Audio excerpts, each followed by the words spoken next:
Thought about something. I have. Okay, yep, we are live. We are here and ready for this one. Welcome on in. Hopefully, everybody's having a fantastic rest of your day here. Oh, one second. I'm seeing.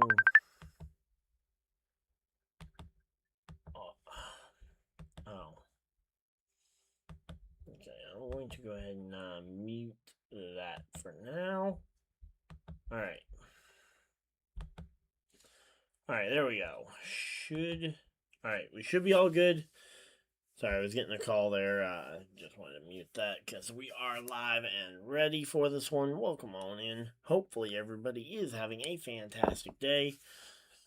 Alright, we should be, everything should be going good. Getting ready for this one here. The Atlanta Motor Speedway, what is this one? The Quaker State 400 for the summer race. So the Quaker State 400 here.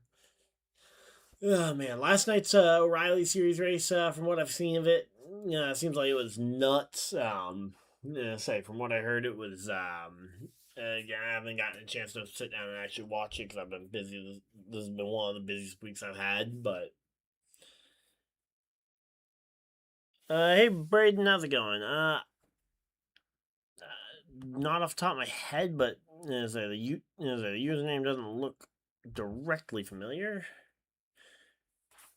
There's a good chance I probably met you at the racetrack this week.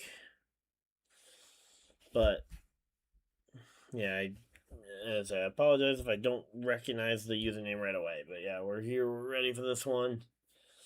Yeah, the O'Reilly race yesterday, I heard the 44 was leading at the white flag, which is insane.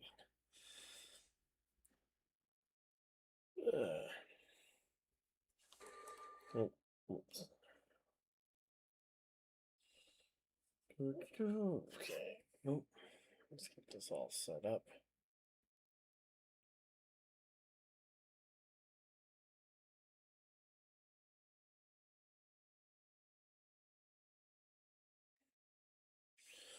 Alright, yeah, we are just chilling out here. Hopefully everybody's having a good time. Okay, we don't need to be sending this thing to ads yet, guys. Come on. Not sure why YouTube feels the need to send an ad already.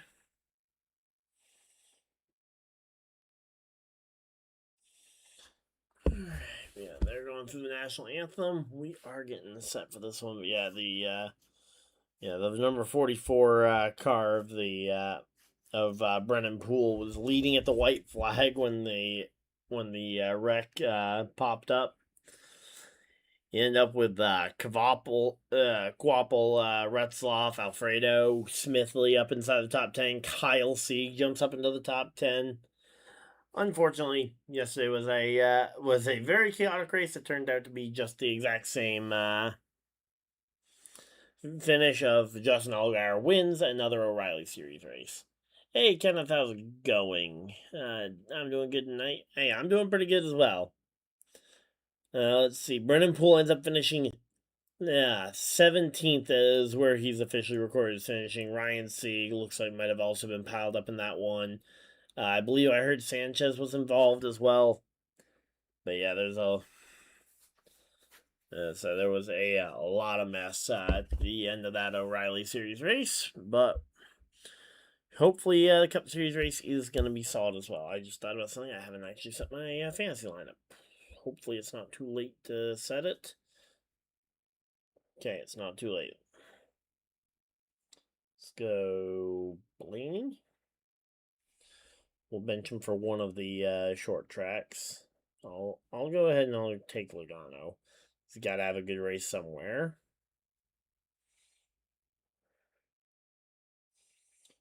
I'm taking Bubba for my race pick, so I should probably put him in my lineup.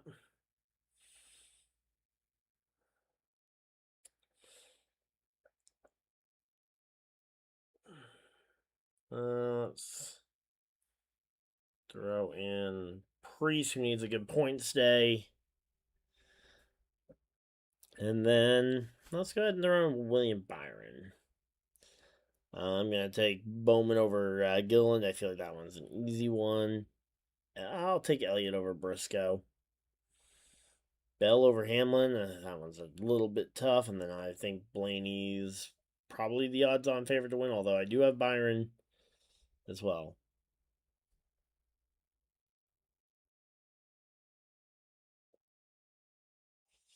Alright, so there we go. We got that all selected, and we are set up and ready for this one. So, yeah, as I said, we've had a busy last couple days here.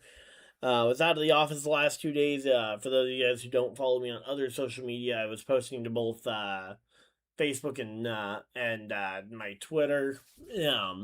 A bunch of clips from the Scone Sprint Cars of New England races at Unity Raceway, both Friday and Saturday night. So yeah, I was out at the dirt track for those 2 days. I've also had so I've been doing a lot of other stuff as well, so it has been a busy last 5 days or so, but we are here and ready for a fun night of NASCAR Cup Series action. Feels like it's been forever since Chicagoland, but it has only been 7 days, and we are here and ready for this one. Quick reminder, schedule-wise, I will be out of studio next Sunday, so there will not be a stream. I will try and get a race recap posted at some point in the week, filling you guys in, but yeah, I will be that Sunday. I am not available that evening, so we will not be there won't be a stream next week, so we'll have that week off, then we'll be back for Indy, and then NASCAR themselves, at least the Cup Series, have the week off. All right, looks like the whole industry is off that week, so I was like, we'll try and fill in the gap with something, but yeah, it's weird having a kind of a full week off right in the middle of the season. It's definitely not normal from the NASCAR side of things, but here we go. We are locked in and ready for this one.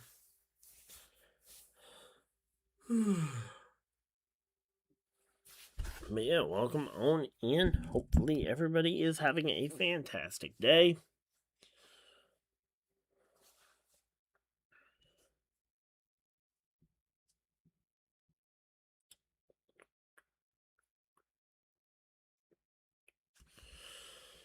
Alright, got all that checked out. We're all good. Everything looks to be running smoothly. We are here and ready for this one. Welcome on in.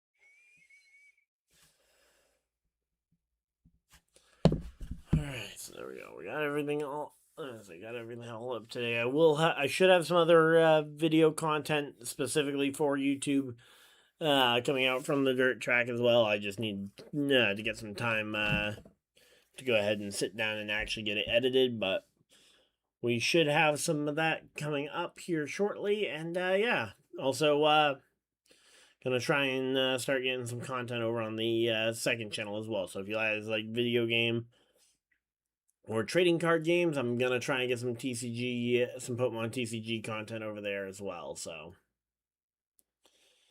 but yeah, obviously this here's the main channel. We're gonna be definitely keeping this one up to date. Hey, Doubled, how's it going?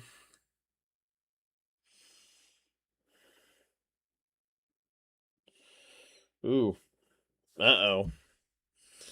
Buddy of mine down in the area just said the radar looks like crap, apparently, from 8:15 to 11:30. If that's the case, we'll have to wait and see what that ends up looking like. If that report does end up being true, let me see what it says for me. Obviously, my weather could very much differ from what they are seeing down in Hampton, Georgia.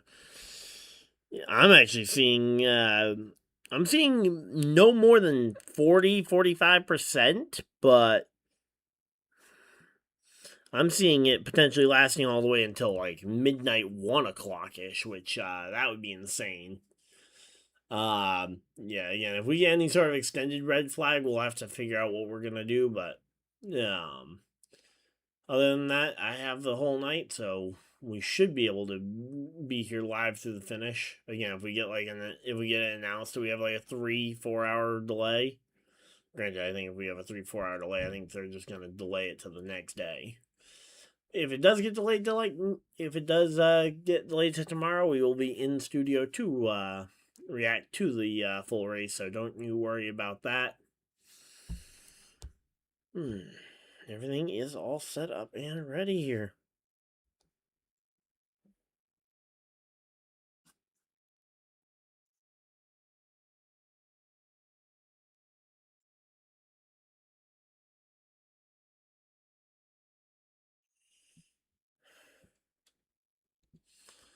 Alright, yeah, everything's all set up. We are doubling down here. They've gone and got the engines fired, so we should be seeing green. We should be seeing rolling towards the green flag here shortly. So it won't be long now. We are getting locked in here for this one.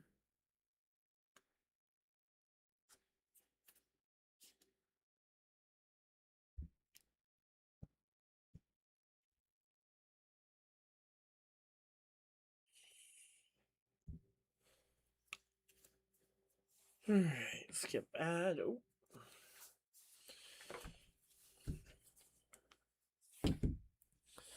Alright, but yeah, again, let me know what you guys would like to hear me talk more about. One thing we haven't talked about yet is the in-season challenge. Let's pull up the matchups here. So, we only got 8 drivers left. We got Bowman versus Gillen. Oh, it's the 4 head-to-heads. Lol. I did not realize that it was the 4 head-to-heads. You got Blaney versus Byron. Hamlin versus Bell. Elliott versus Briscoe. And the Bowman versus Gillen. So, those are your 4 drivers taking part in the in-season challenge here.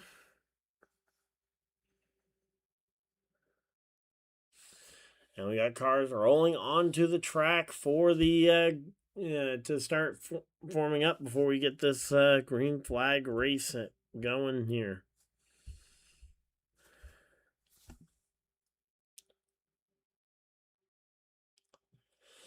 So again, we got Penske teammates on the front row. Then we got Dillon and Larson in row 2. So it's an interesting front of the field. Again, the Penske drivers, they've led a lot of laps here. They have struggled to find the finishes. Suarez, he's got a win at this track. Meanwhile, Alex Bowman, will need some wins here down the stretch if he wants any hope at getting within the top 20, let alone any shot at the playoffs. Will take a massive win streak for Bowman to overcome his injury earlier this season. Eric Jones and SVG back in row 6. Wow. SVG actually qualifying pretty decently on an oval there. Eric Jones, a known superspeedway driver, got his first win at Daytona all those years ago, back in 2018. In the race infamously known as the Stenhouse Demolition Derby. And so that night will live in infamy.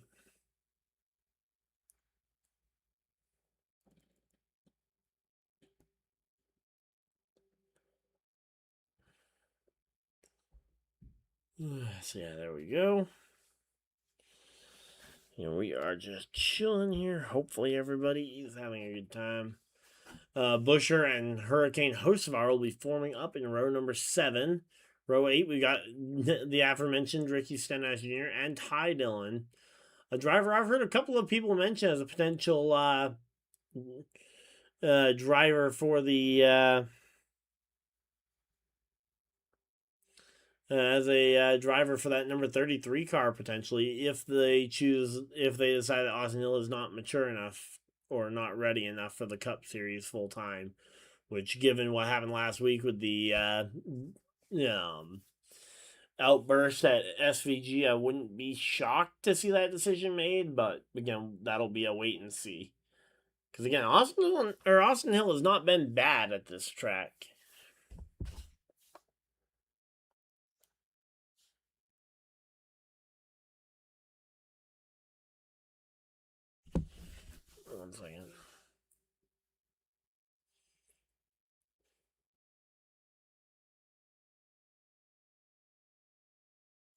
Okay, that was absolutely nothing and could have easily been a text. I hate it when you get a voice memo that's like, yeah, that easily should have been a text. All right, we got Denny Hamlin and Allmendinger all the way. Again, the Toyota's qualifying really badly was really a major surprise, especially given how they've absolutely crushed it this season.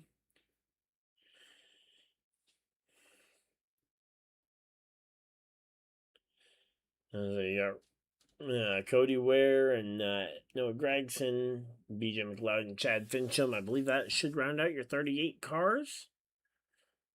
Yep. So it looks like that will round out the 38 car field as we get ready to go racing here.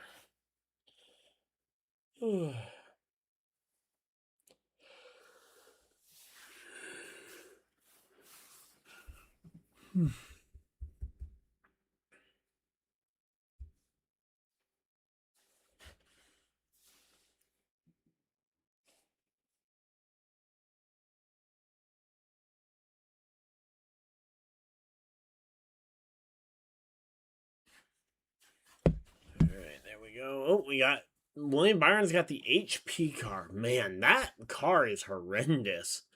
The hood is not terrible, but your side design needs to be better if you're gonna be, especially for a tech company. Like, there's so many options you could go with for futuristic designs, but that is just the worst way to try and pull that off. There we go. They got Mamba Smith on the broadcast here with a whole group of people. Alex Bowman in the Ally 48. Again, he's had some rough plate performances to start the year, but shortly after his return from his vertigo issues, comes home with a third place finish at Talladega. We'll need another performance like that tonight to try and start mounting that comeback to try and march back towards the playoffs. He's done an okay job at least trying to make it back there, but again, if playoffs are even a shout, yeah, he's going to need some wins. But obviously, I don't think playoffs are a must for Bowman, but it's also weird because, as far as I know, I believe he's still in a contract year as well. So it's weird being in a contract year and feeling like you have to win, but also the expectation of making the playoffs isn't really there due to the extenuating circumstances that kept him out for a month. It's a very kind of awkward situation to be in. Say decision making and stage points. Those are definitely two of the most important things around here. Now, obviously, I think stage points are hyper important at the super speedways because you want to lock in points before you potentially go out there and get piled up in a big one. So you got to be ready for that, and if you can lock in some points, even if it's only 10 or 11 points between the two stages, you want to lock in as many points as you can before this third and final stage, because it does not take much for that third and final stage to get out of hand. Say Larson, he had an okay run at the 500, and then back to back a 32nd and a 40th place finish at the next two plate races at Atlanta and Talladega. So we'll have to wait and see if Larson can hold on to that third place track position. Although, again, there will almost certainly be a sizable amount of sizable amount of shuffling through the field. At some point, you're going to be back in traffic, and you're going to have to figure out how to be patient, time your runs, and not go 10-10 all at once and potentially end up wrecking your race car and ending your day early. Because that would be the worst possible scenario for one of these drivers who needs points. Someone like Ryan Preece down there near the cut line, or Ryan Preece and Eric Jones. Like, obviously, you care about winning the race. You want to be up front. If you're up front, you have a shot to win. But in getting there, you don't want to end up piling yourself up too early and ending up out of the race extremely early and having a very bad points day. Because unlike in years past, there is no winning and in. Yeah, you have to earn all the points you can while you can. So,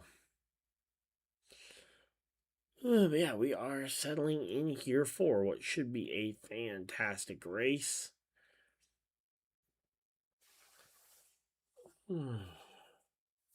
Let's go ahead and clean the glasses a little bit. All right. Should be going green flag this time by. All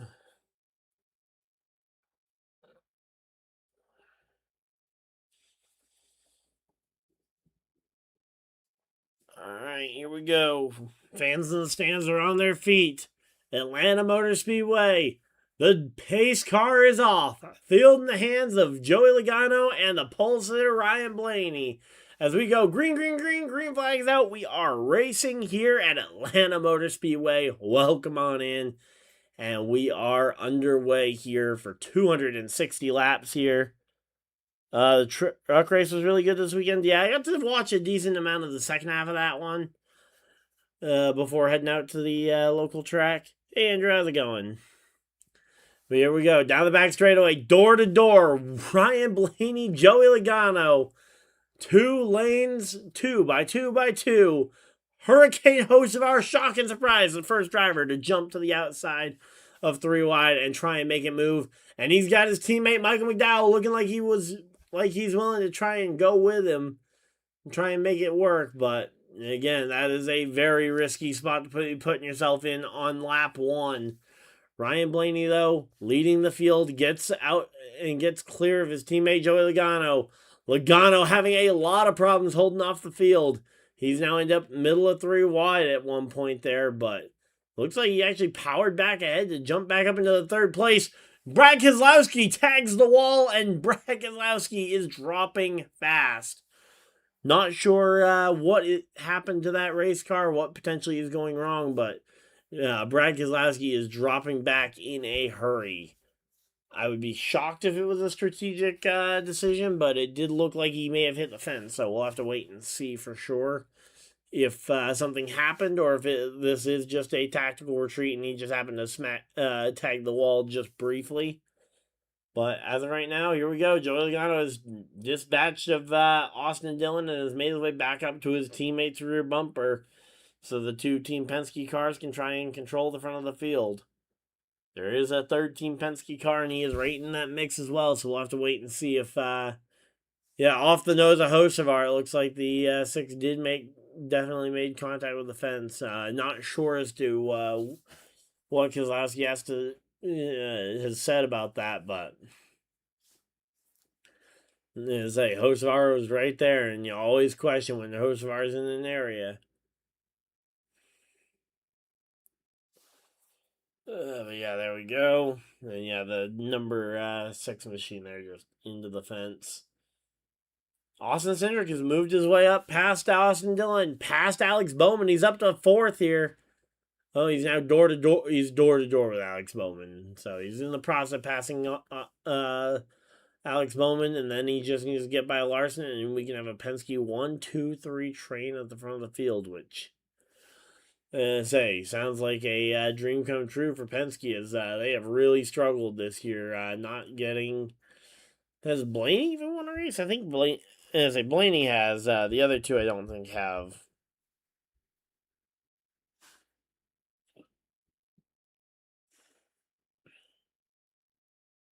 Yeah, Blaney's got to win.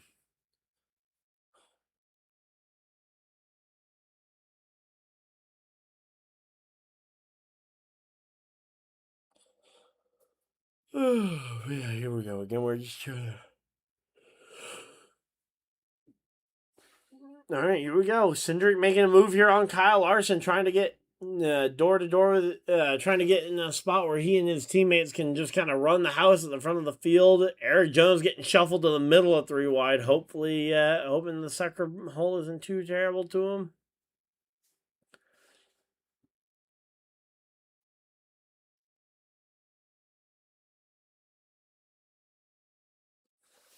All right, here we go. We're just chilling out. Hopefully, everybody's having a good time. And those Penske Fords have gotten clear and out in front of the field. Kyle Larson in fourth, fifth is Suarez, sixth Austin Dillon, and Bowman is dropping a lot here as he has dropped all the way to 13th here, and he has got more drivers knocking on his back bumper for more right now. All right, so there we go, there we go.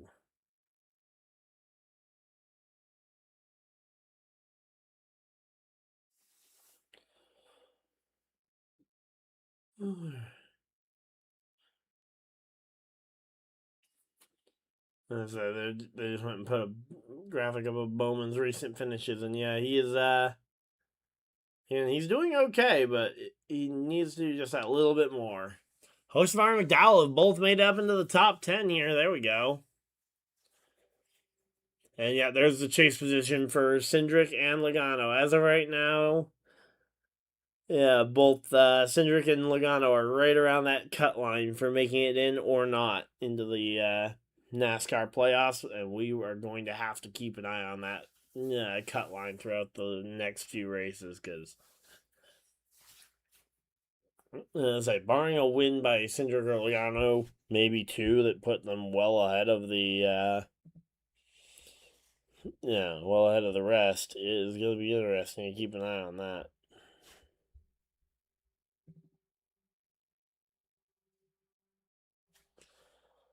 Alright, yeah, here we go. Again, we're just chilling out. Hopefully everybody's having a good time. Blaney, Logano, Cindric out in front of the field. 1, 2, 3 for Penske. So Penske out in front. You got Suarez hanging out inside the top 10. Bubba Wallace has driven his way up to the top 10. There we go. That's the kind of driving we expect to see from Bubba Wallace here. As they're working their way through this one. I say the field got really spread out for some reason.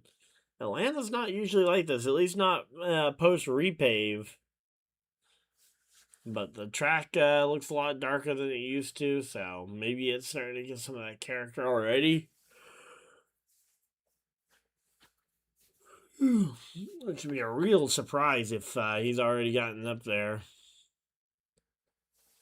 And here we go. Austin Dillon versus Hocevar dueling out for position.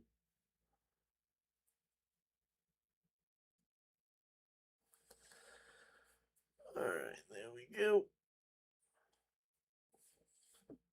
Yeah, right now 1, 2, 3, 4. Larson also hanging on to that train is not giving up the lead without a fight yet. But again, these front three are gonna try and do the best they can to try and throw people off of their trail. But here we go. All right, they're going to commercial break. Man, I'm gonna run and use the bathroom real quick. We will be right back.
we're back.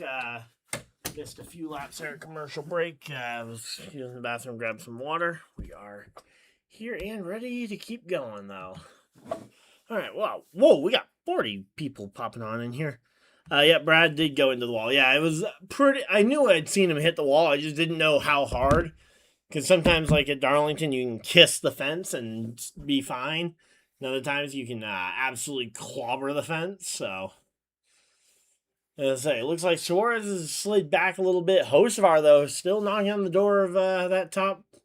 He's actually up in the top 10 and top 5. I mean, you got Austin Hill up into the top 10. Bubba Wallace jumping up into the top 10. I'd say a lot of names we don't normally see up in the top 10. Briscoe bumps Suarez down. Looks like Suarez just got shuffled outside the top 12 down to 12th here. I mean, bumped out of the top 10 here. Curious to see if Suarez can battle back. Obviously, it's a short first stage. Only 60 laps in stage 1. Then we got 100 laps in stage 2 and 100 laps in stage 3. So we'll have to wait and see how this racing goes.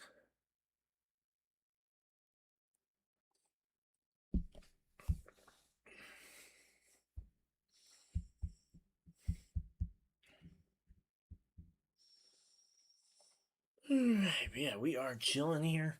Hopefully everybody is having a fantastic rest of your day. Yeah, feel free to let me know, by the way, who do you guys think is going to win this race? Personal pick for the win, I do have Bubba Wallace as my pick, but as I say, I am certainly open to the idea of potentially, again, someone like a Hocevar who has caught the back bumper of Larson and the Penske trio. Austin Dillon has followed Carson all the way up here, and now Hocevar are going to be looking to try and make some passes here. Can he pass Larson or any of the Penske trio? Because, again, right now that Penske trio out in front of the field looks very strong.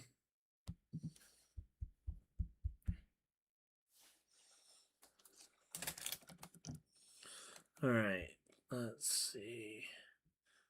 Just double check, make sure I know what my mic is, because my mic audio levels don't look perfect. Let's see. Settings, audio. Okay, yeah, no, it's using the right microphone. We're all good. All right, my audio levels looked a little funky, so I wanted to make sure I was using the right microphone because I had just unplugged and replugged everything in before the stream started. But yeah, again, right now though, these Penske guys are holding on to everything. Here we go. Hocevar makes the pass for 4th. Carson Hocevar up to 4th here. He's looking to try and make the pass here on the 3 Penske trio here. You got Austin Cindric in the number 2 car. I was considering putting in Hocevar for this race, and I was like, it's a plate race. I don't know how much his wild driving style will be able to help him versus potentially be a hindrance. And I think we still have to question whether or not his driving style will be a hindrance at this point, because he's made it up here, but getting up here and staying up here are two very different things.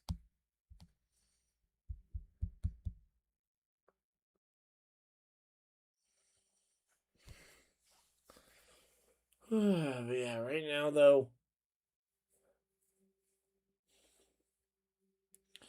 everything looks to be all good to go here. We got 36 people popping on in here. Thank you guys for spending even just a very small portion of your Sunday evening here with us as we are getting ready to roll. 30 laps complete. 30 laps complete here. But yeah, we are just chilling.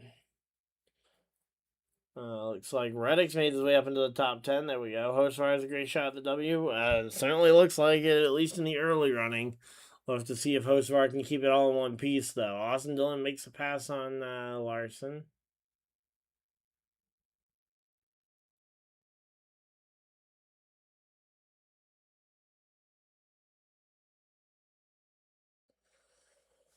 All right, there we go. Yeah, we're just chilling out. Yeah, similar style racing. Oh yeah, I know he won Talladega, but It's one thing to say similar style racing, and it's another thing to actually be able to replicate what you did at Talladega. I mean, there's 100 drivers who have done very well at Talladega 1 or 2 times and have really struggled to replicate that kind of success, let alone at a different track.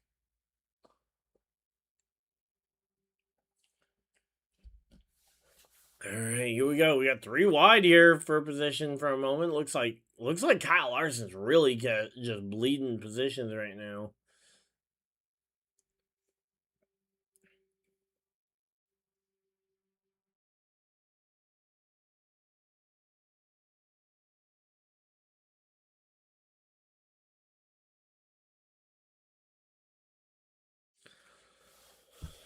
But yeah, right now we just got ourselves as I say, it looks like just a 1, 2, 3 train at the front of the field again. Right now, you know these Penske cars just want to try and keep it a Penske party, and Hosar is looking to try and upset that in any way, shape, and form.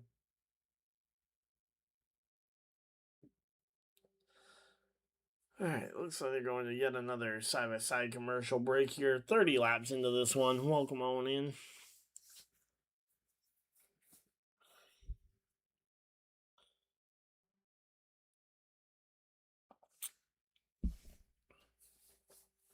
Alright, so again, Blaney, Logano, Cindric, Hocevar, and Tyler Reddick has jumped up into the top 5. Wow. The fact that Tyler Reddick has jumped up past Austin Dillon for the lead is insane. Or not for the lead, but for the final spot inside the top 5 is insane. But as I said, Larson bleeding spots, Briscoe, Bubba Wallace, Elliott all hanging on in there.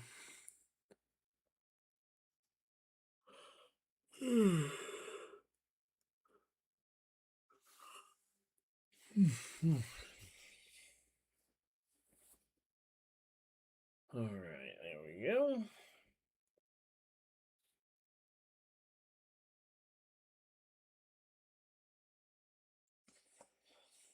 Alright, yeah, we're just chilling out. Reddick won here earlier in the season. Yeah, again, it's hard to replicate past success, especially if you're looking at it in a as a 1 race sample size. Now, if you could say, okay, Daniel Suarez has run very well here over the last couple years, including a win at Atlanta, sure, you could maybe buy me on a stat like that.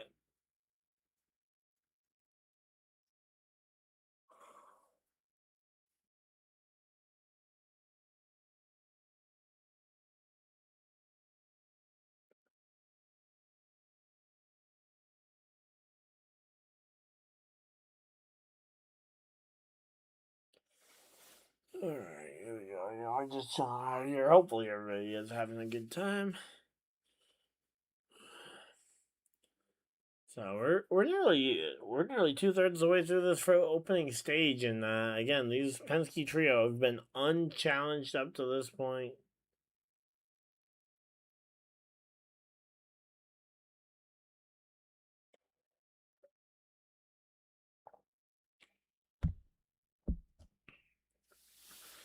All right, so again, Ryan Blaney just calm, cool, and collected, just running out in front of this field, leading what is currently a 5-car single file train around.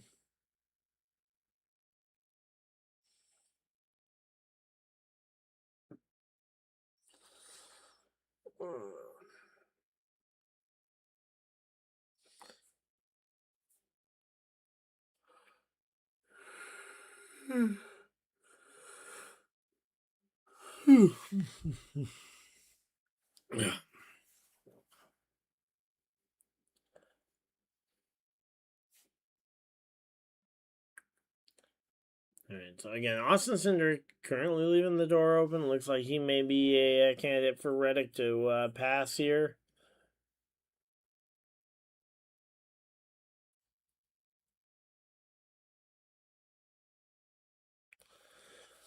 Alright, so here we go. Austin Cindric dueling it out with Tyler Reddick side by side, door to door here. Cindric's gonna prevail for the moment, but we're not done here yet.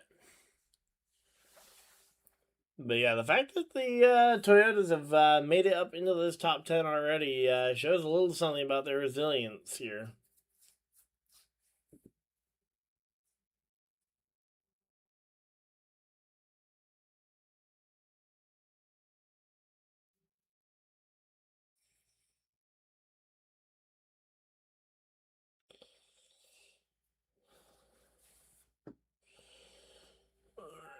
Man, I am just chilling out here. Hopefully, everybody is having a good time. We're past lap 40.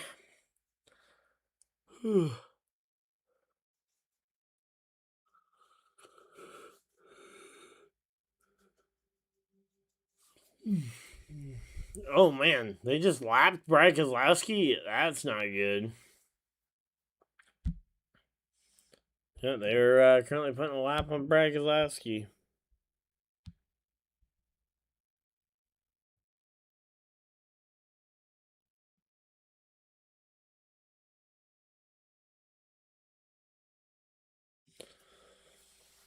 Yeah, we're just chilling out here. Hopefully, everybody's having a good time, but it has been a long day. 18 to go. 18 more times around here.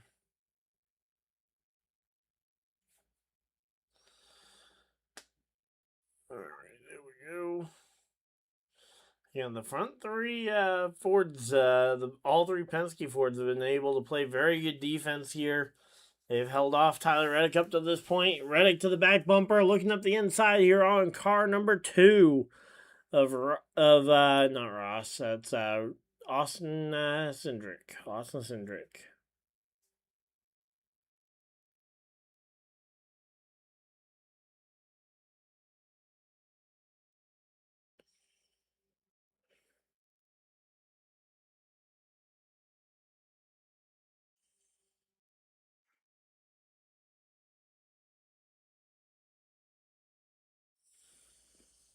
Alright, yeah, we're just chilling out here. Hopefully everybody's having a good time. Penske really figured out how to control these super speedway stages. Yeah, the problem is trying to figure out how to control the finishes of them because, again, you usually have an okay first two stages and it all just falls apart at the end.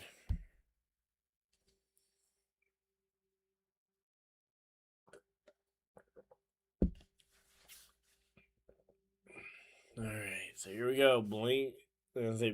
Logano looking low to try and block this advancing run from Tyler Reddick. Here comes Larson to the bottom of the racetrack. 3 wide for Larson. Larson goes bottom of 3 wide here, making an awesome move here. And now Hocevar looking to try and make that same move as well. Not able to get to that inside corner, but I thought he was about to take Tyler Reddick for a ride there.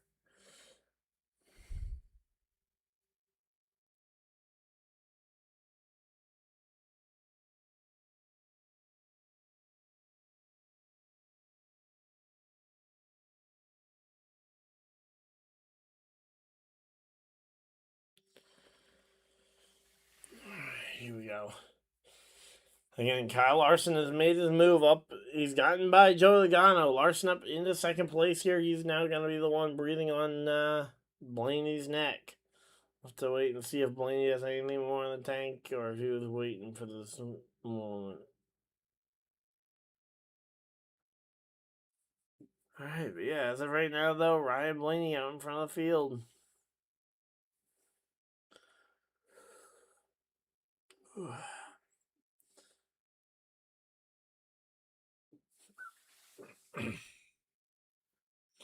Here we go, door to door now for the lead.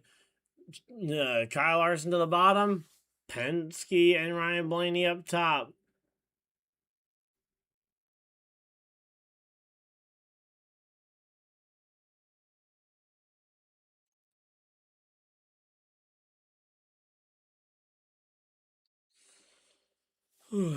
Yeah, right now we're working our way through this one. Reddick has now made his way by Logano and Cindric as well. The two of them have managed to hold off Hocevar up to this point, but the other two have gotten by them and are now sitting there sights on the number.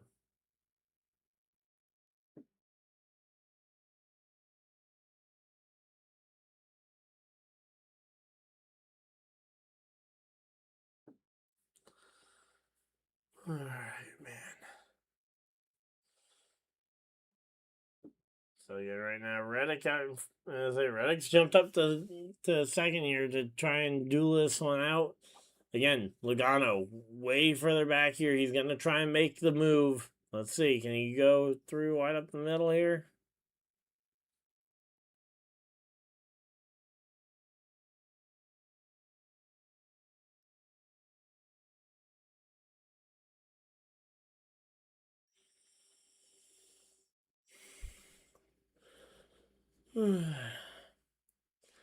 Yeah, here we go. 10 to go in the stage. We go, as they send us back to yet another commercial break here. Reddick and Larson out in front of the rest of the field, aside from Ryan Blaney. Blaney continues to lead every drop from the green flag since the beginning.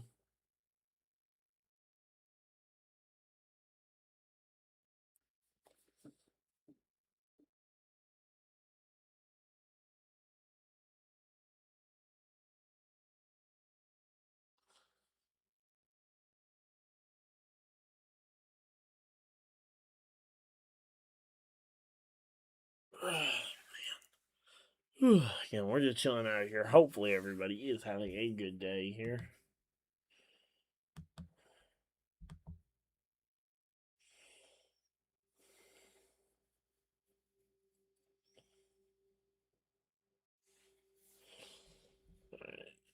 Everybody's saying now that the rain is looking more like about an hour out, so about 9 o'clock. But he's saying that the rain, if it does come, could either end this race or postpone it, the rest of it to Monday.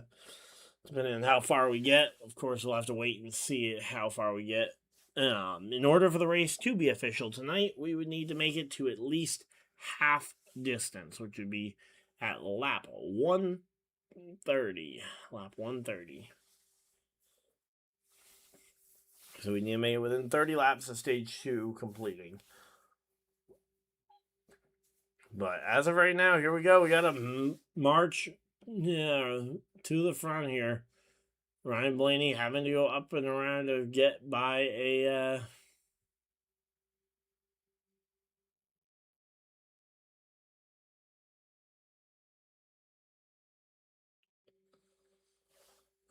Yeah, again, right now, Blaney out in front of the field. He's hanging on while his teammates have started to slip. Although they only slipped to 4th and 5th at the moment. I say, the beginning stages of that slide are always kind of those first few telltale signs. 5 laps to go here, working their way through this one now. 4 laps to go.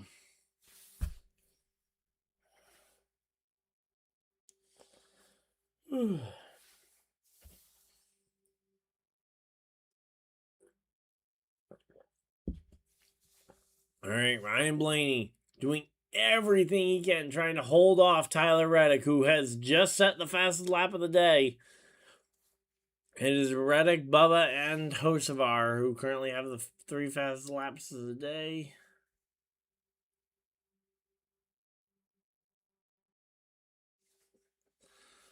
Yeah, here we go. 4 laps to go. 4 more times around.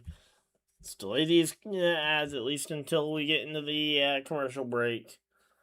But yeah, again, right now, Larson, Reddick, those two have both made their way up into that top 5 conversation. Hostfire has not been able to break into that Penske group as of yet, but again.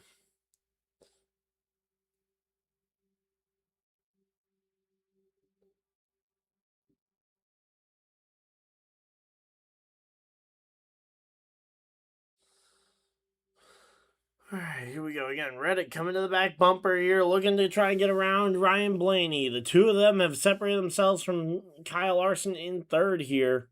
And here we go, looking up the inside. Reddick not going to get there this time by. 2 to go. 2 laps to go here at the Quaker State 400, stage number 1. As a shorter way around at this point would be the 45.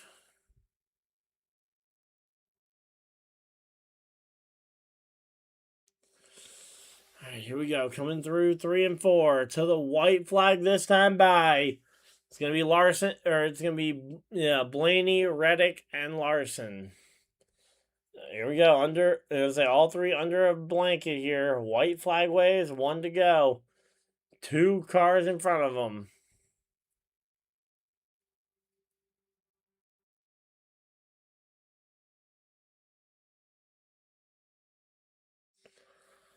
Alright, so here we go. Ryan Blaney around the outside.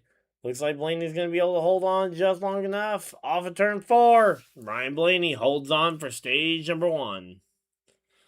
Reddick, Larson, Logano, Cindric, Hocevar, Dillon, Briscoe, the top 8. Elliott ninth, and Bubba Wallace earns a singular stage point. So there we go.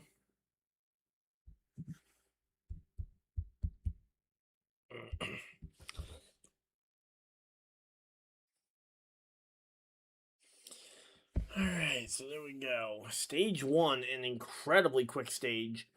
30 minutes in, and we're through a full 60 laps. Green flag to the end. Caution flag has now come out for the end of the stage.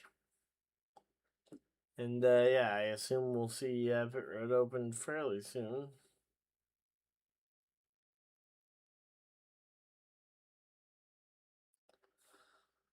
Yeah, man, that first stage is insane.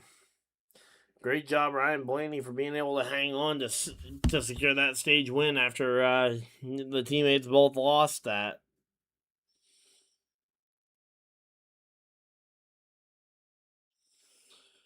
All right, I'll be right back, guys.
Alright, guys, we're locked back. Let's lock back in here. We got pit stops occurring at 12-7 for Reddick, a 14-2 for Hocevar. What is it with these pit stop times?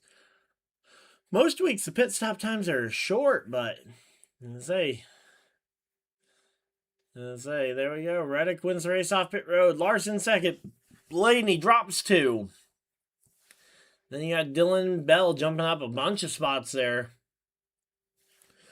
Wow, I'm actually really impressed with Christopher Bell there, jumping up a bunch of spots.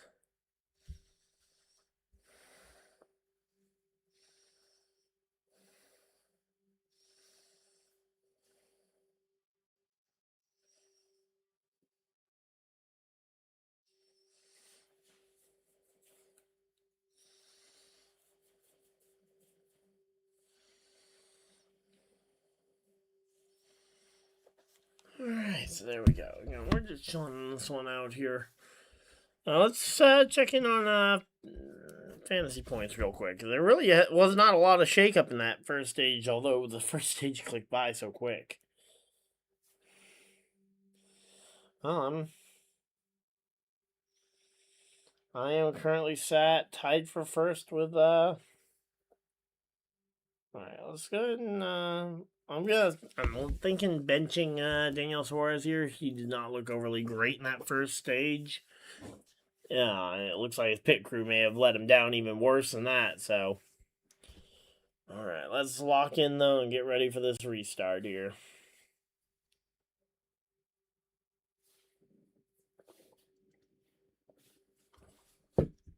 Most weeks I will not be this tired for the cup race, I promise. Guys.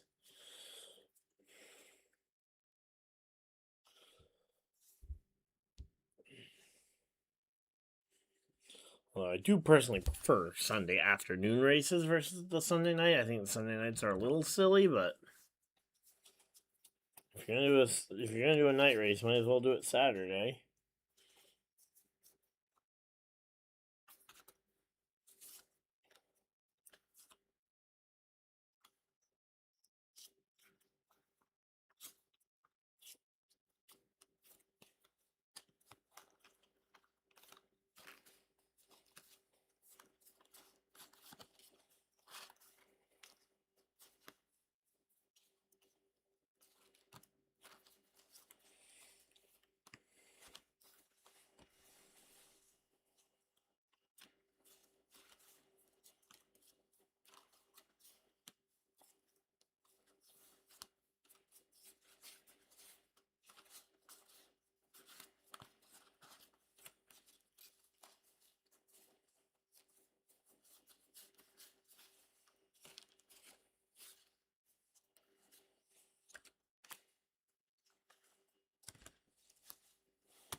Alright, we're back from commercial break, and here we go. Let's see what we got going on here.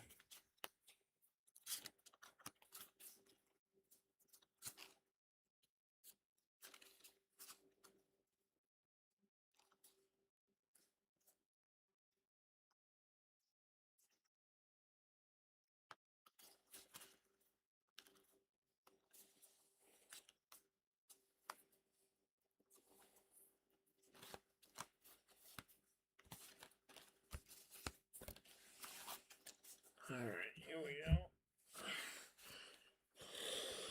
go. Alright, locking back in here. Again, we should be seeing the Chews coming this time by as they come through the tri-oval, the quad oval here at Atlanta Motor Speedway in front of the crowd of thousands and tens of thousands, maybe nearing 100,000. I don't know how many people Atlanta seats in the current day, but here we go. Reddick, Blaney, Bell all take the top line.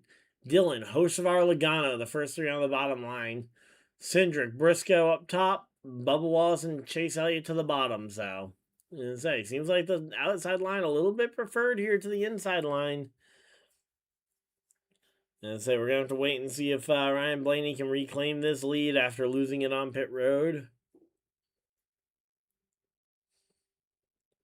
But yeah, we should have ourselves a very fun second stage here. Nice, long, all the way to the checkered flag.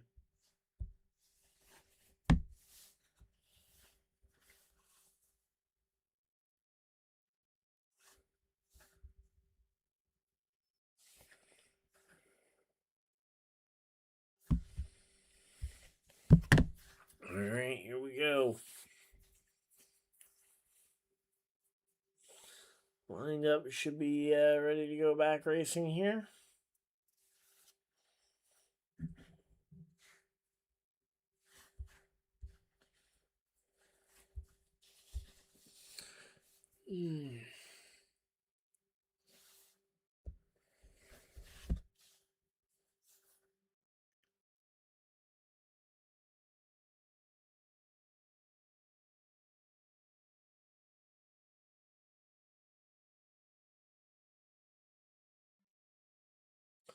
Here we go. Green flag's out. We are back to racing. Here we go. Larson on the bottom. We got... Why did it say Austin Dillon was the first one to take the bottom? Larson took the bottom. Then you got Reddick to the outside of him. Again, Blaney trying to push on that back bumper of Reddick, trying to see if he can force Reddick out past Larson to the point where maybe something Blaney can do. But at the moment, coming off of turn 4 to complete the first lap off the restart, Reddick does get clear of Larson at the last moment. Larson now trying to jump, kind of now is stuck in the middle of 3 wide here as Blaney and Austin Dillon go to the in and outside of him, respectively here. And, Christopher Bell kind of gets stuck in that 3 wide as well before they manage to get it back to a 2x2 procession here. Now looking to the bottom goes Austin Dillon. Dillon looking to the bottom. Yeah, as they come off of turn 4, once again, they are clicking these laps off really quick here. It is Reddick at the line, but not by much, as Austin Dillon just barely behind.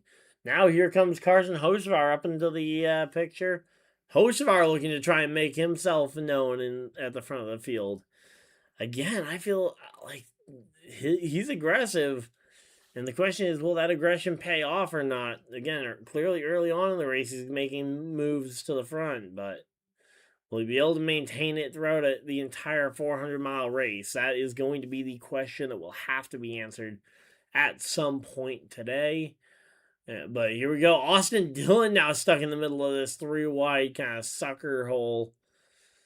And that's kind of the weird thing about the way the sucker hole has been working at Atlanta, on the repave, is that it kind of it does what it normally does and sucks you right back pretty quick. But because of how narrow the track is, you usually end up being almost forced into a gap. Yeah, as the 2 lanes try and get closer and closer to each other, just so the inside line or outside line can respectively can side draft. Out of line goes Ryan Blaney to the bottom. Kyle Larson with him. Blaney and Larson to the bottom of the racetrack together. They soar by Tyler Reddick and the number 45 car out in front of the field. Once again, it's young Ryan Blaney to the lead of the race. Let's see, will Larson try and ditch his buddy that just helped him jump ahead of Reddick here? Again, Blaney, that first stage, the big reason why Blaney was able to relax as much as he did in that first stage, Ryan Blaney had 2 teammates all over his rear bumper. He's now got a Chevy and a Toyota and a flock of Toyotas behind him. So that will not be a peaceful transfer of power here. And as they go side by side, looks like it's going to be Larson just by a hair at the line. So Kyle Larson out in front of the field now. Ryan Blaney hanging on to second place, but he's got a Toyota there. It's Bubba Wallace, the 23 of Bubba Wallace, to the back bumper of the 12 car, trying to give him a push. Kind of looks like Bubba may have backed off actually a little bit. not nearly as on the bumper as he was for Ryan Blaney, and does not look like Blaney's going to be able to clear off of turn 4. If Bubba could give a solid shove to that back bumper of the 12, I think the 12 would make it through this gap and would go ahead and clear the 5. But the question is, one, is that what Bubba wants to do? And two, what does Toyota think about that? Because obviously you've got a Toyota in that outside line with the... in fact, you've got another Michael Jordan racing car in the number 45 2311 racing car. But at the moment, again, Bubba Waugh is just sitting in line here on this third row. He's got Carson O'Swar behind him, so he's not going to have much of a choice going forward. Bubba Waugh ditches Ryan Blaney on the bottom in favor of jumping up in that inside line or in the outside line directly behind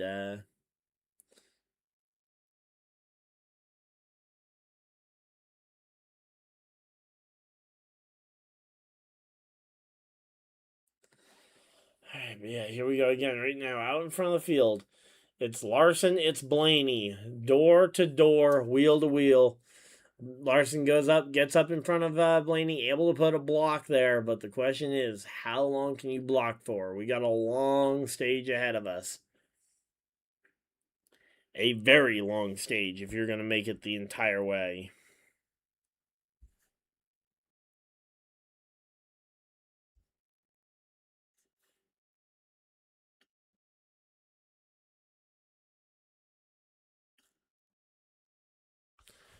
And not to mention, this stage is also going to be very important as we start getting closer and closer to that infamous 130 lap.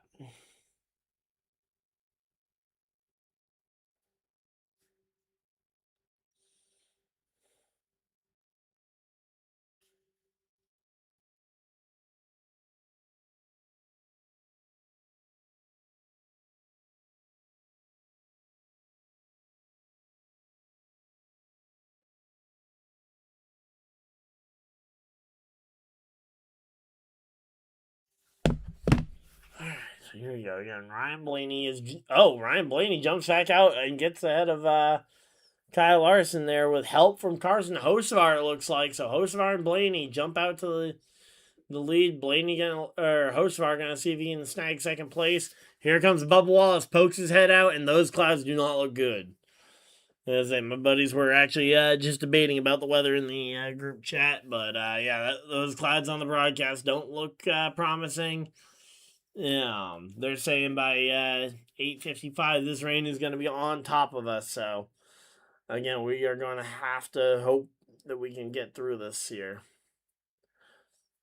At least got to get to halfway. If we get to halfway, again, race can be called official tonight. If not, we come back again tomorrow and do this again. And say, coming back tomorrow, not the ideal way to do it.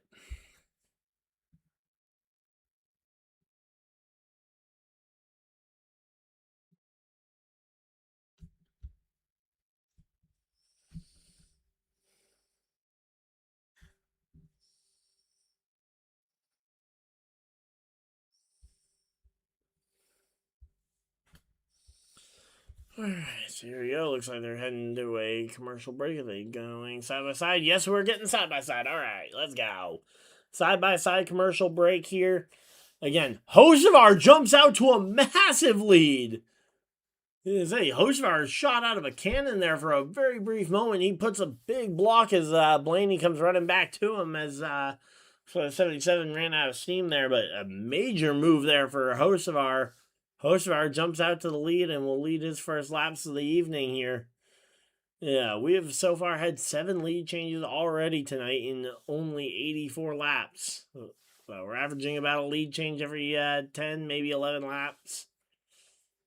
I say a great run so far from these drivers, and it looks like we're going to be getting even more aggressive throughout this one, especially if we are still dealing with potential rain as well.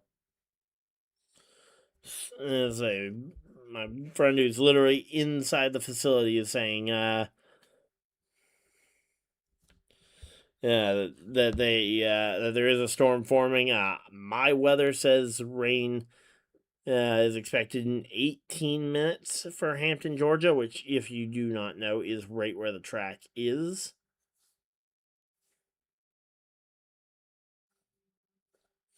I'm going to just send my input to them and let them figure it out.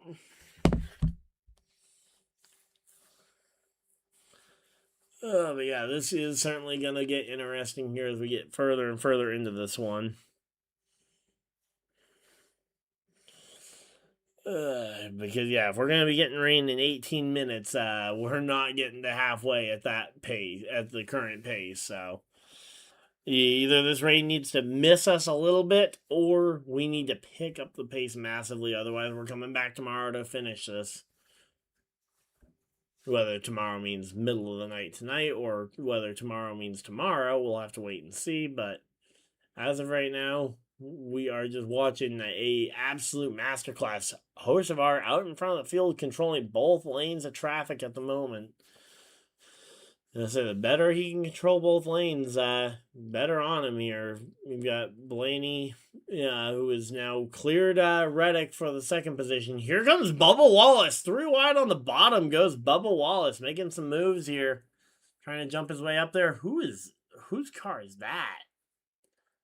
A really weirdly colored car. Is that Nemechek? We're going to have to look at the paint scheme preview to see who the heck is that. So the color scheme doesn't seem like it would match it. I see Eric Jones, though. I see Bell. Is that Ty Gibbs? I mean, so the color looks like it might match Ty Gibbs. Here we go. Pulls out a line on his teammate. It's Bubba Wallace, making a move past Tyler Reddick on the inside. There we go. Let's skip around to ads for everybody. Skipping around to ads. Who needs them? Very much appreciate each and every one of you guys spending a portion of your very valuable Sunday night here with us as we are getting ready. We're making some major moves here through this one. Bubba Wallace now door to door with Ryan Blaney for second. And that looked like that was about to be a wreck. As Ryan Blaney was coming down to try and side draft while looked like the 23 was thinking he might have been clear of the 12. That was sketchy. They managed to keep it all together, though. All right, no, there's John Henry Nemechek. So, yeah, that weirdly colored car has got to be Ty Gibbs, then, based on the Toyotas and where they are. So, I mean, I'm not a fan of that 54 car, at least not at first glance. I haven't seen the paint scheme just kind of stationary, but at least in motion, I'm not sure I'm sold on that paint scheme being the one. But here we go. Here comes Bubba Wallace up the inside, Ryan Blaney on the outside. These guys continuing to duel it out for second while Hocevar maintains a very narrow lead over the front two.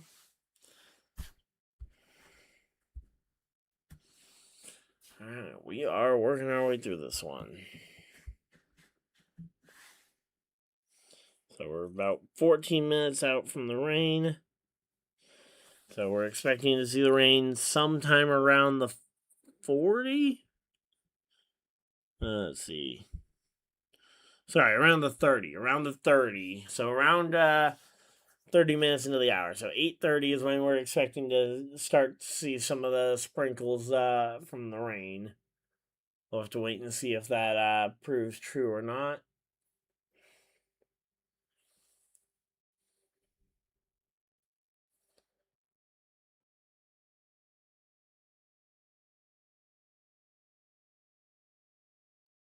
All right, here we go. Ryan Blaney with a run to the outside on Hocevar, trying to look to see if he can retake the lead here. And a good bit of momentum off the corner. Ryan Blaney retakes the lead. So Blaney back out in front of the field. Hocevar hanging on to second. But no, now Hocevar with that inside line has nose out ahead. But Blaney with that momentum on the high side, trying to run the outer lane, running the momentum up at the top. Definitely seems like that top line is the better one at the moment, but we'll have to wait and see. Here comes Christopher Bell to the back bumper of Bubba Wallace. It was incredibly close that time by. Looks like it might have been Blaney. But here we go. Blaney out in front of the field. Bubba Wallace on his tail. See, I'm loving this. This is working out exactly how my fantasy roster would want it. Outside of I need to put back in Suarez over Priest, because clearly Priest is not nearly as good.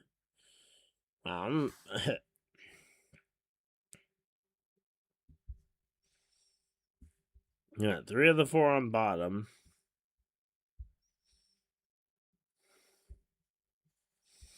And I got 3 drivers inside the top 5. That's insane that's somehow still not enough to be at even 4th place in my league. Alright, so there we go. Alright, so Ryan Blaney out in front of the field. Bubba Wallace to second. Here comes Hocevar to third.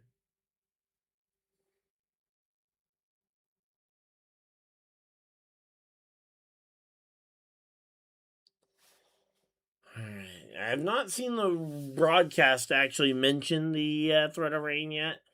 Obviously, I'm not listening to it, so maybe they've said it briefly. But yeah, again, right now though it's Blaney.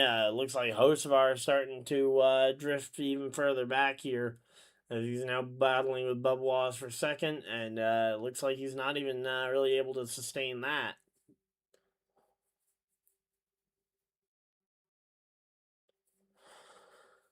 Time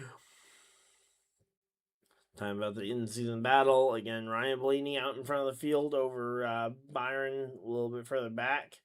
I certainly was not expecting Blaney to hang on as good as he has. I have Byron winning this one. I do have both of them having good runs, though, so guess we'll have to wait and see who ends up hanging on to be the best of the drivers here. Let's see. Any of the in-season challenges close? Gillen down a lap? No. Briscoe 2.5 seconds back of Elliott in 24th. Denny Hamlin versus Bell might be the closest one. And then we were just talking about Blaney versus Byron.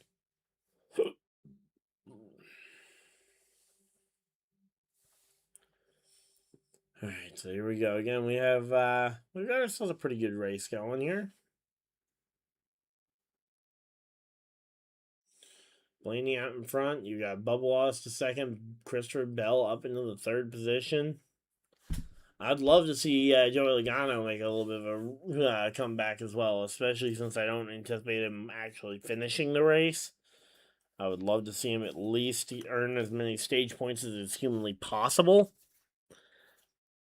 Then we'll have to wait and see if that remains a possibility, but I'm going to say we've made it to the 100 lap mark. Could we make it to the 130? Again, 130 is the mark to make it to officially classify this a completed race.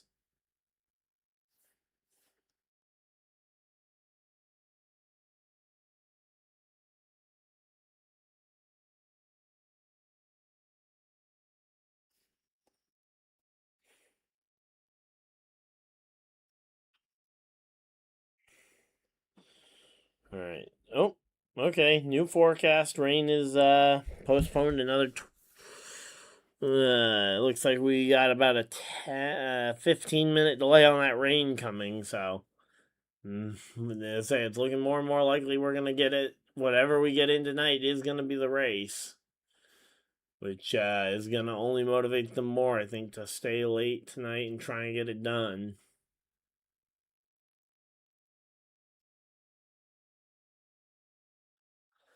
Alright, so there we go. Again, we're just chilling out here. Currently under the not under the caution flag, but under the commercial break.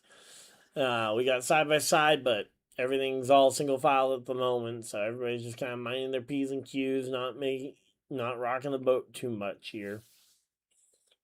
And like further on back, there's some 2 and 3 wide, but they're barely showing the back, so it's hard to make too many comments on that at the moment.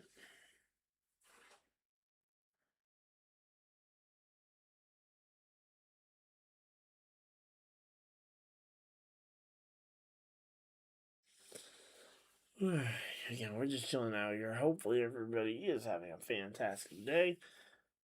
And we're working on. We're not ready to this one. Come on.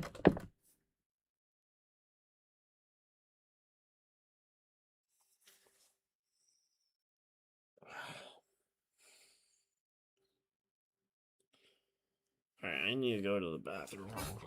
Wash whatever this is out of my eye.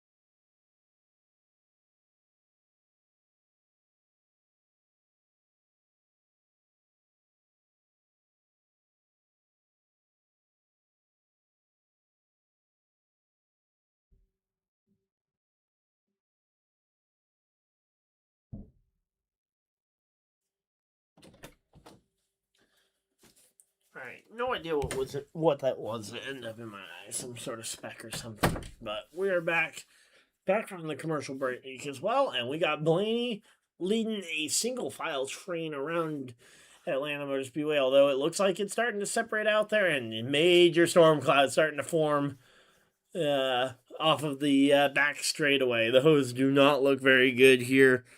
Again, rain is forecasted for about 20 minutes out. Caution flag. Oh, uh-oh. What's the yellow for? Lightning. Caution. Oh, boy. Caution flag for lightning here. Lightning in the area. So, it is not an automatic red, or it is not an automatic 30-minute hold like it used to be for the Lightning. I don't believe. So, there we go.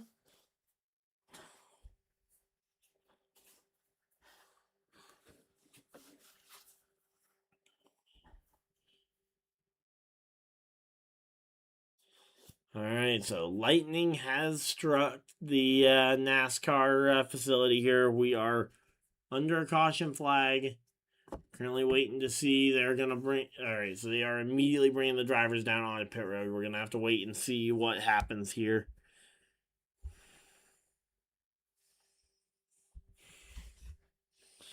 So, yeah, major lightning strike apparently off of turn 2.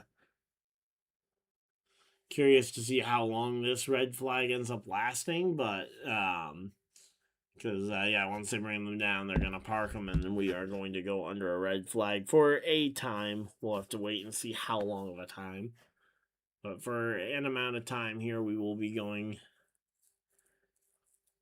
to this one. Alright, so we got 11 people hanging out in chat. Thank you guys for everybody that has been a portion of a very valuable Sunday afternoon and evening here with us. As, yeah, again, we are enjoying a good old race, but again, these clouds do not look great here.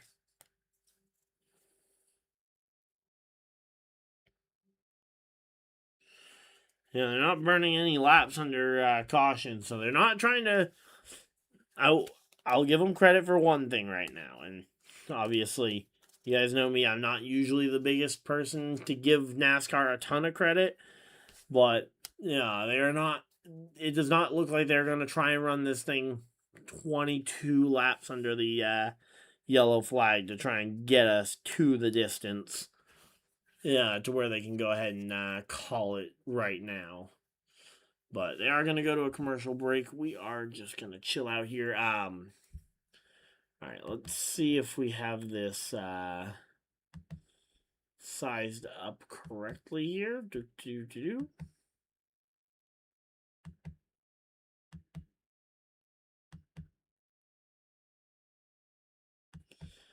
Alright, yep, there we go. That is sized up right. So, yeah, to help fill some of the time during these lightning delays, I'm gonna try and start incorporating these different Sporkle, essentially trivia quizzes, and we are going to go ahead and try and see if we can get through all 77 Cup champions, going all the way through up to current, current year. And we're gonna see if we can get them all. So I know Red Byron. Yep, there we go. Let's get the 7-timers done here. Johnson.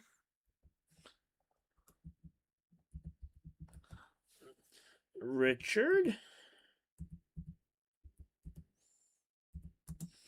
Petty.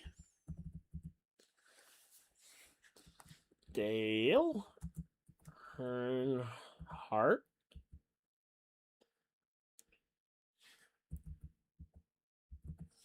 All right, so there we go. We're already 22 down, so we should. I think the average NASCAR fan should be able to get through this within this time frame. We're gonna see if we can get. We're gonna see how quickly we can get this one done. Let's go ahead and give a shout out to our boy Kyle Busch.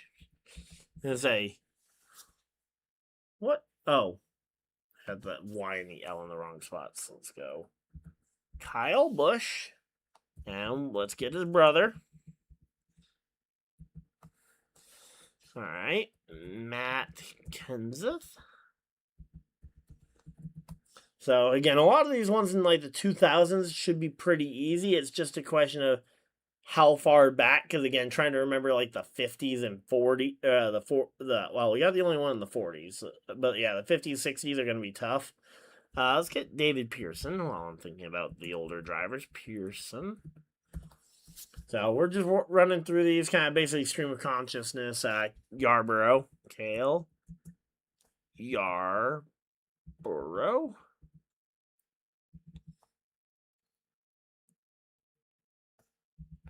There we go. Okay, got those ones. So we're now at 32.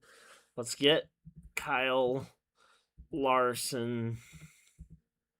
And while we're at it, we're going to get a couple of other 2-time champions. They are red flagging the event as we expected. All right. Let's grab Joey Logano. All right. I will say the fact that they gave us car numbers probably makes it a little easier. All right, so we got Blaney. Let's get Chase Elliott. And while we're at it, let's grab Bill Elliott. All right, so we knocked off quite a few there. Let's grab Tony Stewart. Jeff Gordon.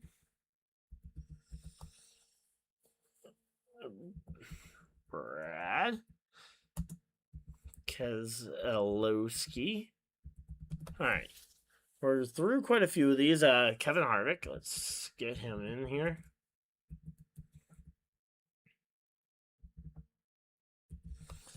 All right, MTJ, Martin Truex Jr.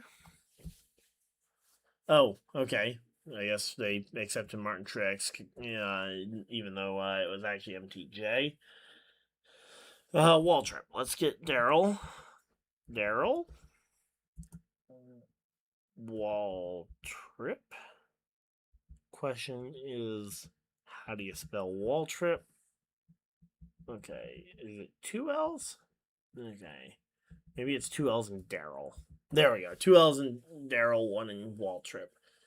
All right, so we're down to only 22 remaining. So we're actually doing not too bad, but the time is evaporating here. Let's grab Bobby Labonte.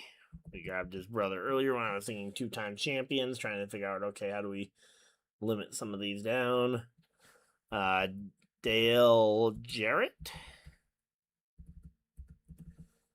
And while we're thinking of family, let's get Ned Jarrett. There's a couple of the 60s. Okay. Let's get Alan. Oh, cool. Wiki. Okay. Cool Wiki. How? I have no idea how to spell Kowicki. Alright.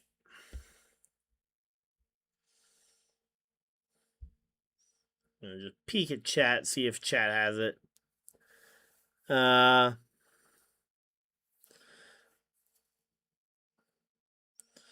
Let's see. Dale Jr. never won a championship. Alright, let's see. Alright, cool. Let's try. Alright. I'm gonna look up the spelling for Kulwicki. I know he's a champion. I know he's a 1992 champion, which is but I just don't know the initial one. So let's see.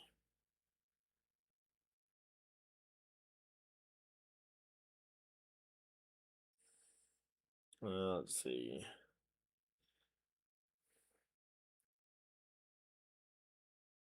Oh, there's a C in there. Okay. Alan Kulwicki. I had no idea there was a C in Kulwicki. Alright. A lot of these are going to be, I don't remember a lot of these guys off the top of my head. Obviously, we've gotten all the ones from my lifetime filled in. Let's see. Who are some of the other ones? Let's grab Junior Johnson. Actually, he didn't win as a driver, did he? Only, yeah, no, he didn't. Herb Thomas. There we go. There's a couple championships back in the old ones. Let's see. Lee Petty? There we go. There's another 3. Okay, we're starting to tick some of these ones off. Oh, we are very low on time, though. Not a lot of time to pat ourselves on the back. Let's just try and get some of them in. Can't think of any other drivers off the top of my head. Was there another Yarborough that got, oh, Donnie Allison.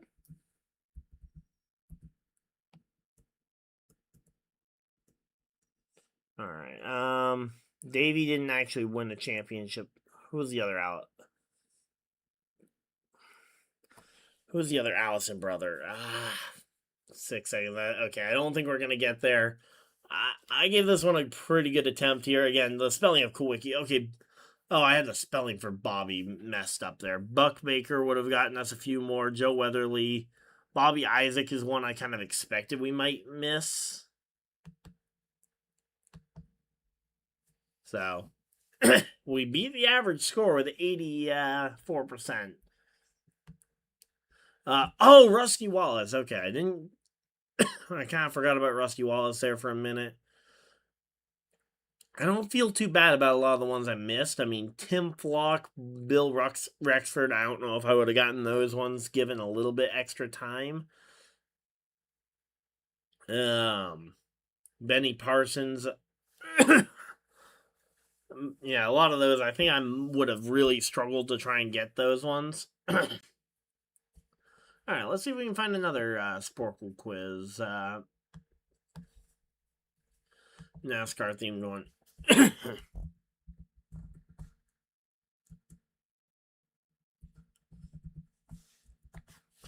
Because, again, NASCAR Champions was fun.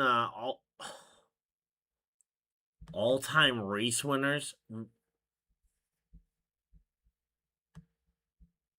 Oh, just the top 20 all-time wins list? Oh, I should be able to do this in a heartbeat here.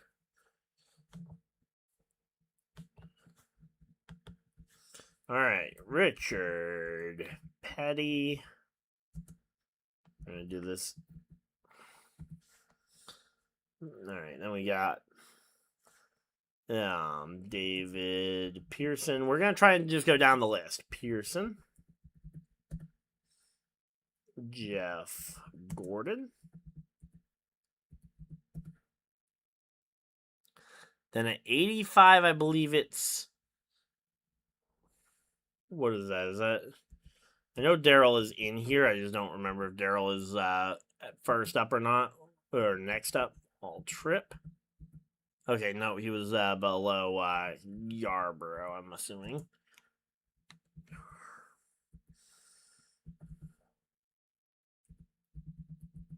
Oh, nope. Yarborough is the one that Jimmy's currently tied with. All right, we've blown the trying to go sequentially, so we're just going to try and get the rest of them in here. All right, 85. Is that Donnie? Wait, no, it's Bobby Allison. Who? Why was I thinking Donnie Allison? Was that?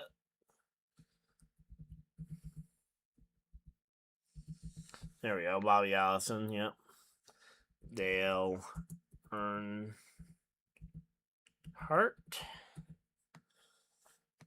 Kyle Busch. I think they may still have him listed as active. Unfortunate. Yep. All right, so this is pre-Denny Hamlin taking over that top spot from him. So this is entering this season, I believe. Kevin Harvick. All right. As they're trying to get the rest of these, is going to be a little bit harder because they are a lot lower on the wins list. Let's see. All right, Joey Logano is right. Oh, Joey Logano was not on the list. It doesn't look like. Okay, let's see. Rest of them are all retired. Okay, Mark Martin, Dale Earnhardt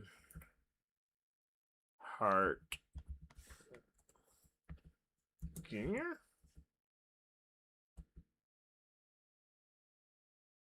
Okay, they're not giving me Dale Jr. Okay, let's try Martin Truex Jr. Okay, he didn't make it on that list either. Okay.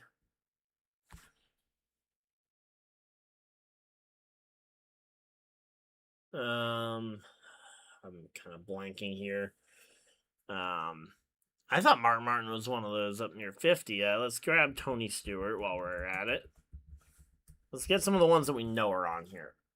Okay. There we go. Tony Stewart, 49. I believe Herb Thomas was 48. Yep, there we go. Who are the 50s? I'm trying to remember who was exactly at 50. 55. I feel like some of these I should know. I should know a lot of these a lot easier. I'm kind of blanking on the rest here. Let's see. Let's see. They're talking weather update. Let's see.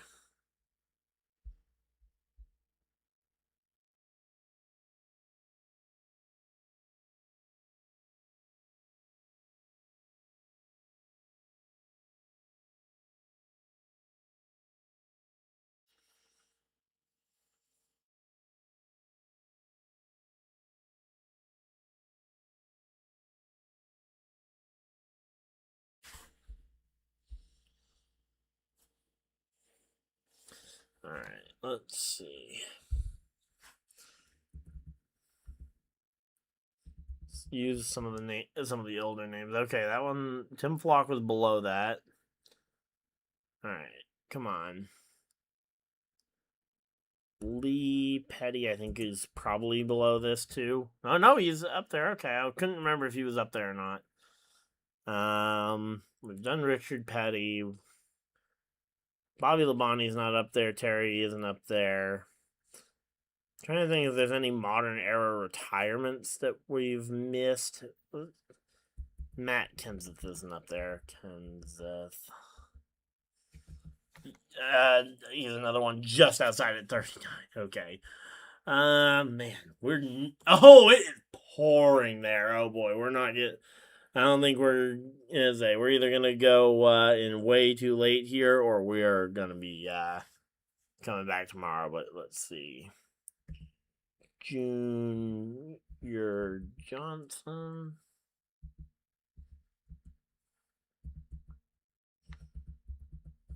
There we go. Junior Johnson is one of the 50s. Let's see.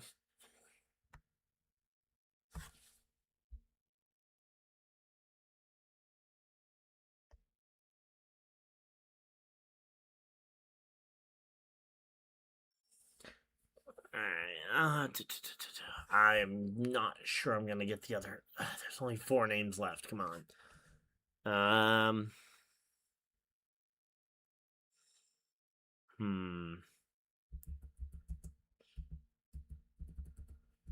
There we go. Ned Jarrett was the other 50. Okay, we got the 2 50s. Alright, who is at 55 wins? Harvick and Hamlin both passed him recently. Come on, let's see.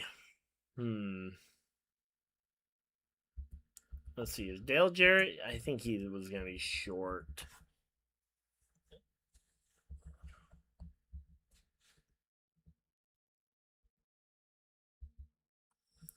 Oh, yeah, it looks like he's going to be short, and I think we're just going to... Let's try Terry. Yeah, nope. Terry Labonte's not in there. I am freezing. Trying to think of other ones. We already got Pearson. We got a lot of the... we already got Waltrip. Yeah, nope. Ran out of time. Not going to watch an ad to continue it. Oh, Rusty Wallace. I should have known that one. Bill Elliott. We completely spaced on Bill Elliott. All right. Well, not too great, but there we go.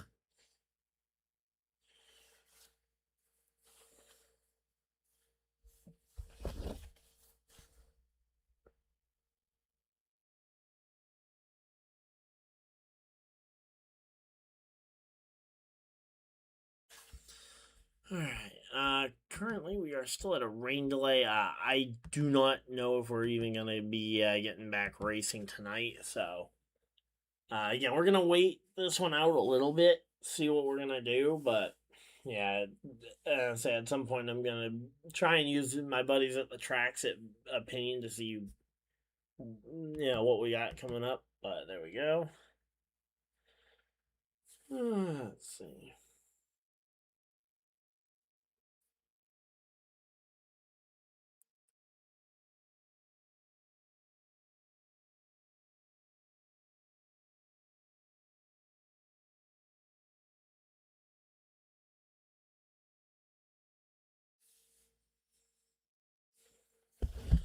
All right, there we go. But yeah, those quizzes again. I might be a little dumb when it comes to forgetting Bill Elliott and Rusty Wallace, especially Rusty Wallace a couple times. Win leader by season. That one might be tough. Drivers from 08, let's see. I feel like wins leader by season might be very similar to the champions. And that one's going to be all right, let's see how much time they give us on this one.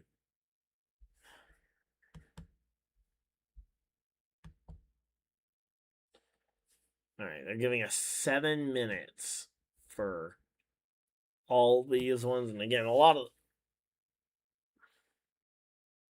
Oh, they're not giving us car number. They're giving us win total number. Okay. You know what? Let's try this one out here. Again, we're experimenting with ways to try and fill in the time on the red flags here. Red flag coverage, it's always kind of tough. If you guys have anything you guys would like to see me try, or things you guys would like to hear me talk about, let me know.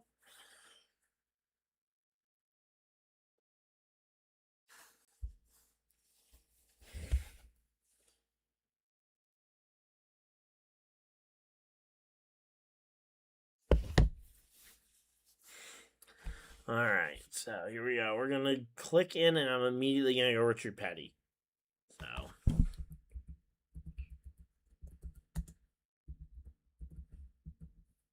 So, let's see. Alan Wiki. Okay, he did not lead points, so we'll go Dale Earnhardt.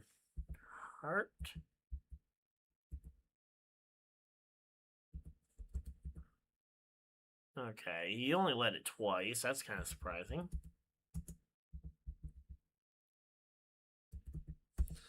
This is going to be a lot harder, though, trying to get these ones because, again, your winner is not always your champion.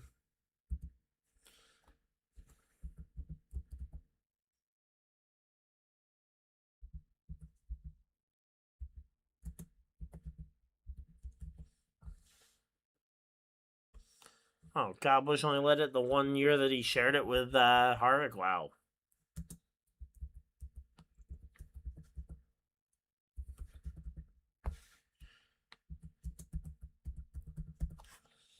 All right, there we go. Oh wow, there was a four-way, three-way tie there. Jimmy Johnson, Keselowski, and Hamlin.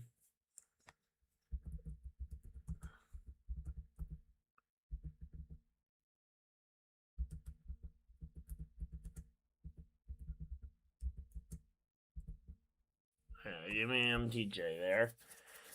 I don't think. As a Dale Earnhardt Jr. wouldn't have done it. Let's try Tony.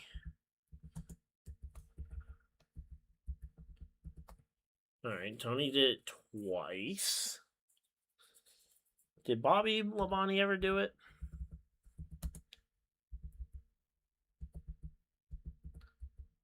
Okay, no, he did not. What about Terry?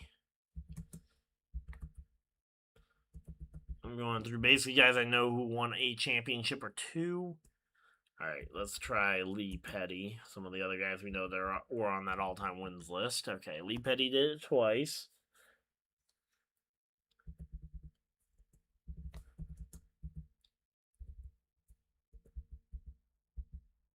Alright, Bobby Isaac did it. Ironically, not the year he won the championship, doesn't look like.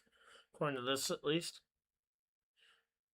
Cale Yarborough.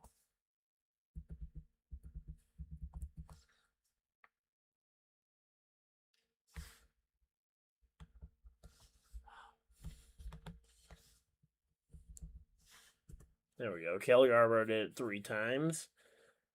Bobby Allison. Ned Jarrett.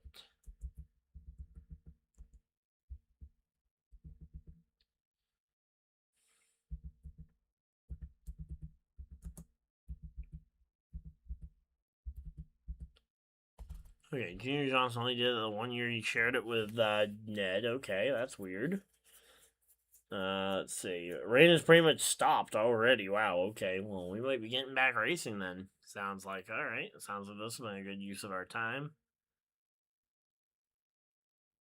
Alright, let's try Matt Kenseth. He had like 1 or 2 years where he dominated. Let's see. I know Newman dominated, yep, that 03 season. Who dominated 10 wins in 2007 that I haven't said already? We did? Oh, did we not type in Jimmy Johnson? I'm stupid. There we go. I saw Jimmy's name on there and assumed I'd gotten it, but no, I got that because it was a Denny Hamlin shared year there.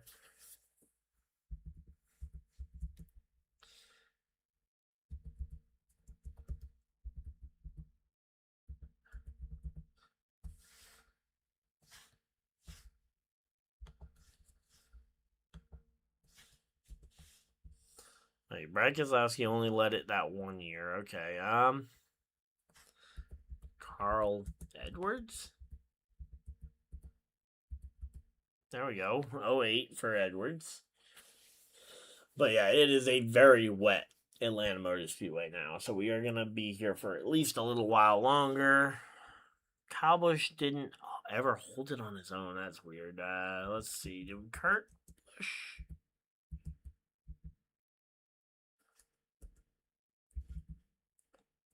Nope, does not look like it. So some more of these in the 90s. I should have some of these. 2023 was that? Oh, did we not do Logano? Joey Logano. Oh, there we go. 2015 for him. 2023. We've done Larson. We've done Hamlin. Was that a Blaney? No, that was Blaney's championship year. Was that also something he did? No. Wins leader in 2023.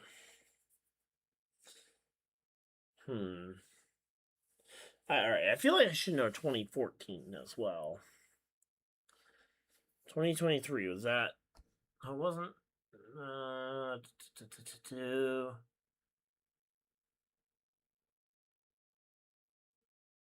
Let's say we've done Kevin Harvick, because we've got a year of his by himself.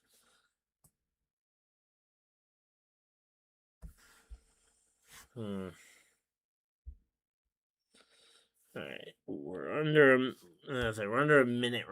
We've only got like 30 seconds left here too, which is really let's try.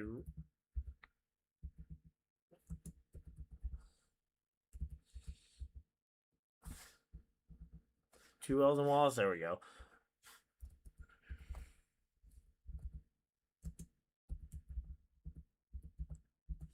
There we go. We filled in a bit of the 80s and 90s there, remembering to think about Waltrip, but we're going to come up short here.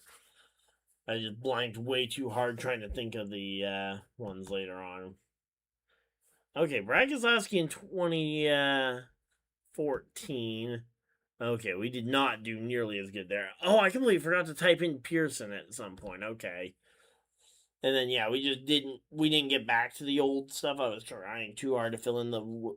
Oh, William Byron got it in 2023. That was who I forgot. Biffle and Kane each had a year up there early on in the 2000s.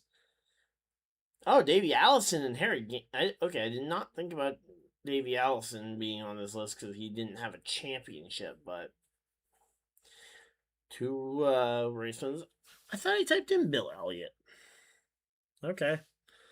Well, hey, we did okay there. That one was not nearly as good. I think I got hung up way too much on the early part there. But yeah, we're continuing to hang out here again. Currently under a red flag for rain. So we still have 11 people hanging out in chat. Thank you guys for everybody spent a portion of your very valuable time here with us.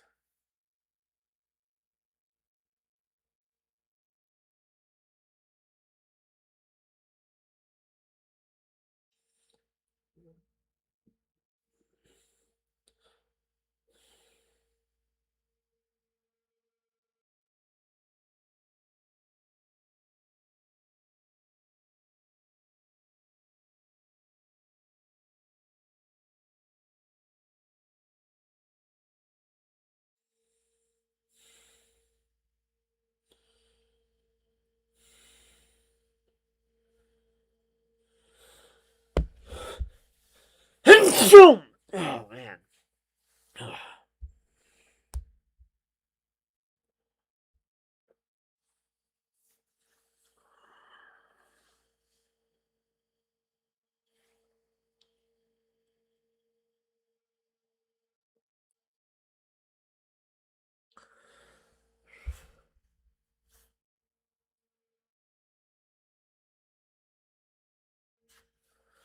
Alright, Alright.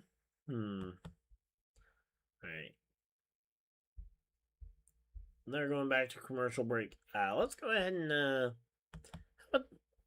let's do a couple reps of Pokemon here, so.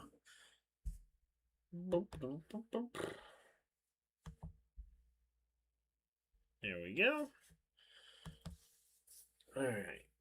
So yeah, I've been playing a bit of TCG live over on or I will be playing it over on my gaming channel. So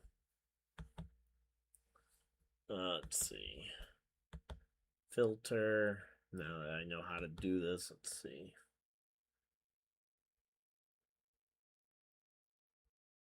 All right, I don't know how to do it off the top of my head here. So we'll just put me in the top corner here, and we're gonna do cash. Let's do some ranked. And hotbox. We could do. Yeah, let's do hotbox. Eevee's fun. As I, we can rotate around as well. We don't have to do just one deck specifically, but you can start with Hop's box here.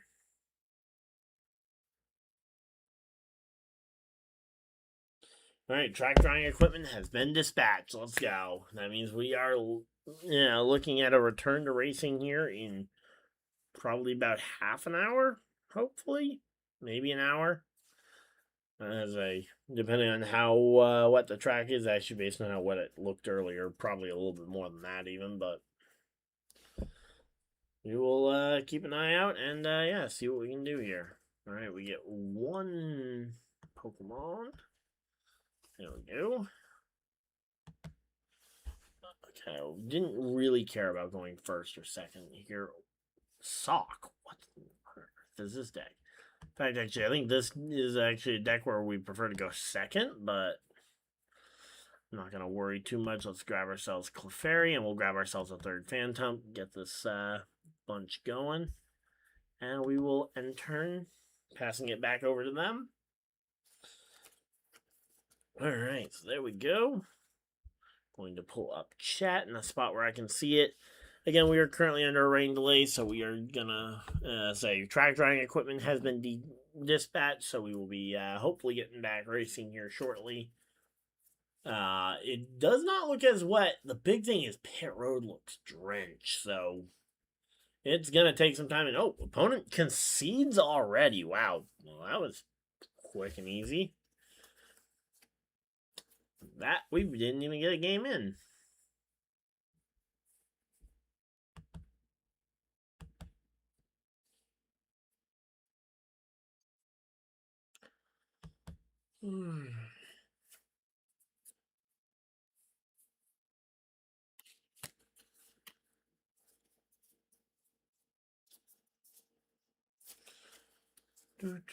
Alright, they're showing some pre-race conversations with Carson Osavar. Opponent's choosing tails. Flips the coin. They get the coin flip, so we are going to be stuck with whatever they decide here. Let's see. Opponent has won the coin flip. Opponent will go first. So we get kind of what I think we probably want with this deck, which is going second, but majority of decks do like to go first, so we kind of want to be able to steal first away if you can. Alright, that Snorlax, we got Phantom out here. And, okay, he's running a grass box deck. We can tell that from his mulligan where he was not able to find a card. We will grab our one extra here. The Snorlax doesn't really help us, but we can Petrel for a secret box potentially and really be able to take control here. And yeah, there we go. They're showing off Carson Hocevar's big thing where it's like, hey, turn in a t-shirt from a fellow driver. So it's a funny promotion, but I'm not sure how many other drivers are gonna love that. Because could you imagine if other drivers start doing it? Then we have wars back and forth of everybody turning in shirts for one driver or the other. They can support a different driver every month. And just swap.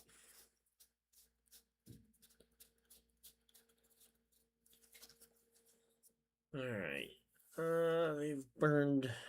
Okay, there we go. I was gonna say burning some clock here. Alright. Telepathic energy. We use this chance to search our full deck here. So we already know what we're grabbing.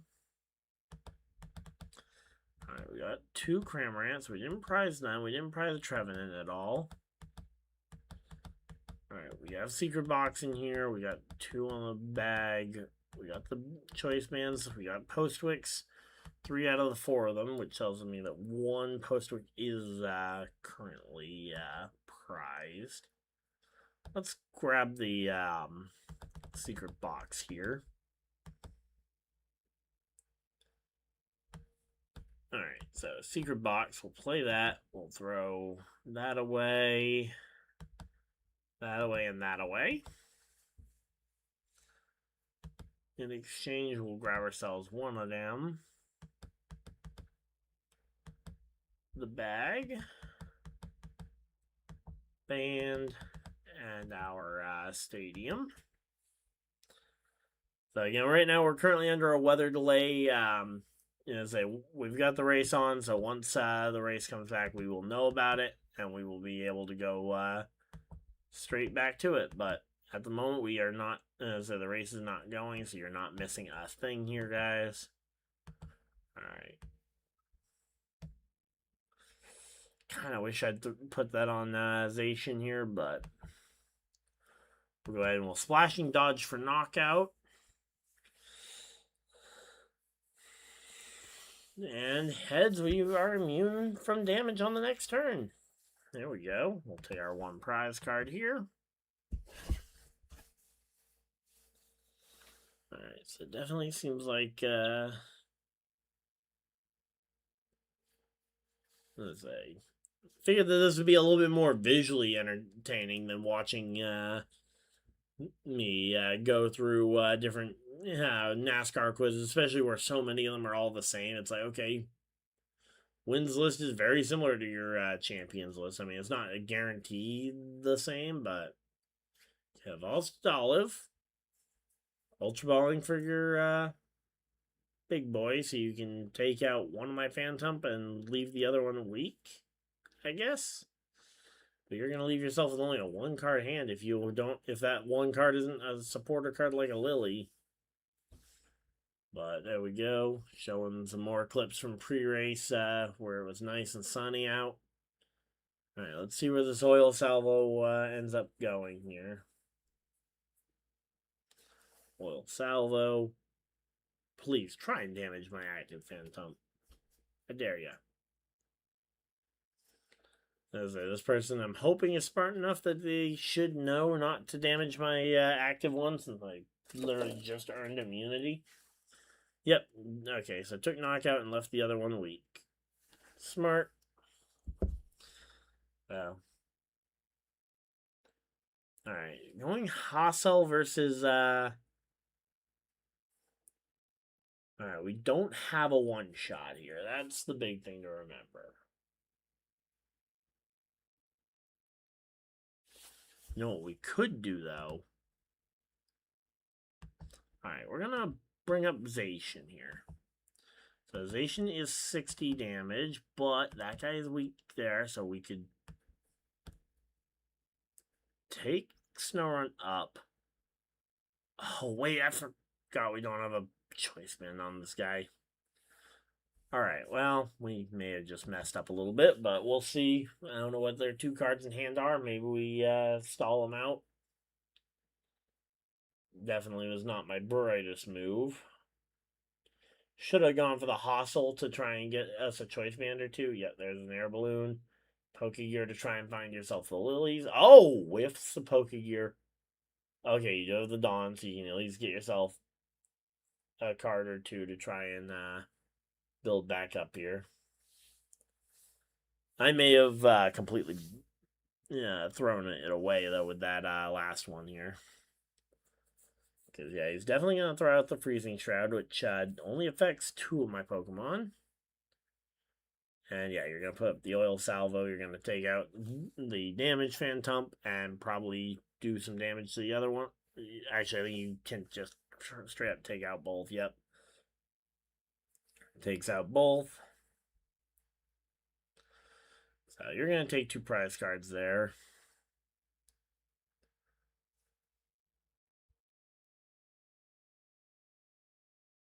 Alright, we have the choice band now, so we can do the damage that we want to the Frostlass. So let's go Insta Strike into the Frostlass, and let's hit the Snow Runt. Okay, a second prize card here. Probably should have hit the Arboliva, try and soften it up, because that's kind of the whole point of this strategy, was to try and soften up Arboliva, but oh well, kind of a little bit late at this point. I think we've kind of thrown away this game, I think, but we'll see. I very well could have thrown away this game. I probably should have just tried to do as much damage as I could with the Alright, so boosting his hit points up. Gonna try and live to see another day with the Frostlass. And there's the Lily. So get yourself a fresh hand of 6. You don't have a knockout here. That is the one thing to remember, though, is this thing does not have a knockout on any Pokemon, even with the freezing shroud damage. And I'm guessing from the fact they haven't immediately done something with their 6 cards, that they don't have anything like a Poffin. Okay, they're going to just move damage around the board. Let's see how they decide to split up this 120. Could just put it all on Snorlax to try and knock out the Snorlax, but nope, gonna put it all on the activation. Okay.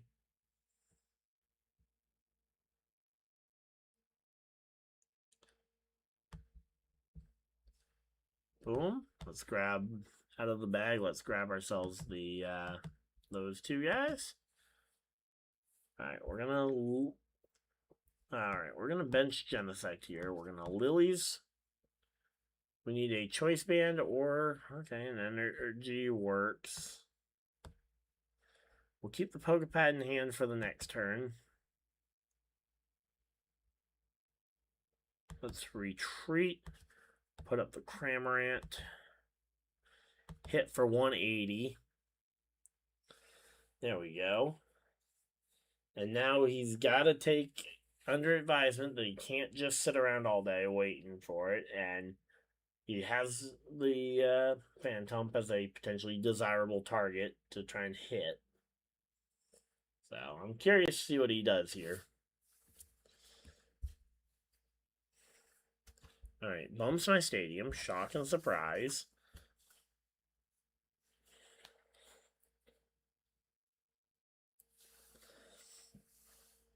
Alright, so he's bumped my stadium. We're down to basically, so 60 on that thing. 120 on my, oh wait, no, we're down to 90 on the Zacian. Yeah, 150 on the Cramorant. 150 would still be enough to get us there, though. So if he doesn't take out the Cramorant, you know, which actually I think we are immune from the oil set. I don't know, because it's damage. So there we go. Lightning hold should be lifted in about 10 minutes. Okay, we're about 10 minutes away from the end of the lightning hold. That should be good. Alright, he's going to Pokepad for a... What's it going to be? Is it going to be a...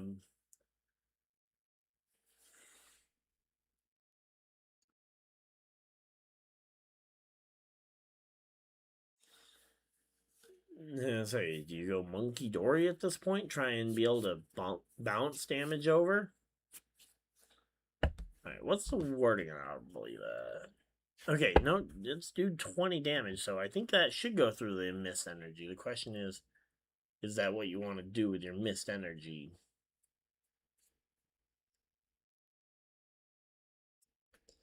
I think taking out the Cramorant should be priority number 1. Problem is, if you do that, you do open yourself up to a major attack from me. Ooh, you could take out the Hop Snorlax too, actually, this turn. No, you're going to just take out the...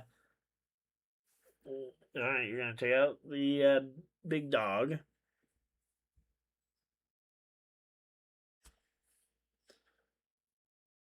Alright. Well, let's see what we can do here. We're going to... Boom. Pokepad for the Trev.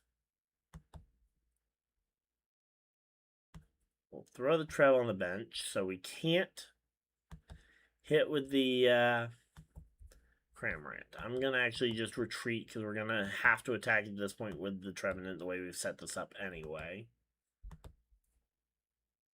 So we're going to Telepathic. We're going to Lily's Determination for 6. Alright, we get the Choice Band. We're going to flip the script. Maybe they don't know we have it. And maybe we can get the Stadium. We don't get the Stadium. That's annoying. We'll slap the Choice Band on there. I do kind of wish we'd left a spot on the bench open, but let's... I have not seen his A-Spec yet. Yeah, no, he has not launched an A-Spec yet, so we've locked that down now. Let's Pokepad for a another Trevenant just to thin the deck down for our next attack. Alright, so now we'll go ahead and we'll Horrifying Revenge for knockout. So, we take that one. We take 2 prizes here. Now, the question is, in their 6 cards, do they have the evolution? If they have the evolution here, they have game. If they can't evolve, that's where this gets curious. So 7 cards in hand. They have to have an, and they got it as long as their 1 prize card isn't one of their olives. They will take victory here. We kind of threw that one away with the dumb play with the Choice Man should have gone on to the big dog. There's the Dolive, the Arboliva, and game. We'll let him put together all the pieces because maybe he misses it or something. But yeah, we're so low on damage at this point. We are moving damage around. 120 onto the Genesect, and that's game. Good game. Can't win them all. And we're still under a rain delay here at the Atlanta Motor Speedway, waiting out a rain delay here. All right, let's see. So lightning hold will be. Let's say rain is forecast for the next hour in Hampton, Georgia. Maybe it's just that one part of Hampton, Georgia that is clear enough that they're gonna be clear, but. Let's go ahead and run EV Box. And we're going to run it in casual just to avoid me hurting my ranking by either making a mistake because I'm on live or because I'm live streaming and just rambling. And also to try and, if we have to bail out early to get back to the race, that we can. Yeah, I figure this is probably more visually interesting than the Sporkle quizzes were.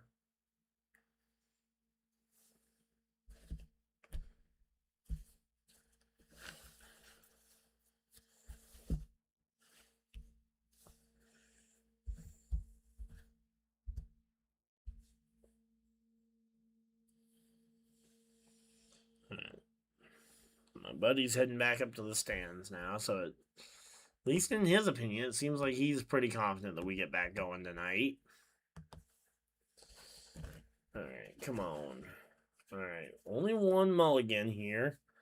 Fire Breather with the Macargo. I'm interested to see what this deck is.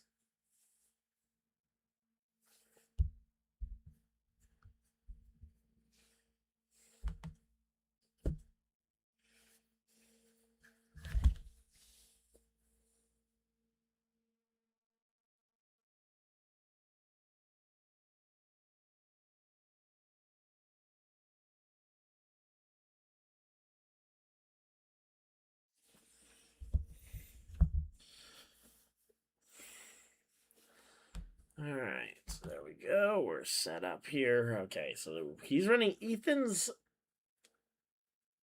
Slugma, Ethan's Macargo. I'm curious to see the deck here. I mean, I know the Ethan's deck somewhat well. I'm kind of just curious as to why you'd be running that with this. So there we go.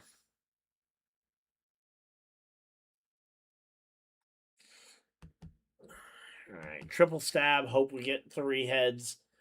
But the track drying is underway, and they're going to try and get this thing dry and back out there. Two tails. Come on, man. Only 10 damage on that thing. Lightning, as the lightning hold should be lifted shortly. Alright.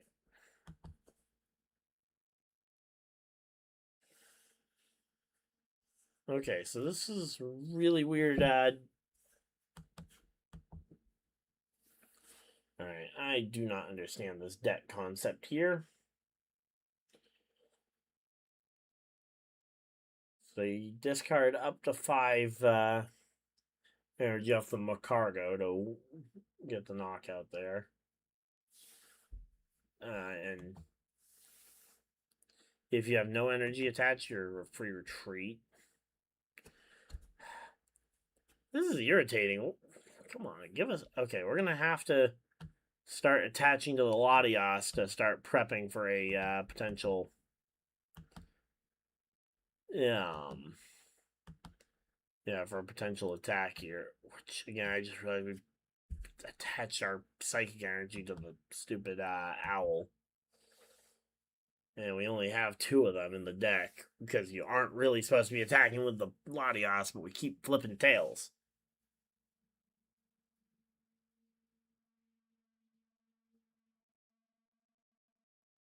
Alright, so my buddy at the track is saying it's going to be at least an hour before we get this thing dry. But yeah, I don't know how he plans to get these energy onto the Macargo in the first place. I mean, I guess it makes for a good pivot Pokemon to have a free retreat. So there's easier free retreats in the on the market there. But again, the fire breather. Okay, I guess the Ho-Oh would be a way to attach fire energies to one of your bench Ethans. So it's an interesting version of Ethans. I'm not sure I would want to run it, but it's something. And our deck is killing us here.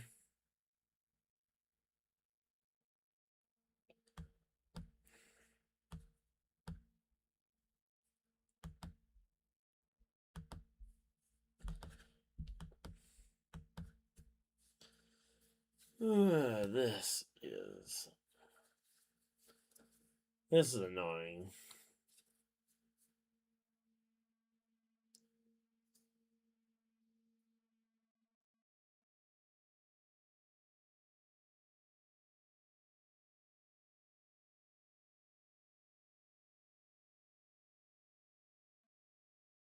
Oh, they bring a Wipeout back? That's cool.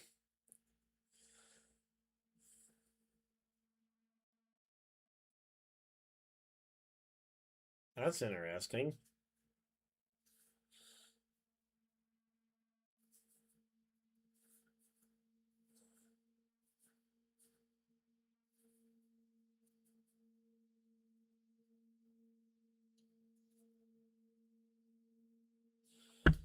Alright, no more Lightning Hold. Okay, Lightning Hold officially off. More rain 15 miles west, but looks like it's a weakening trend. Okay, that's good.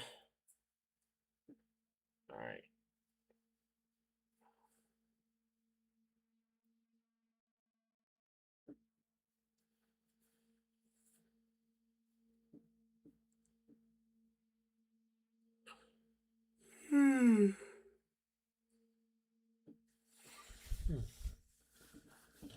Alright, here we go.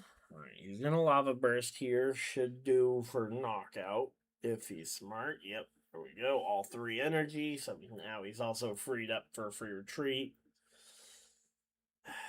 Again, this has not gone the way that this deck needs to get this one.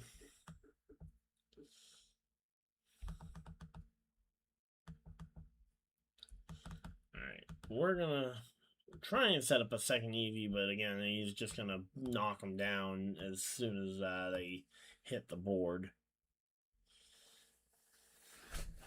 I'm just gonna forfeit and get into another matchup here.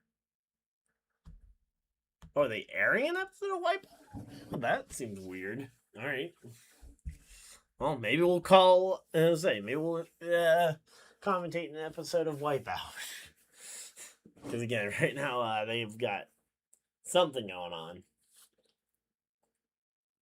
All right. Again, that matchup was stupid.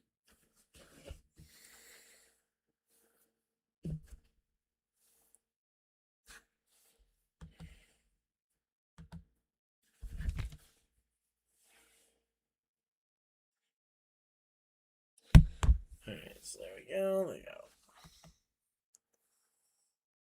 go.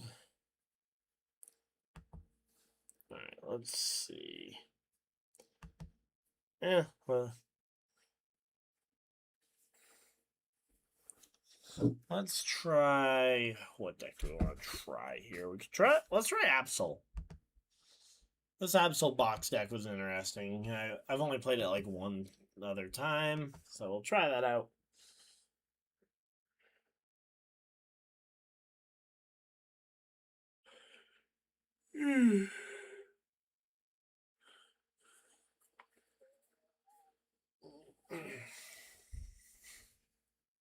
Yeah, it's weird watching Wipeout now after having been so engrossed in American Ninja Warrior for years to the point where it's like, okay, a lot of these things seem kind of gimmicky almost. I mean, yeah, it's fun to watch, but it's hard watching it knowing that how much more serious it could be. All right, here we go. Let's see. Opponent. All right, so we're gonna get to use our supporters turn one, which is good because we got 4 of them in our starting hand. Love to start a. All right, so we could Brock scouting for the Absol, but we wouldn't then get a energy. We'd be guaranteed no energy for the Audino. If we can get an energy for the Audino, then we can Brock scouting. It's gonna come down to that top deck. If the top deck isn't a energy card, then I think we gotta play something a little differently here. Okay, Mega Diancie running with the Midnight Fluttering Flutter Mane. Going to attach your telepathy energy. Try and fill up the bench here. I don't really know why this deck would want to go first. I mean, I guess you could.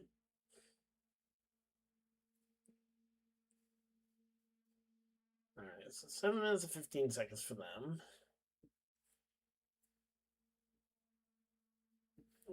Midnight Fluttering to shut down, what is that? Your opponent's active Pokemon. So only the active spot. Okay. Well, we got the... Alright, we got the thing we wanted. So let's go ahead and grab ourselves Absol.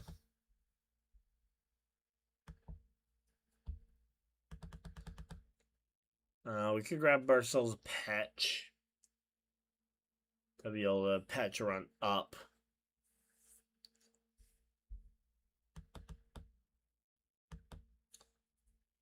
I'm thinking we go Absol and Petch here.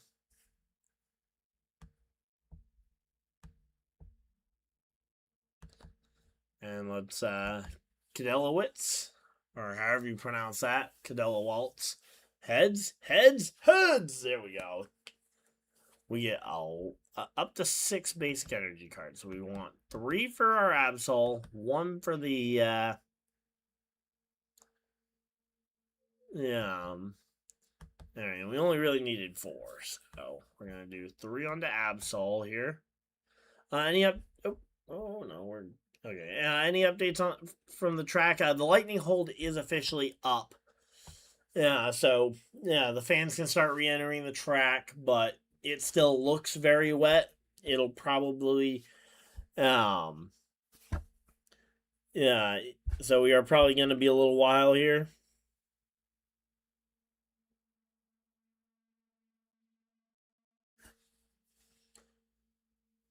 But yeah, we're going to be we should be getting back racing in about 40 minutes or so, assuming that my buddy at the track is accurate with his estimates.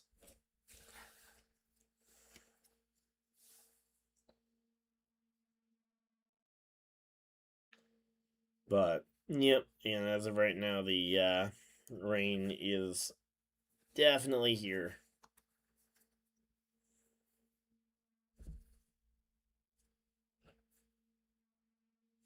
Alright, going secret box, discarding your hand. Alright, which means I will get to know your whole hand before I even have to Claw of Darkness to take some knockouts. I'm hoping, actually, I can take some knockouts here regardless, so. Power Glass. You don't have a way to retreat your Flutter Mane, as far as I'm aware.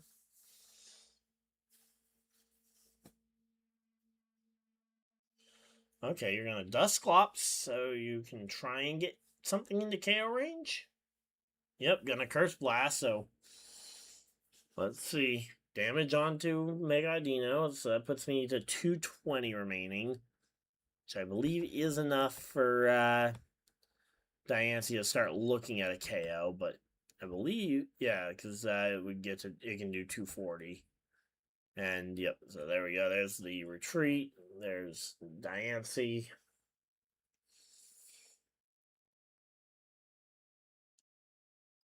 So even the single Dusclops could be a threat here. Alright, so that's 3 prize cards off the bat right there. That is not good.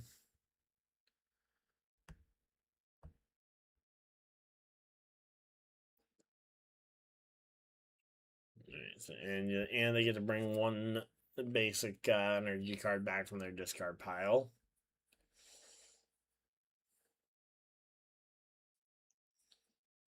Alright, I'm gonna go Monkey. I'm gonna go Transceiver for Petrel for our Binding Mochi so that we can do extra damage. I don't know if it'll be enough to get there.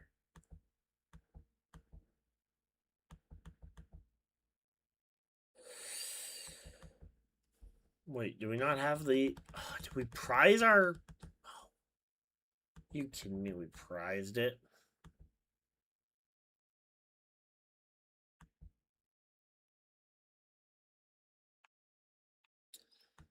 Alright, well, I guess we'll grab our special red card and hope for the best. But he has, he does have energy cards down there, is it? Alright, it's at the end of your turn, so it only happens at the end versus getting to attach 2 per turn here. So we're going to special red card here.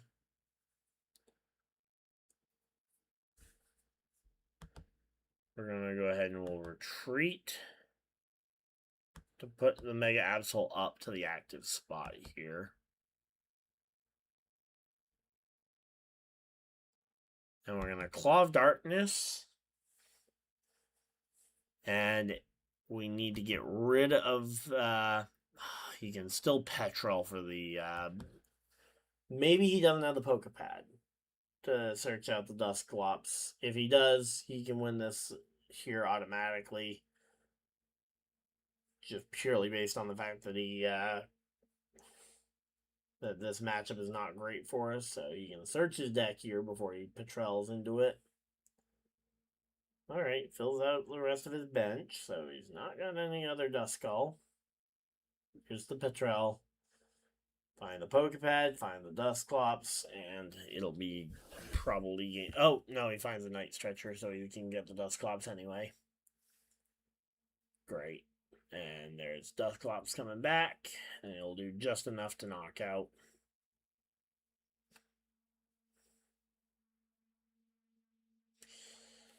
Nothing we could really do there. We just got absolutely outmatched and out firepowered by one of the only decks that's set up faster than us. They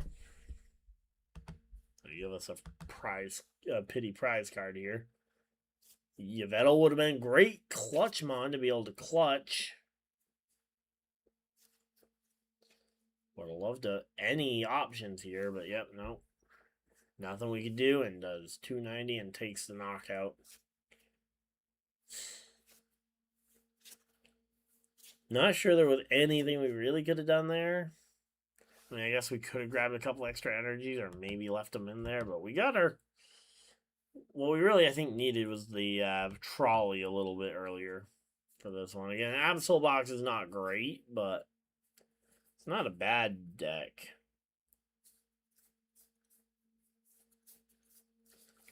Alright, let's go Tails. Alright, we got our Tails. We want to go second here so that we can get an attack off earlier.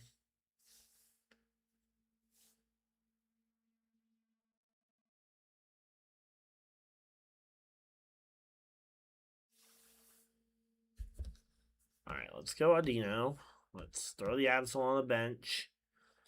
We have the energy in hand. I would love to have I'd love to get the either the transceiver or the Petrel or the trolley on the top deck here. Opponent's turn, so they get to go first with the Zorua.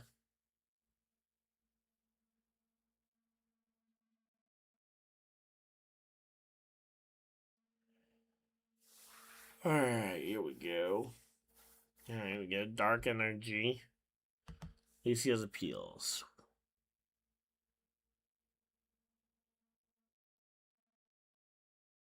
Okay, that's not really all that great. We're gonna go ahead and throw that. Moltres really doesn't do anything to anything in the Zora deck, so we're gonna go ahead and we'll Caldewaltz.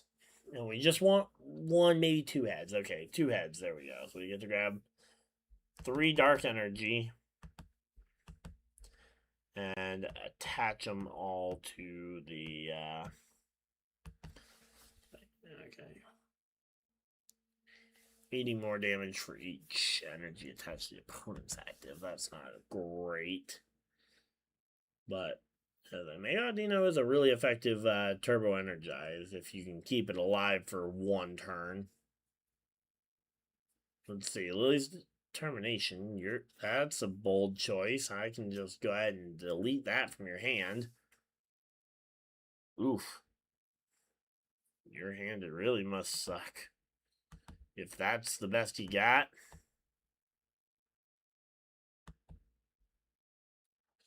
Alright, let's Claw of Darkness for 200. We're not going to worry about attaching an energy here. And we get to see your hand. Yep. Why do you have water energies? Why? And the rare candy, honestly, for that matter. Oh, you're running... You're not an Zoroark deck. You're a Greninja deck that just happens to only get Zoruas on the start. That's funny.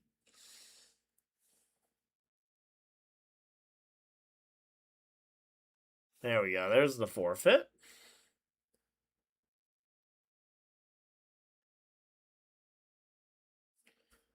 Alright, well, we knew the forfeit was coming in there. And I've got a buddy who's down in the grandstands in Atlanta, so we will be getting updates again as soon as we get as soon as I see him. I will pass them along to you guys. Oh, we haven't played Mega Skarmory in a while.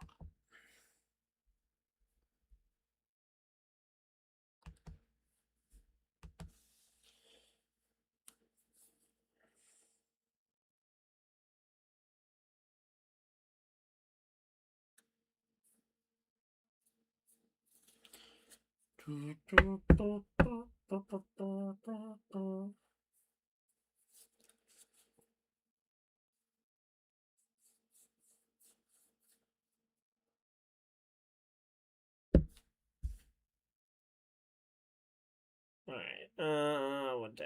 We're running Metal Box out. We want to go second for abilities. And not for abilities, but for the supporters there.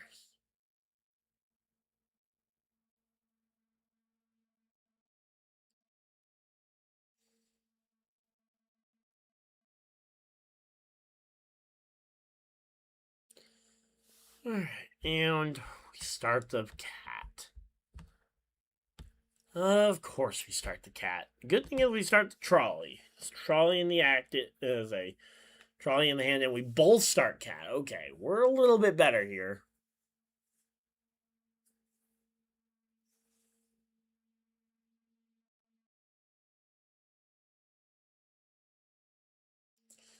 Alright, so he's got Lily. He has no idea what we're rocking. Okay, psychic energy. Not overly surprised to see that. And pass. Alright, he's going to know exactly what we're rocking once he sees the trolley, because he's going to see we're going to rock 2 of them. 1. Do we go 2? No, we don't need 2 Genesect, and we'll go with 2 of... Ooh, where do we, let's put the Budu here. That way we can stall a little bit.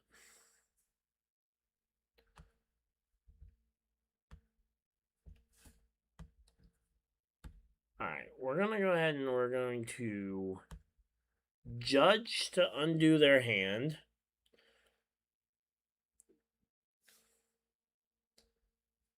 Now we're going to go ahead and metallic signal to get ourselves up to Matang. Prepped for next turn. We'll retreat the Meowth. Put up the Budu and Itchy Pawn for 10 and shut down their item usage. So even if they do have an item card in those 4, they can't use it. So there we go. Battle of the Cats. That's how it started, and now we got a flower out there with a big industrial project starting behind it. Because, with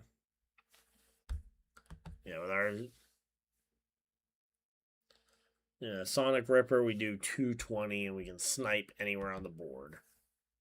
Alright, our opponent's going to try and do the same thing with Smooch'em. Looks like. Or a similar thing. They're going to go Delightful Kiss. That way they can power up their Pokemon. Ah, they got a Lily's Determination.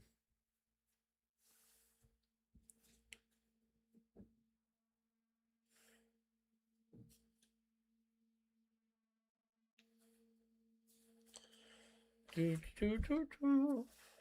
we're just chilling out here. Hopefully everybody is having a fantastic time. Again, currently under a rain delay still for the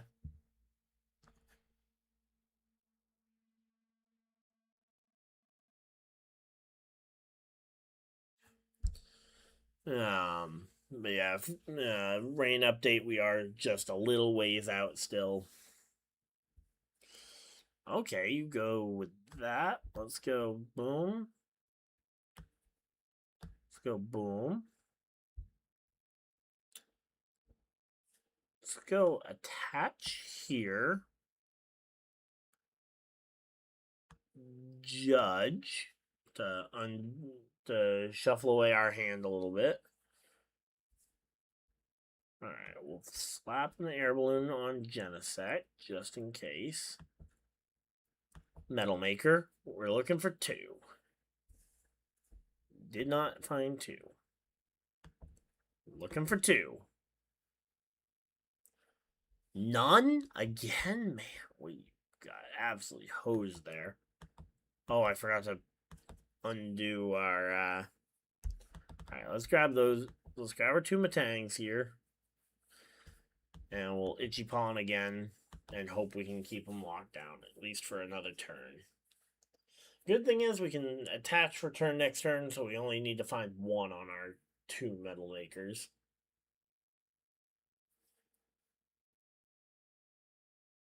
The fact that we looked at close to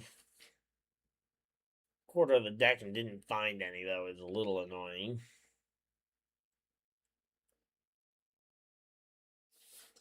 Alright, Lily's Pearl. Does that only apply when you're in the active?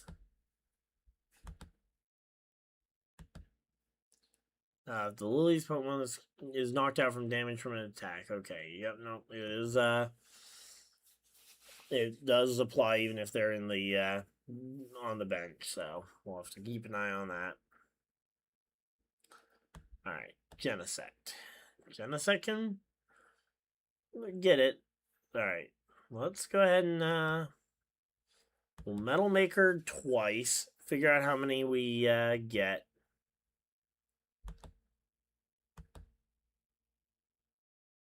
Okay, we only found one. Which means we're going on to the yeah,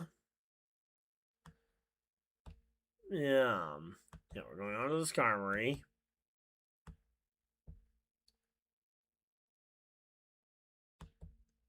And let's go ahead and Sonic Ripper onto. Would love to hit that Clefairy. Yeah, let's hit the Clefairy, and then we can target down the Meowth next turn. Only gonna take one because of the Lily's Pearl, but I think we got it. There we go. Boss's order, so we can boss up the Meowth next time if we want. Again, we are still under a rain delay, waiting on an update from my buddy down in the grandstands there. Should have an update shortly, guys.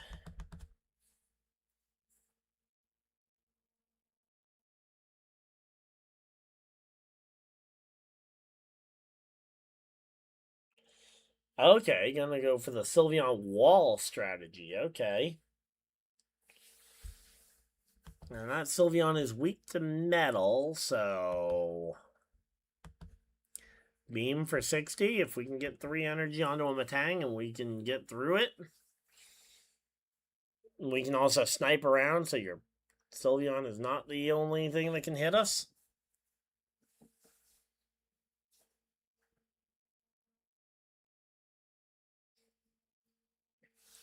I'm curious to see what his plan is here. I'd say if we can get 3 onto one of those Metangs, that would be awesome.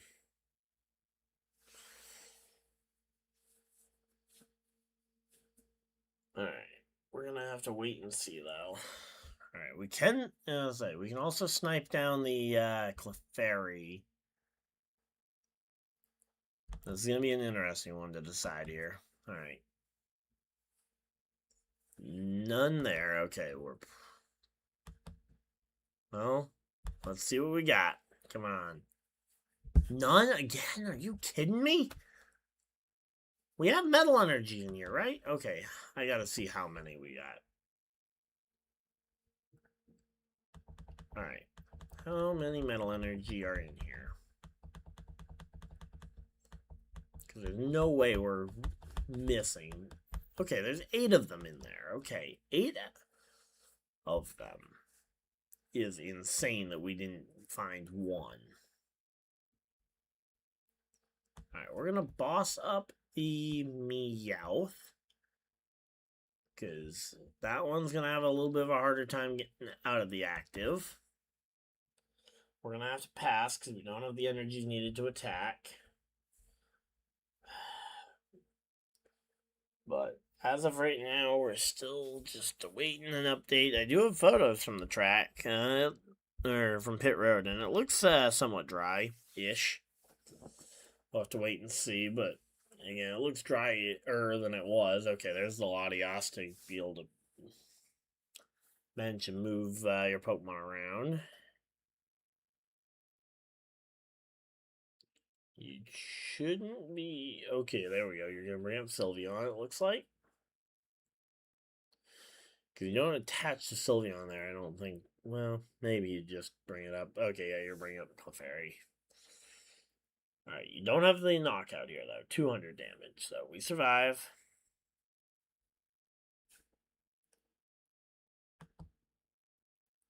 Let's go Metal Maker. Come on. Really? 8 out of 34. Alright, let's see. 1. Well, we attach it to Skarmory here. We Night Stretcher for our 1 energy we use to retreat the Meowth. We attach it. We Sonic Ripper. 220 onto the active Clefairy for 440. And we shuffled ours back in, so we should hopefully be able to, and we get 2 metal energies. Okay, there we go. We did prize some amount of our metal energies, but all right, should be a little worried here because he is definitely not in the best of spots here. Rock scouting to try and find himself another Lily's Clefairy or another. Okay, he grabs himself a Sylveon. Interesting. Sylveon wall again. We can snipe around the wall, so it does not.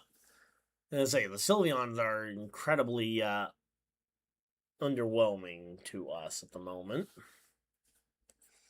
Yeah, you take out our Skarmory. That's gonna hurt a little, but it's not gonna kill us. Okay, here we go. Back from the weather delay. So they're coming back from the weather delay to show us. Still under a weather delay here in the NASCAR Cup Series race. You can see that Jamie's enthralled. Again, track is looking dry. That is a major positive here. Alright, I'm going to go ahead and shuffle in these 2 energies. And okay, we end up still with 2 energies in hand. I wanted to try and see if we could thin our deck by a little bit here. Yeah, get some more metal energies, but we end up with the same number of metal energies in there. Someone's saying, yeah, people are asking for the conclusion to the to make sure we get to see the end of the Wipeout episode they've got going while we're going through track drying. Ooh, we got 2 energies here.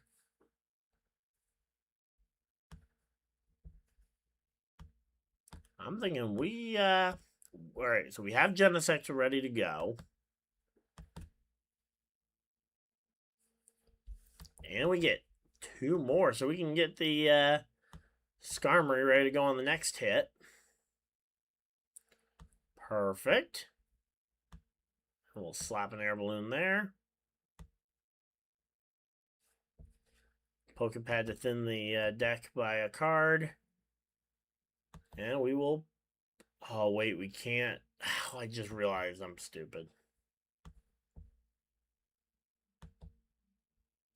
We can't protect charge for damage because of the fact that we're an EX, but when I forgot that's not a shred. An attacker. That's the whole reason why the silver wall is a thing. Well, now we have the Genesect at least powered up for when we go for an attack on a later turn.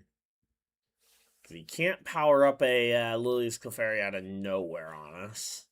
You can do 100 to Genesect, which won't do much.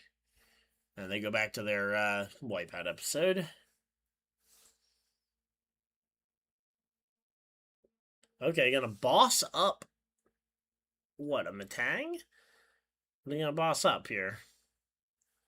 I was gonna say, you could boss up and take out a Metang. That would actually be something that might help you out here. Please, if you're gonna boss one of them up, boss up the one that doesn't have the air balloon on it, please. No, you're gonna boss up the one that has the air balloon. Still, we get, because of the other Beldum we put down, we get up to a, we still get up to the 100 mark. And the thing, we could have had this all wrapped up with if we just attached these to the Metang instead of the Genesect last turn.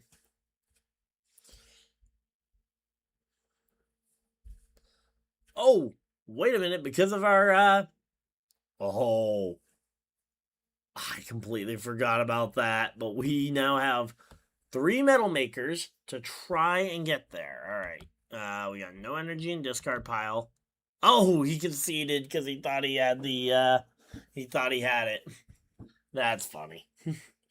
Alright, well, we absolutely crushed that one. Alright, there we go. Mega Metal Box is fun. I will say I do need to probably update this deck list to include Philippe. at least one or two copies of Philippe.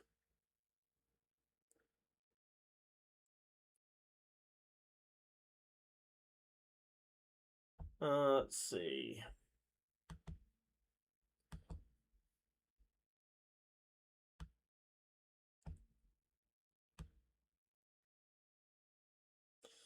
What do we low flosion? What is that one? That's our snake flosion. That's more snake flosion. Let's see. Look flosion May. There we go. The one I made back in May.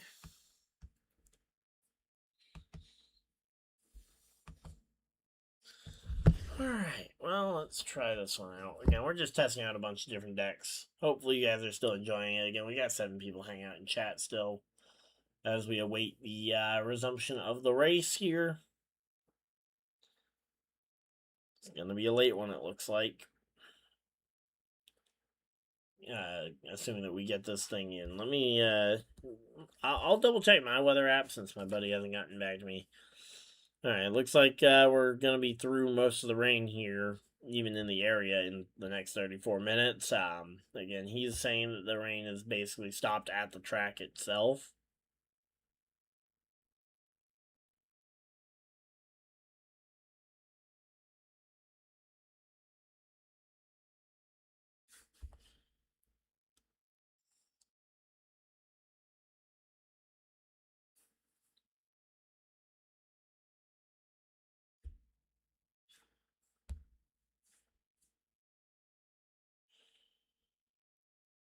Alright, I completely forgot to be paying attention there. Yep, we only got the one basic anyway, so. Alright, here we go. We buddy poffin. Ooh, Bulbasaur. Fire deck into grass deck. Love that. Kind of assumed from the Leafeon sleeves that it might be a grass deck, but you never really know.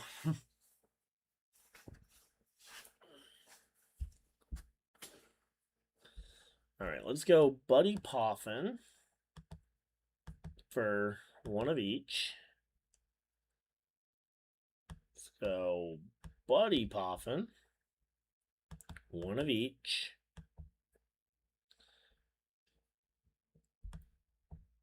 Ethan's Adventure for... nope. Did not mean to grab the Tabloons one. 2 Qualavas and a Fire Energy. So we're not going to attack this turn. We're going to attach there. We'll wait to bump the stadium, and it's tempting, but I know we need the energies. The energies are important. So there we go.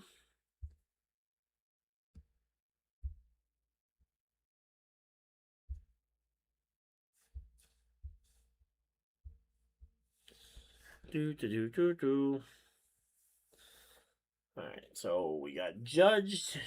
Great. Well, we still have an Ethan's Adventure in hand, so we'll be able to get our Pokemon back out. Alright, gonna Ultra Ball for what? What are you Ultra Balling for? Ivysaur? Yep, Ivysaur. Shock and Surprise.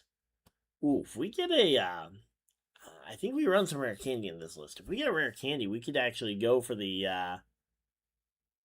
no, we could go for something really funny here. Kieran. Not going to be enough to get there, unfortunately. We'll go ahead and we'll buddy Poffin for 2 Quilava and a Fire Energy. There we go. We'll go Quilava. We'll go Quilava.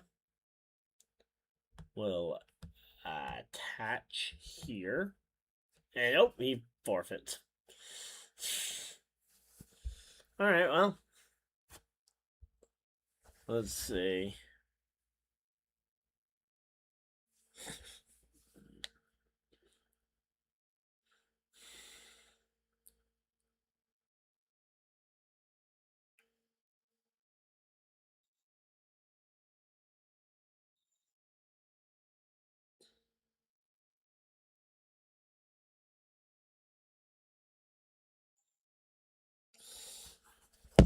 Alright, there we go. Alright. So, about half an hour out, apparently, according to the TV. So, we're about a half an hour away from the race. Resuming.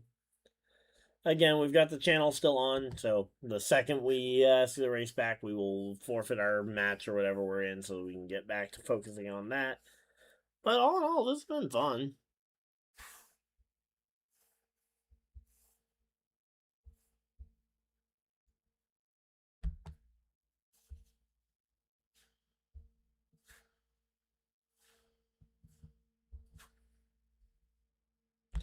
Alright, we're going to go first.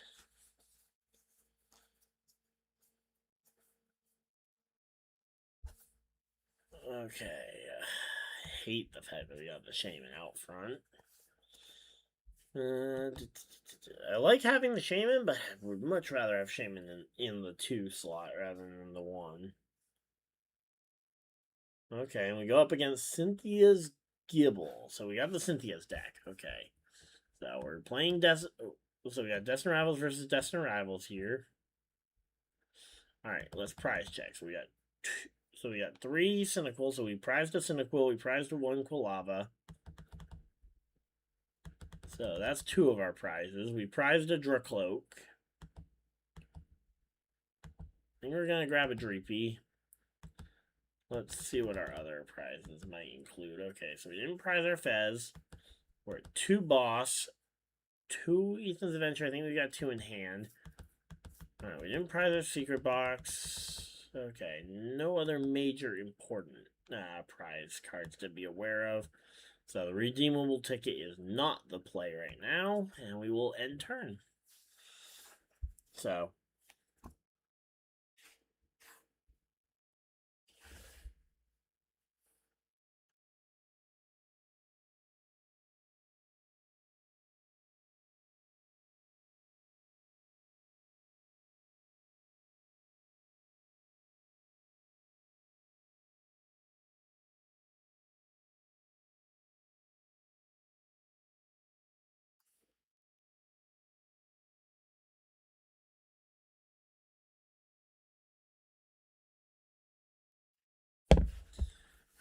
let's see. So he adds the power weight to try and get himself up to the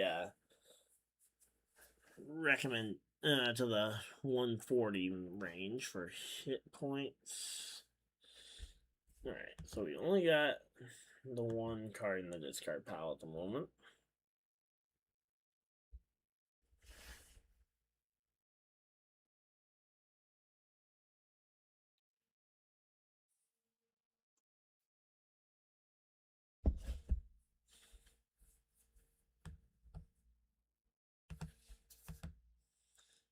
Alright, let's grab a fire energy here.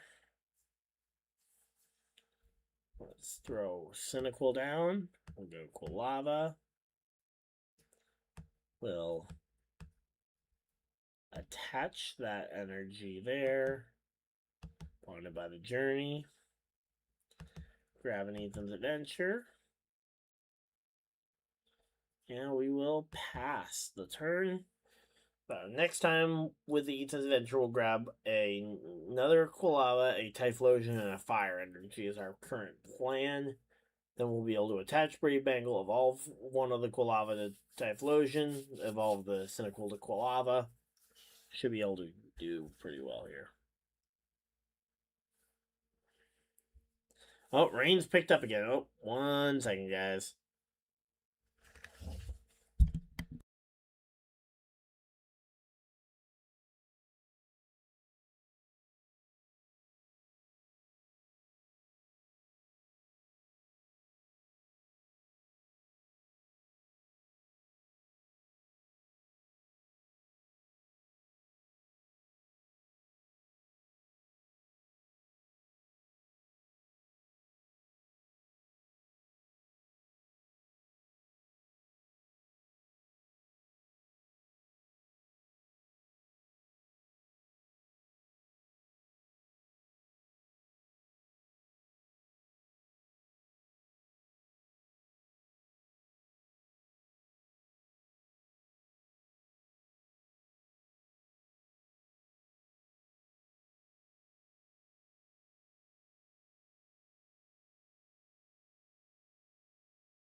Alright, sorry about that. Had to take that call real quick. That was my buddy at the track. So apparently the 48 crew, allegedly, is worried that we may not get back racing.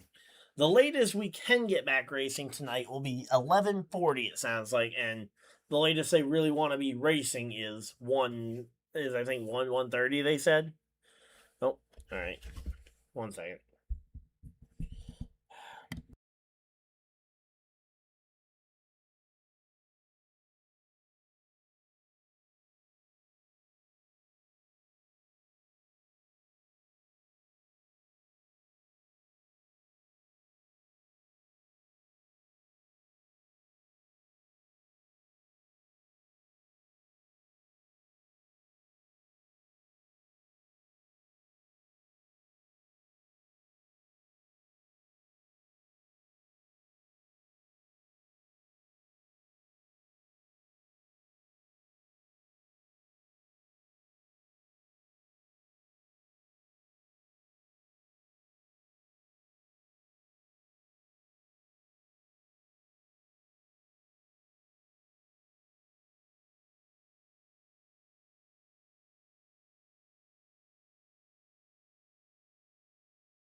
All right, we are back. Sorry about that. I had to take a call.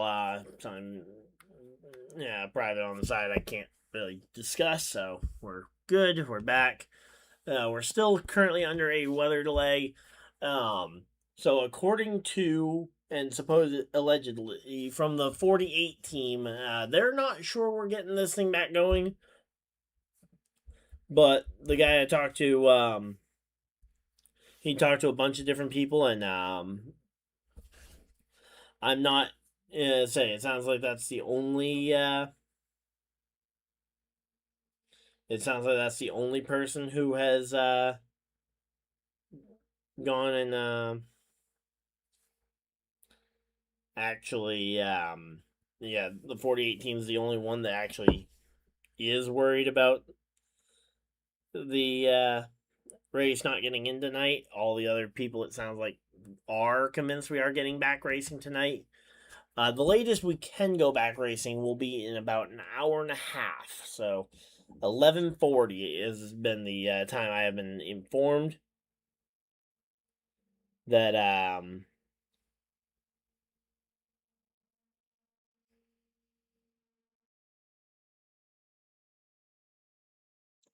so there we go.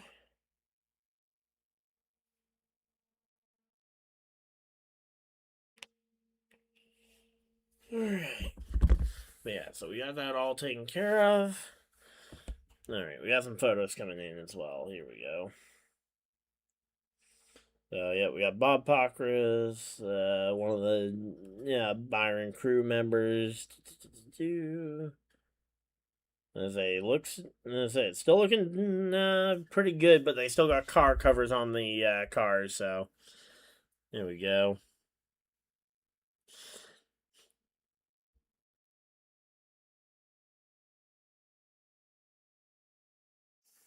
So yeah, possible cutoff would be at 1:40 a.m. would be the potential for a cutoff if we run too late. All right, so there we go. Again, we're just chilling out though.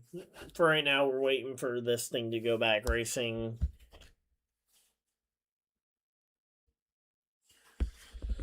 So yeah, there we go. Oh, yay. We got the Starmie. We got Mega Starmie, Mega Frost last deck. Yay. One of the worst matchups possible for Ethan's Typhlosion to have to play into. Okay, I'm gonna go for regular Frost last year, which is gonna put a clock on almost all of our Pokemon. And attach the energy to Starmie. I'm expecting that we are going to lose pretty quick here, but we'll keep an eye out. And we didn't prize our Shaman. Good. Alright. I don't love having to secret box these three things away, but we need...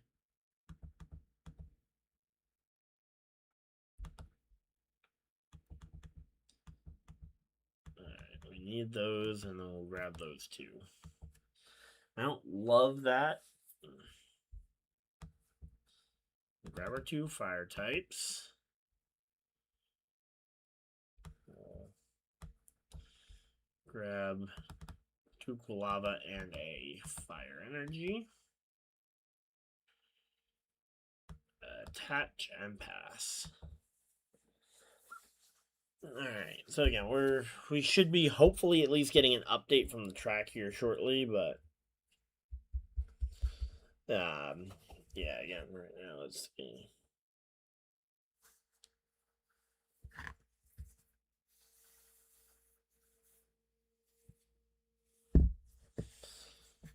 Alright, so there we go. So again, my buddy says he'll text when we get the call that we're going back racing, so don't worry, we're not gonna miss going back racing.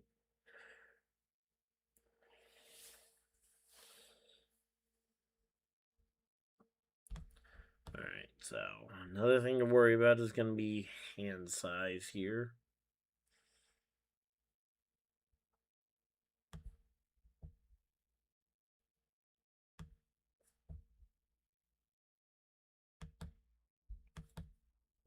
Let's flip that script. Alright. Let's grab Adventure. Alright, so we got one Ethan's Adventure in the discard pile. We only got 2 in deck. That tells me 1 is prized.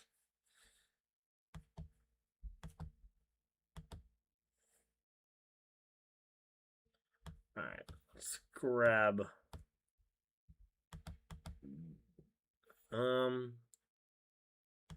Let's leave 1 not discarded here. That way we can use that one to grab ourselves some fire energies and such. Oh. I did not think about that. Alright, we're going to have to discard that and... No, we need the bangle to be able to get the 330s. Let's get rid of the Night Stretcher, I guess. For a Cloak.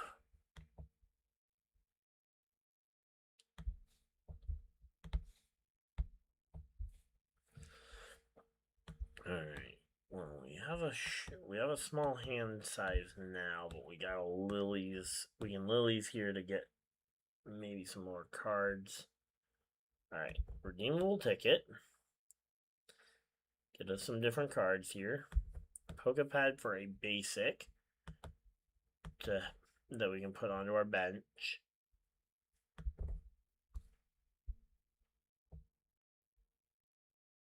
Let's Sacred Ash Pokemon back into the deck. And we will Ultra Ball those 2 away. And we will find nothing. Recon Directive. Okay, I believe we haven't attached an energy this turn, so we'll attach that there and pass. Alright. Alright, this one is going to be a tight situation here. So he can still take us out here, but we do have the Ethan's Adventure in the deck, so we should be able to get the knockout, the retaliation knockout here onto the Frostlass for 3 prize cards.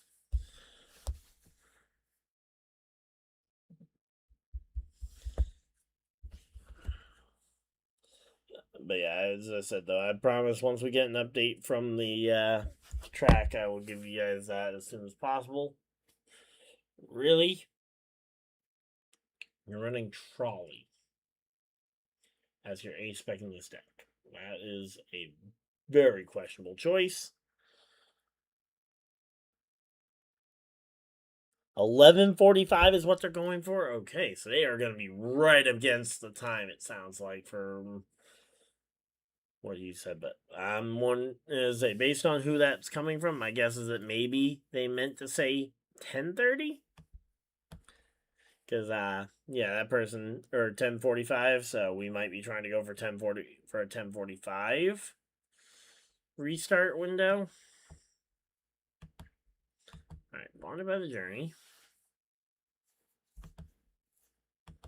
Get the last Ethan's Adventure out of the deck. Go 2 Typhlosions and a Fire Energy.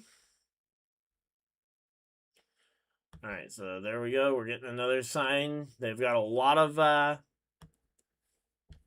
got a lot of Air Titans on the track here trying to get this thing dry. I'm wondering if I'm thinking they might be trying to get a 10:45 return time. Alright, 310. We do have the knockout on the Frostlass, so we don't need to worry as much about the card count in hand. And we'll Buddy Blast for knockout. And we should be able to try and steamroll this one, because then we can Kiernan. We need Kiernan plus a Bangle to be able to get the big Starmie for the game. Ooh, or could we get the same with Victini and Kieran would leave us short a bit. We would need them to open up bench space for us, which if they have if they have a second dark energy, they could probably open up some extra bench space for us. Okay, they're throwing a lucky helmet on the Starmie, showing some some other showing some rain delay tweets. But yeah, again, we're just chilling out here.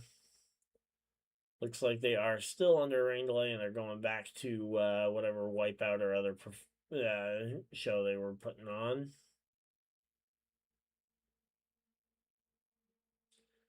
Alright, so here we go. Gonna move some damage around.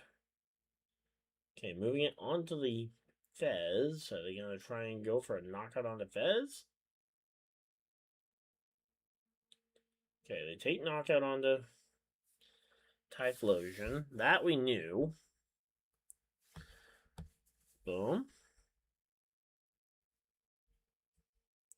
Alright.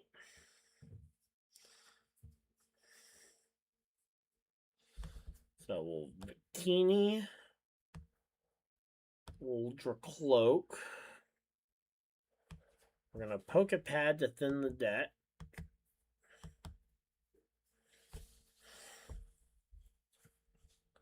Alright. We got what? 7 cards in hand, so we're going to go ahead and we're just going to flip the script. And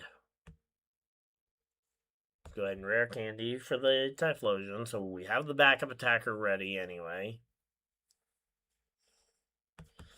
Alright, Recon Directive. Show us a Brave Angle and we win this. We do not have this yet. Alright, we're going to come up short on the one shot.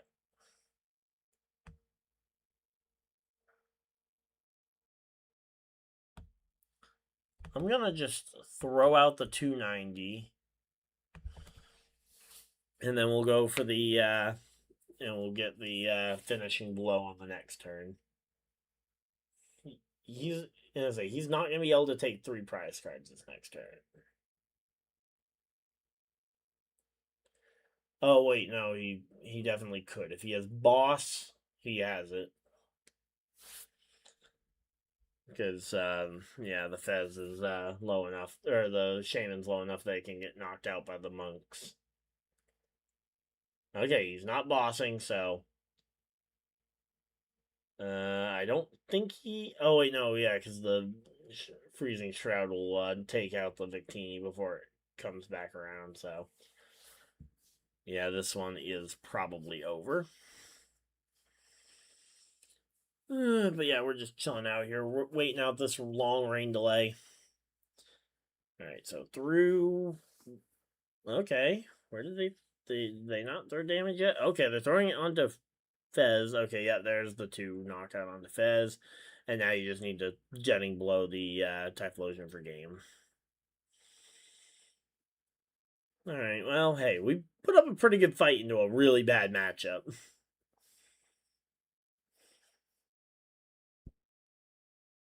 Yeah, I completely forgotten about the fact that the Fez was within range as well there.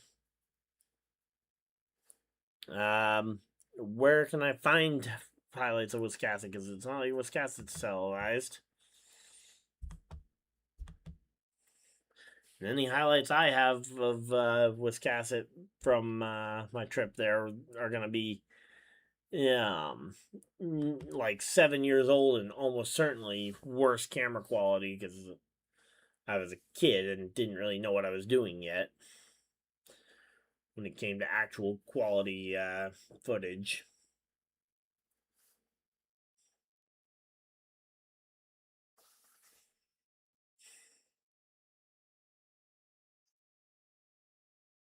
I also don't know any drivers up at Wisconsin, so I mean, I can watch highlights, but I might not know every driver the way I do with like Zach Audette and McAlpine up at Unity. Oh, is Cassidy has their own YouTube channel?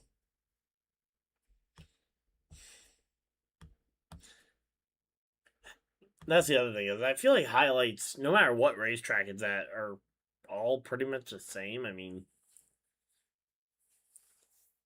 they can be cool, but yeah, I find so we'll check it out. But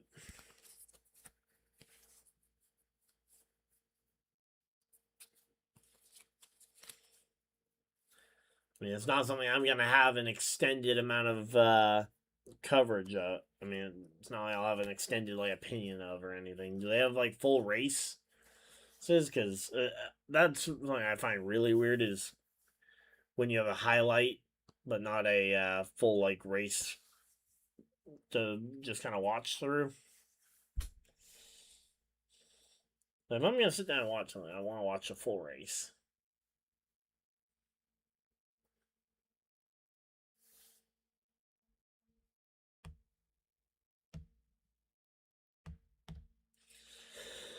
All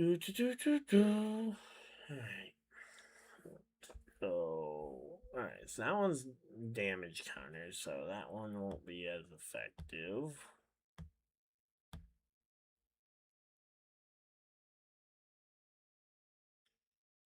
All right. Throw up the cage, and boom.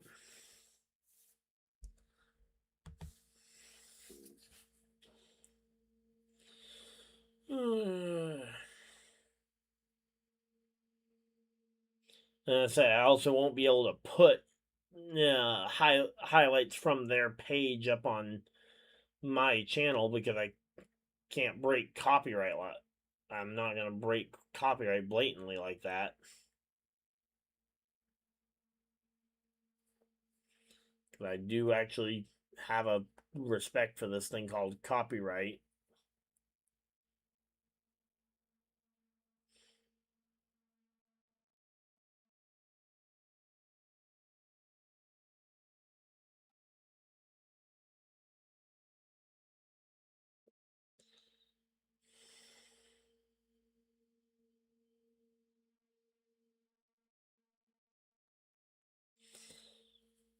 Alright, so here's Cape Froki. Interesting. Alright. This is an annoying combination of stuff. Let's go ahead and attach. We'll Ember for 60. Get some damage started on this thing. And hopefully we can draw into a better option here soon. We got the Night Stretcher so we can get that fire energy back if we need it, but it's in such a weird spot that this game feels like it's almost over before it's even really begun. I don't really see how, unless we top deck a Lilies or something that we really need.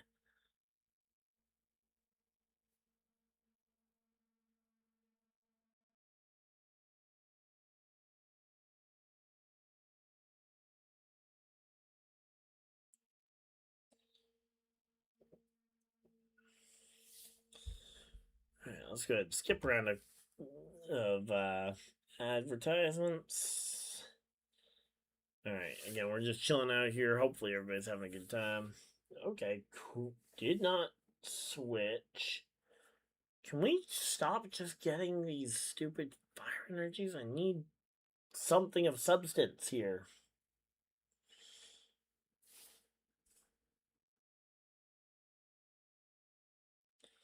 So, because like, if we get it to 120, you're still not within KO range. Man. This feels stupid.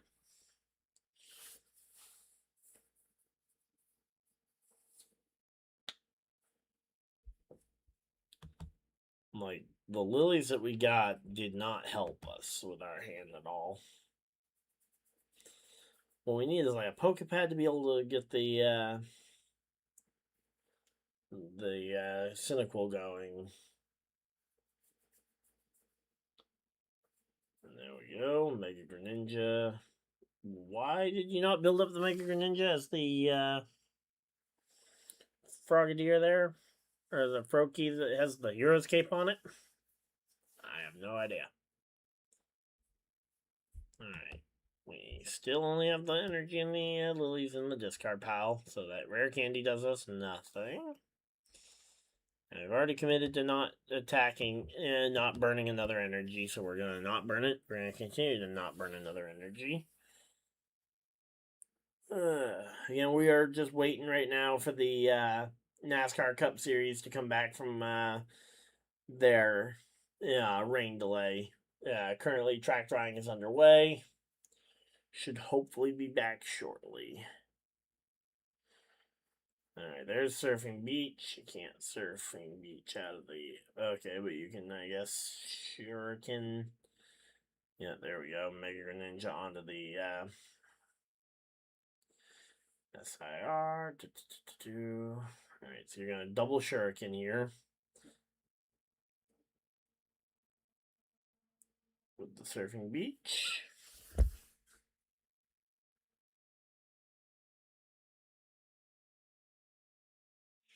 So, yeah, it sounds like, yeah, so I just saw the information confirmed. It is looking like we are not going to be getting back going for another hour. Oh, boy, that is not great. Not great. Another hour before we get back going, it sounds like. 11:45 is the goal time, it sounds like, for NASCAR to try and get this thing back going. It's also their last chance to get it back going, it sounds like, before we get called for dark.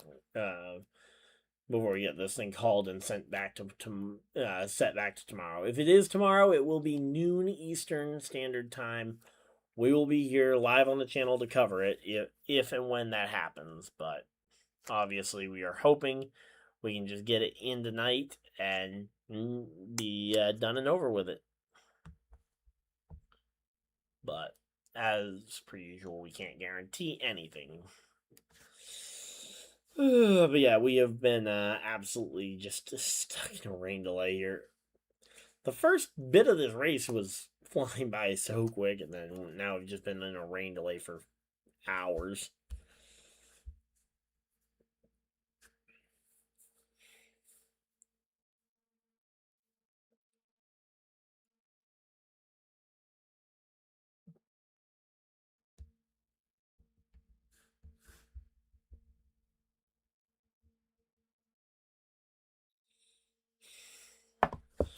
Alright, we're gonna forfeit this one because at this point this game is over. There's no winning this one. I don't think. I'm also gonna run and use the bathroom real quick and we'll be right back, guys. Again, we've been live for like 4 hours.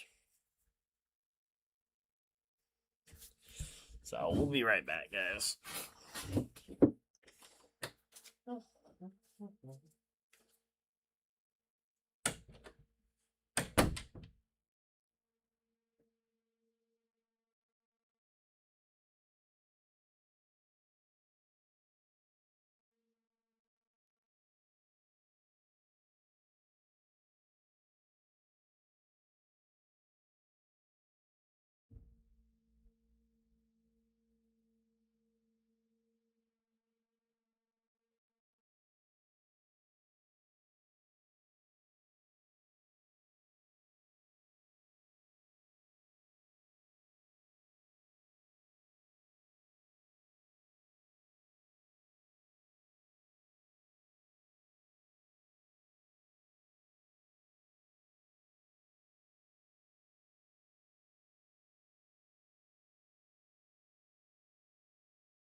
we are back. Sorry about that. We got ourselves still about an hour before we go back green, potentially. Before we make this last attempt to go green, at least.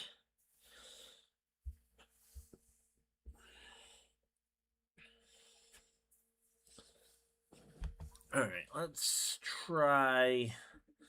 I want to win. Let's go for a win. And actually, I want to win, and let's go ahead and try and get it ranked. Something ranked. Please just don't give me a water deck. Like, the amount of times these things seem to match me into auto... lost opponents. Here we go. Let's try and get a serious game going. Alright, we get tails, which means we get to go first. Which is exactly what we want here.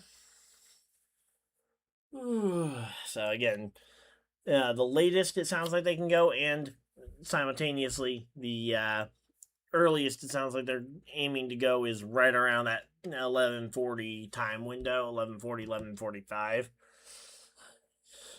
If we aren't able to get it going by then, it will be postponed to noon tomorrow. And we get apples. Great. Love it. Alright, let's get Soul Rock. Let's get Lunatone.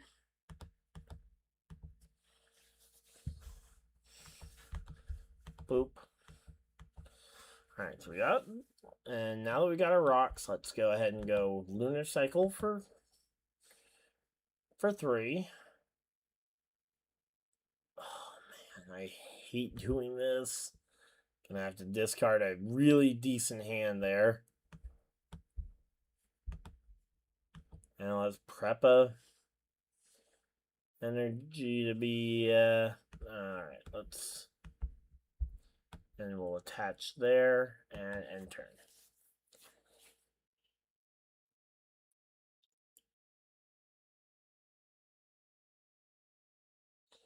Alright, so let's see what they're going to end up doing here.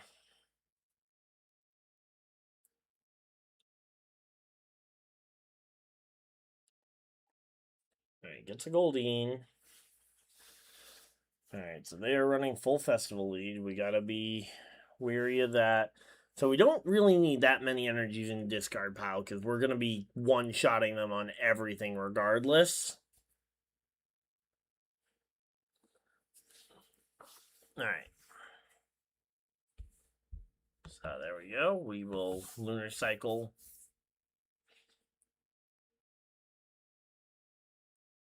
Let's Ultra Ball one of those away. Oh, I kind of wish I had Fighting Gong first. Oh well. We'll grab ourselves a Charcadet to get started here.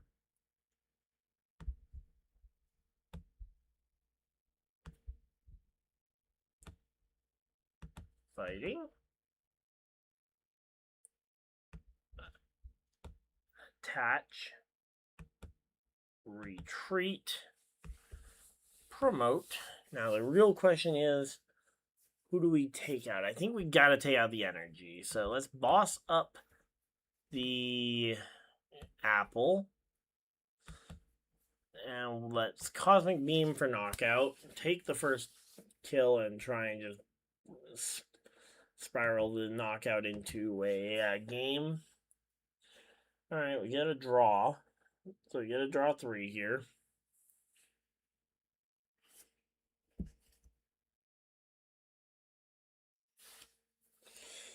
Man. Again, I wish this stream wasn't so long for so little racing. Like, we got, what, 100 laps in? Something like that? Before the red flag came out? Yeah, 108 is what we got to before the caution flag came in.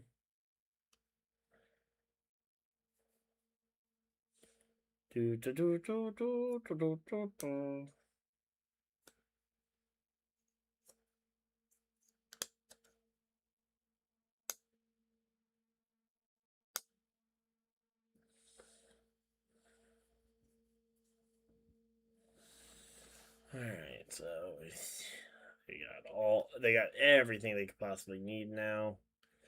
They got their stadium.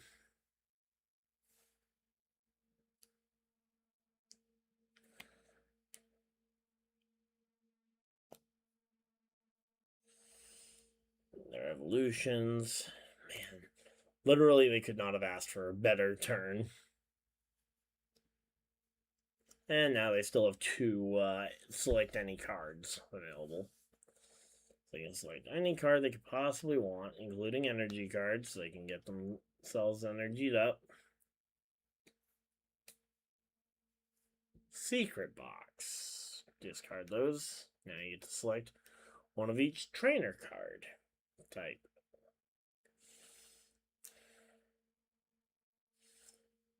I still got another Thwacky to go.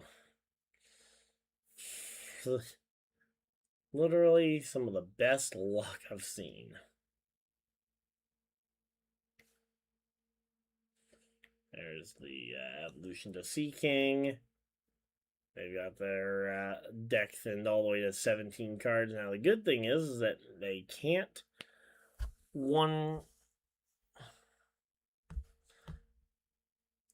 And the only good news here is that they can't one-tap my Ceruledge. It's like the only positive to what just happened there is that they can't one-tap Ceruledge.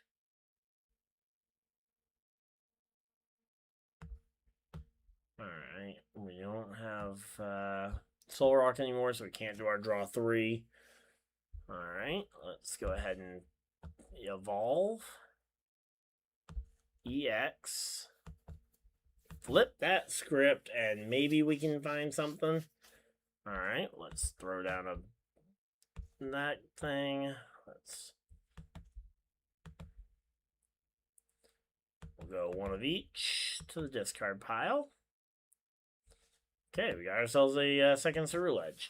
No way on earth do we need this many energies in the discard pile, but we're going to crush through these things and hope we can... Alright, we're going to get our Charcadet set up.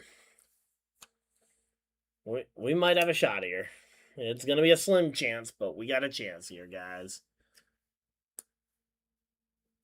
We still got Wipeout up on the TV, so no updates yet from Echo Park. As I said, last update from my buddy down on pit road is that, again, it is looking like a 10:45, or sorry, an 11:45 attempted restart if we get back going at all tonight. I just realized the rapid draw from the water type is going to be 120 and 240. Still going to miss. Okay, good. Still going to miss the kill. Even with the hitting twice. And it can't get a Brave Bangle on it. If it could dangle itself, it could maybe have gotten the knockout.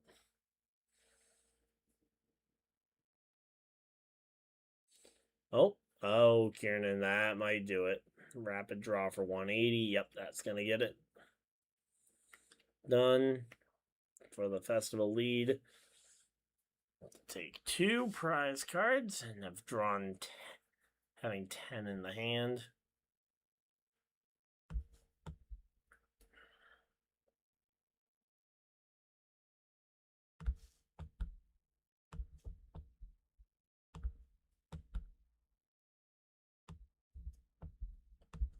All right, there we go. We got our final Ceruledge probably set up.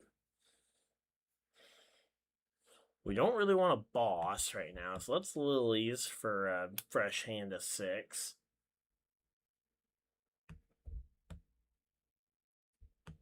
We'll grab the last fighting energy out of the deck. And we will Abyssal Flames for knockout, and we'll see what they got cooking for knocking out Ceruledge now. Not like they need much. They got 2 hits still. Thing is, the max that thing can do is 130 in its current state. And even with a Kieran, it can do 160, which 160 would be enough for knockout. 130 though, so without a Kiernan, it would miss. Or a boss. Or not a boss's orders, that black belt. Yep, there it is. Black belt's training for game. We can't get a win tonight, can we? I'm not playing bad. I'm just getting either bad matchups or really unlucky with the setups here.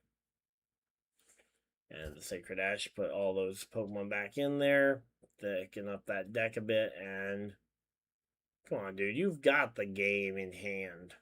In fact, you've got it on board, I believe.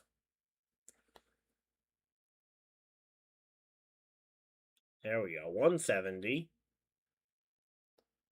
And 340.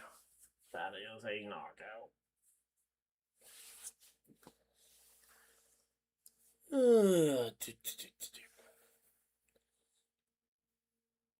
Yeah, because we just did not. We don't have anywhere near the.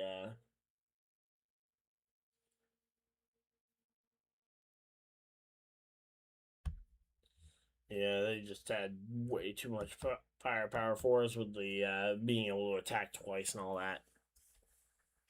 Come on, I need a win. This deck was supposed to be my easy win.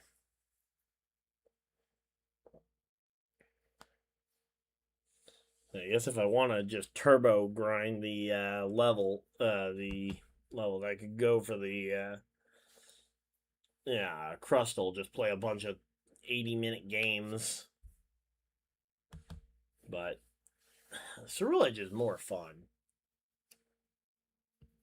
than Crustle. Crustle is not fun.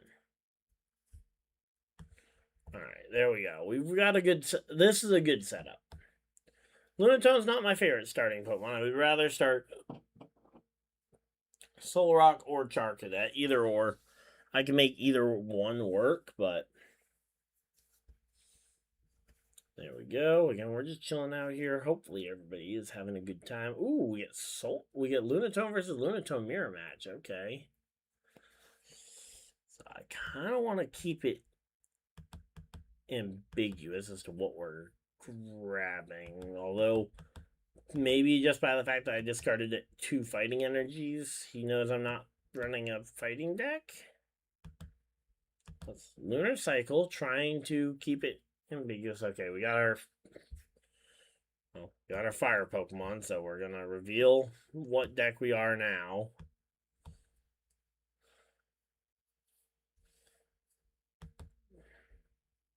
Dig. And there we go. We got 6 energy cards to the discard pile on turn 1. That's not the worst. Especially since we didn't get a Carmine and we didn't see our Brilliant Blender. We didn't see our Blender at all last game either, did we? Are we playing without an A-Spec or something? Oh, I guess, if you don't find your A-Spec, you might as well be playing without it. Alright, here we go. Update from the track. They've got the Air Titans still out there. They have not given up on getting this thing back racing, but... Alright, Cypher Maniac is weird. Especially when you don't even have your Solrock on board. Your Solrock or your... Well, I guess you wouldn't necessarily have your fighting energy on board. But I guess now you have your top deck secured. For the very top card on your deck. Let's bench Charcadet. Let's go Lunar Cycle. Discard the fighting energy for 3. Boom. And we will end this game right now. Because this person, finally, we end up getting a good luck matchup there. We can go ahead and just donk this guy. No more Pokemon on his bench for backup. And we go ahead and get it. There we go. There's a win. About time we got a win here. Come on. Alright, so he was running Lucario of some degree.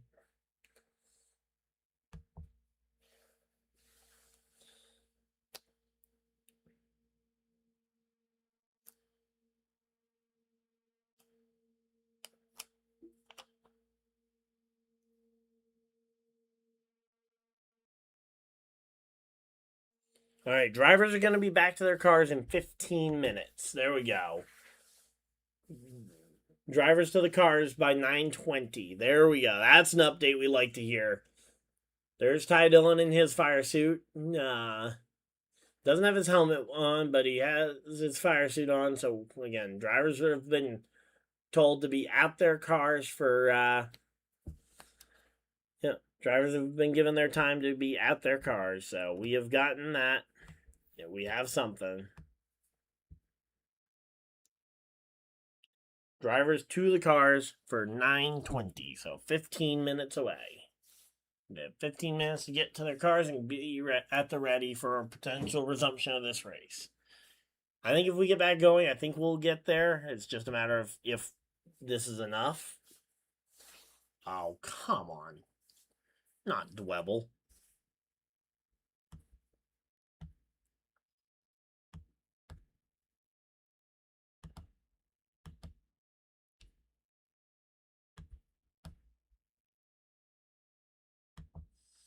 All right, lunar cycle for 3. Oh, wait, we should have blundered. All right, let's brilliant blunder before we do anything else here. All right, this thing is a very straightforward attacker, so we do not need our miss energies. And we'll get rid of 2 fighting while we're at it.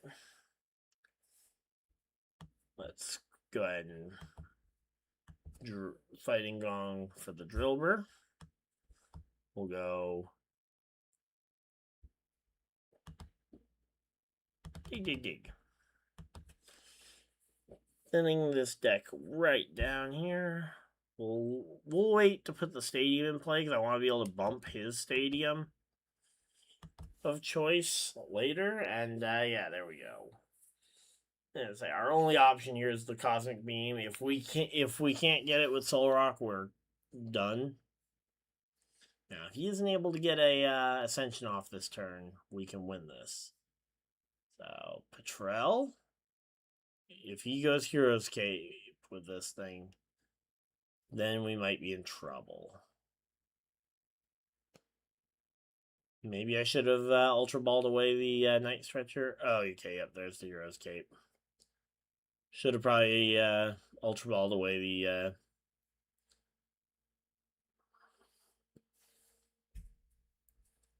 the stuff to get Charked at least on the bench, so that if we got lucky enough to avoid it. Boom, and we'll get rid of a fighting gong. It's not the worst thing in the world. I kind of wish I'd, like earlier, I kind of wish I'd fighting gonged for an energy first. Realizing I didn't want to discard the fire, but we're fine. We'll hit him for 70. And now if Dwebble can't get a backup Pokemon or a or the evolution. Okay, there's the evolution gotten.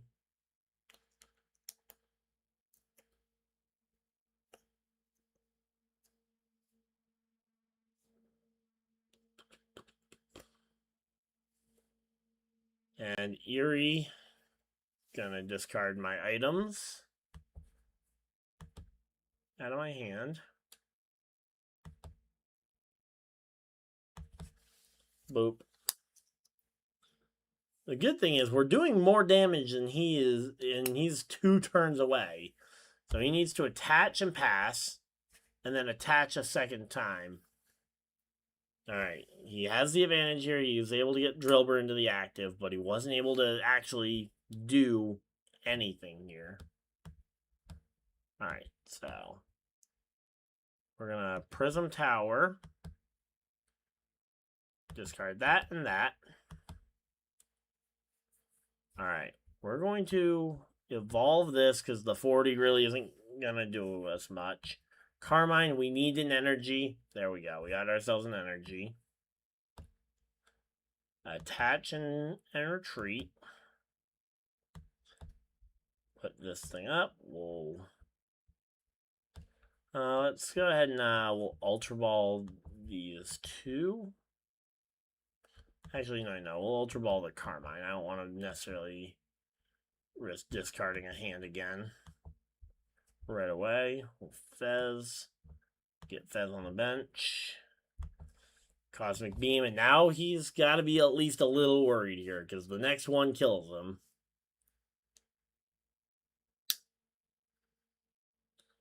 Because, yeah, this next one will kill him, and he cannot heal him. He can't Jumbo Ice Cream here. Ooh, I would have put the Kang down at least as a backup Pokemon. All right, he's looking for the oh, he's got Lilies. Okay, I thought he was gonna be looking for Jumbo Ice Cream because he can't heal with. I guess he gets Super Potion, which would put him another energy further away from getting there. Okay, going Spiky Energy, so he gets his second energy, but yeah, there's the forfeit. Gonna say there it is, and yeah, we are 10 minutes away from the restart, so we are going to go ahead and put away the games, and yeah, we'll walk back in and get ready for this one. So let's go ahead and I will close out of that.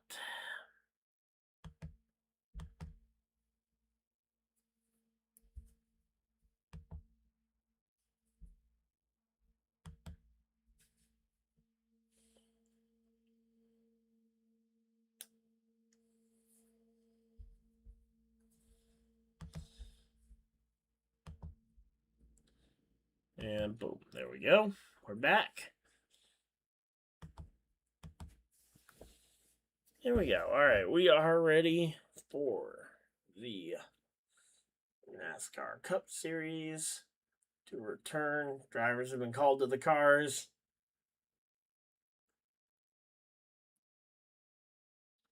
So again, we are, as I say, some of the cars are starting to be uncovered. I see the 35 has its car cover slightly off. All right, we should be, again, getting ready to go back racing one more time. Let's go. Come on.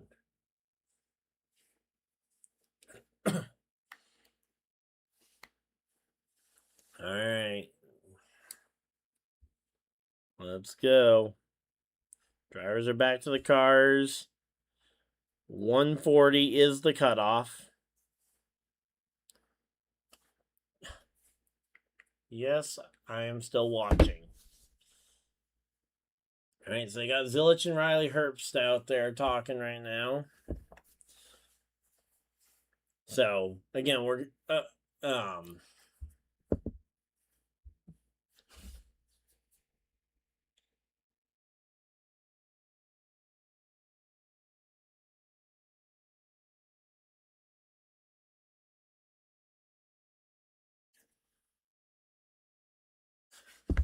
all right, so 140 will be the cutoff time. So this race will go no later than 140. They're going to use the same like road course darkness rules for 140 tonight, just to make sure we're not racing any later than 140.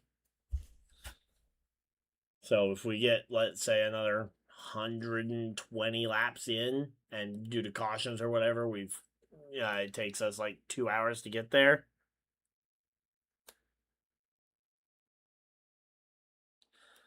But yeah, we are chilling here. Hopefully everybody's having a good time. You guys are, of course, hit the like button and subscribe if you guys are new. We've been doing these kinds of streams for a couple years now. Again, I will not be here next week. I will be at a concert, so I will not be. I'll be out of the office, so no stream next week. But yeah, after that, we should be back for the entire rest of the NASCAR season. And it should be a fun one. So.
got that all set up. Alright. And we're just chilling out here waiting for this thing to go back green flag racing. Again, drivers have been called to their cars. We are getting ready. We're getting close, so.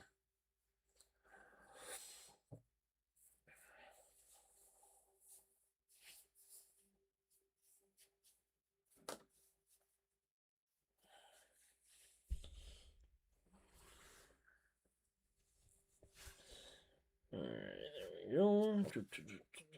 Yeah, we're just waiting it out here. So this rain delay is almost over here after we've been live for an hour and 15 and we've been racing for 1. Yikes.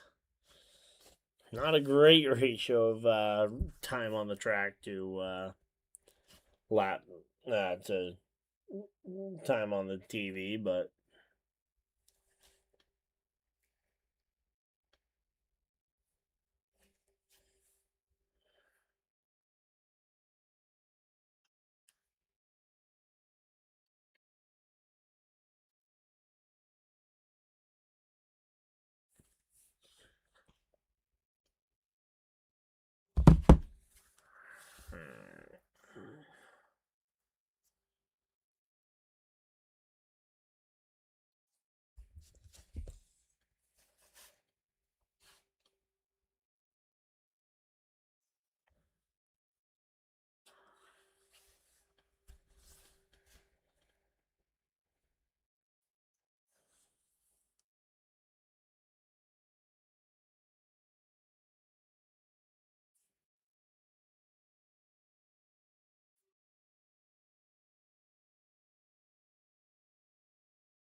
alright, there we go. Again, we're just chilling out here. Hopefully everybody's having a good time.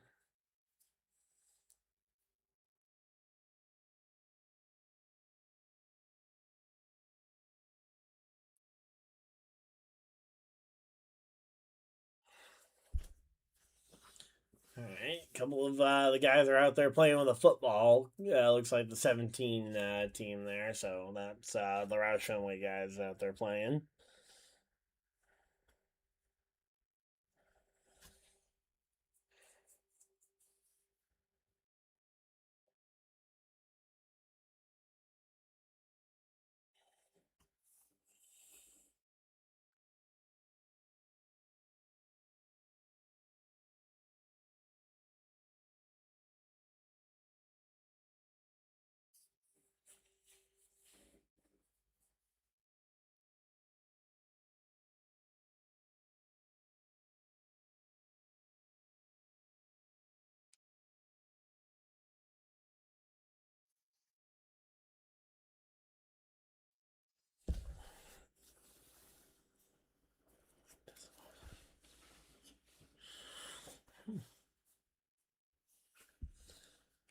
Alright, there we go. They got Blaney car side. Again, everybody's getting ready for this one to go back racing.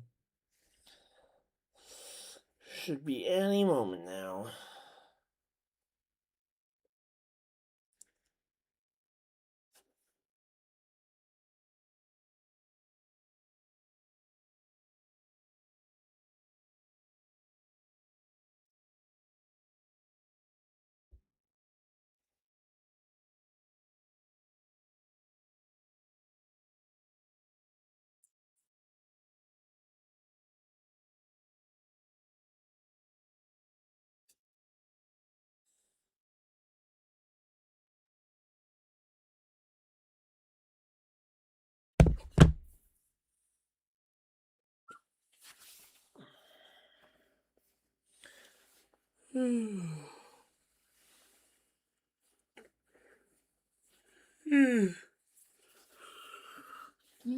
It's been a long rain delay here.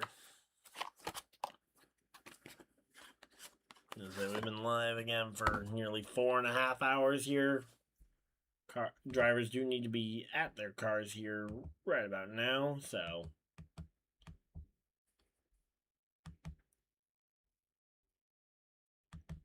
hopefully we'll be able to get it.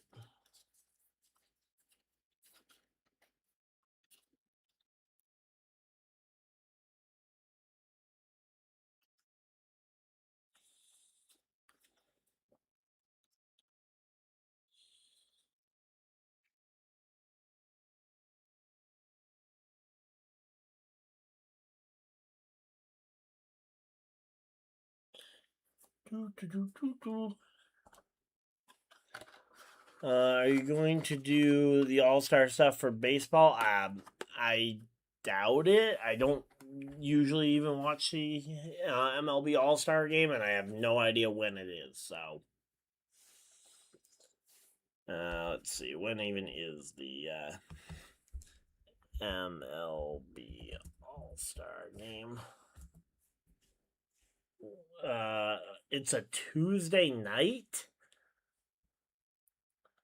That'll be. Oh, it's this coming Tuesday night. Is a probably not. I doubt I have the time to kind of get everything together, and planned in time for the. So I think that's way too short notice for me to get something together. Especially where I don't even know who any of the players are on either team. Hey, look, there's a Jomdinger.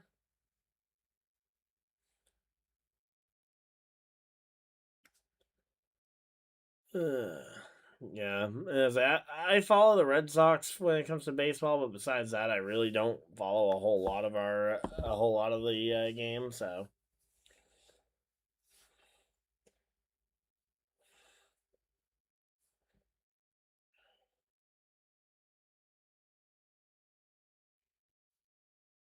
it's just hard when it overlaps with NASCAR so much, and when you have 162 games, it's hard to stay invested in an actual season.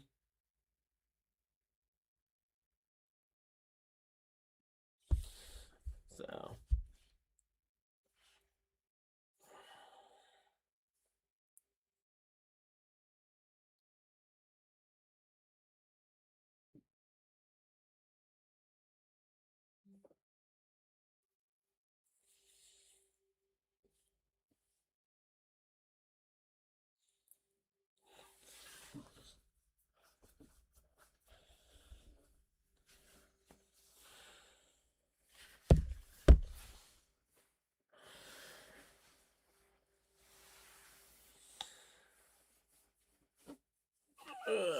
But yeah, we're just come on. All right, we got getting the cars uncovered and getting set here. It's nice to know that the race won't go any later than it has to, but I think that we're gonna be here till 1, almost 2 a.m. is insane.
Alright, so here we go. They got Byron here. Again, all the teams working to try and get these cars uncovered and ready to go.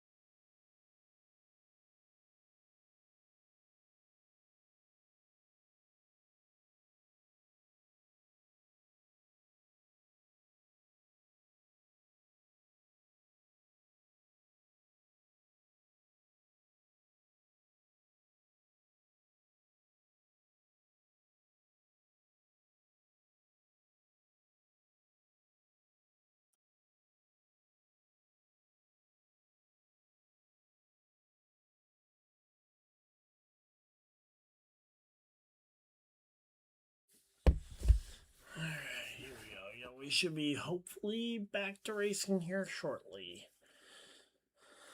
Another 20 minutes, say about 15 minutes or so from now, we're expecting the green flag to resume.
Alright, yeah, we're just chilling out here. Hopefully everybody is having a good time today. Well,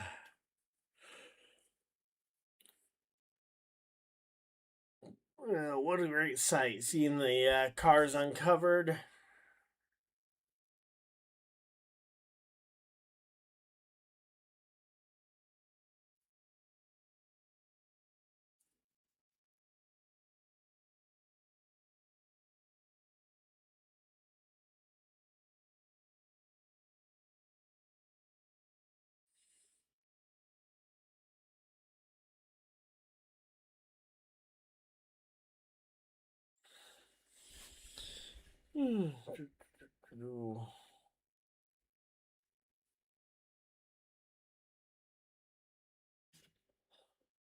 Alright, yeah, we're just chilling out here. Hopefully everybody's having a good time.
This is gonna be a late race.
We are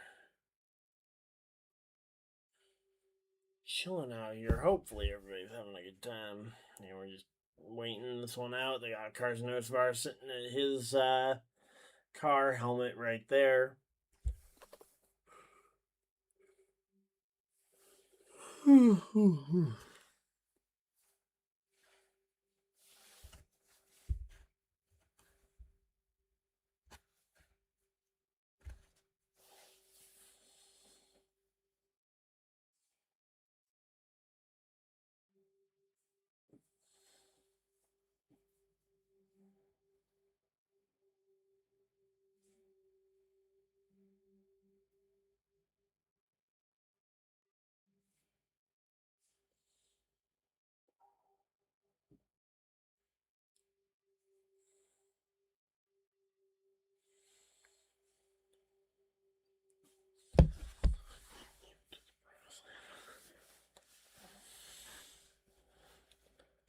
Alright,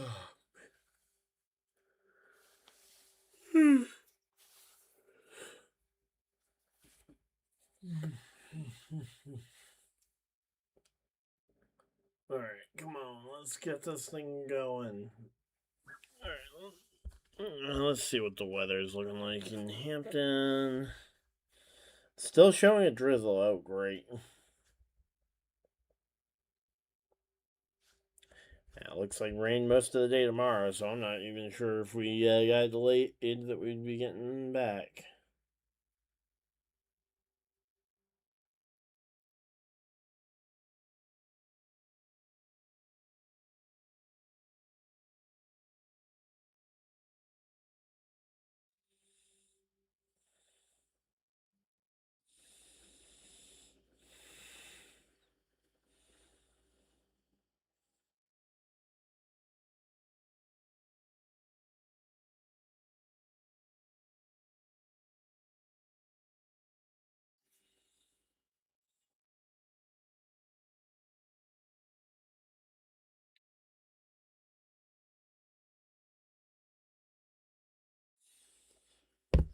Alright, I got Briscoe here again.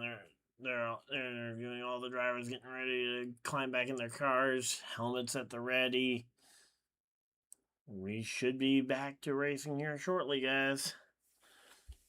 Yeah, it certainly looks that way.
go.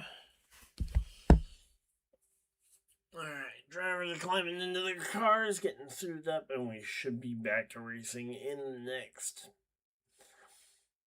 10-15 minutes here. There we go. That's Chase Elliott climbing into his car. All the other drivers suiting up and into theirs.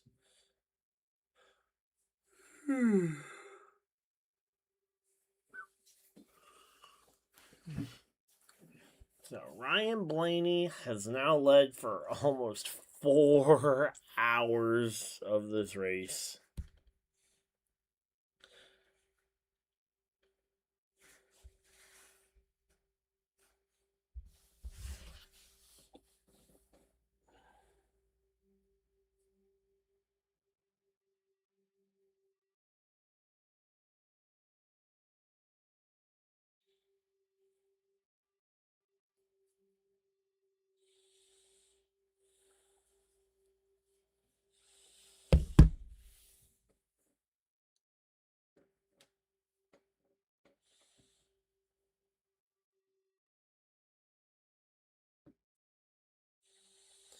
Alright, well, we are, again, getting everybody into their cars, and then we'll be getting them back out there shortly.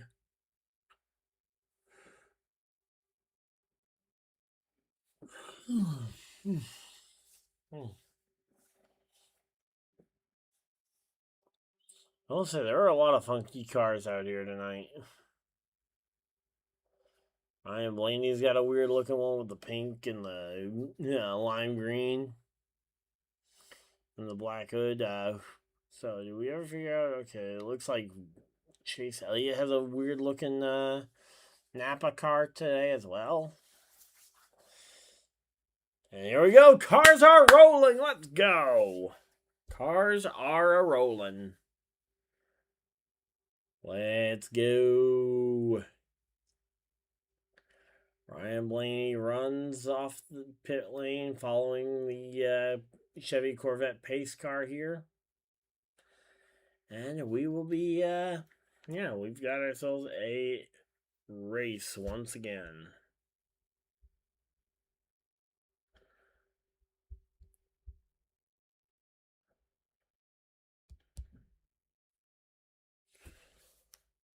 So again, we are going to be racing from now until at the latest, again, 1:30 a.m. Once 1:30 a.m. hits it here, we'll be going back racing. Let's see. Yeah, once 1:30 hits, we'll get the we'll get the white flag the next time by, essentially. So.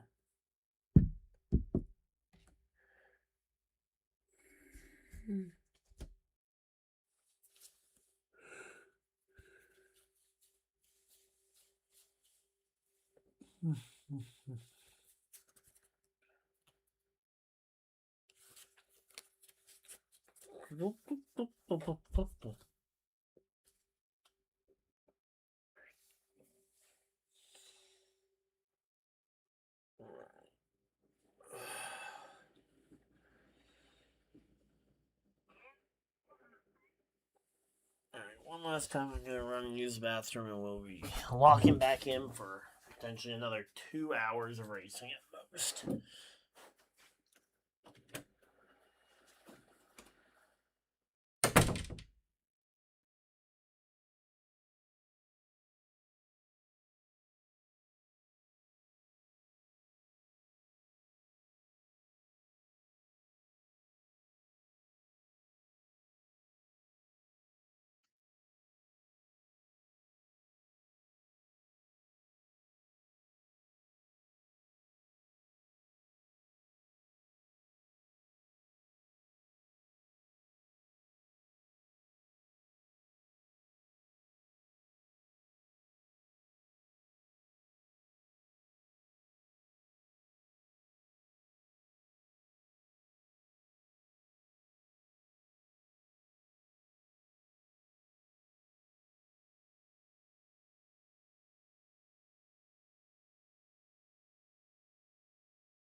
Alright, we're back.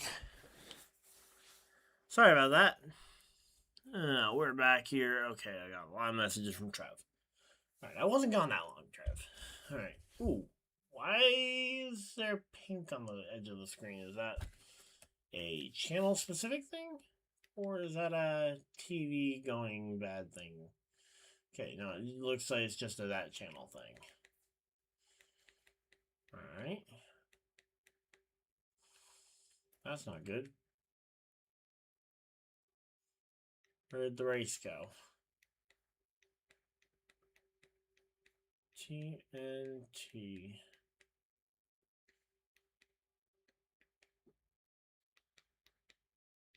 There we go. Boom. Alright. Not sure why there's a pink line on the screen. On the TV coverage.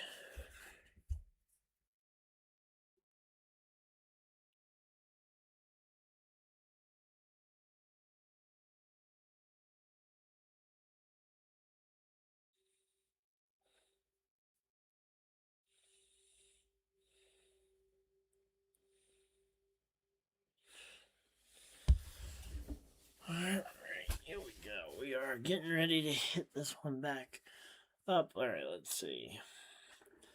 Yeah, as I say, we are getting ready to go back racing. Bit of an update, something I got wrong when I told you earlier. We are not racing to any sort of distance metric. It is purely we're not racing to any sort of time. We will go as late as needed to try and complete the full 260 laps if possible.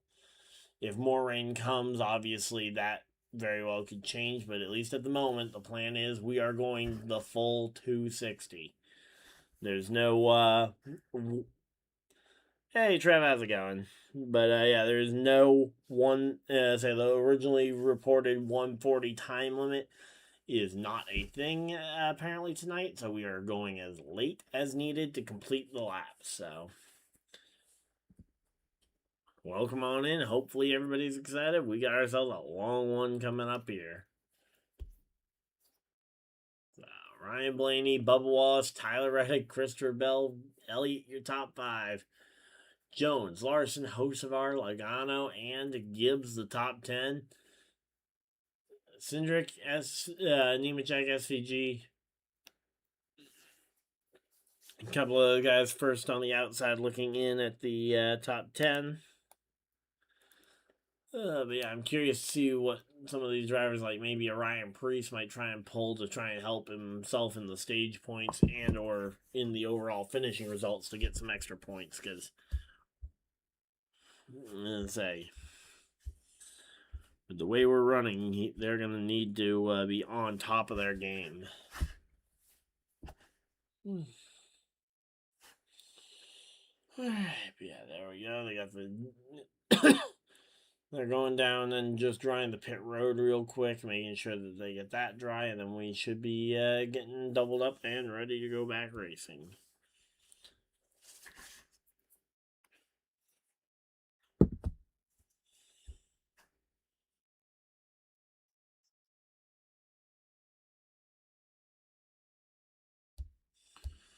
Alright, so they go to a commercial break here. We are chilling out here.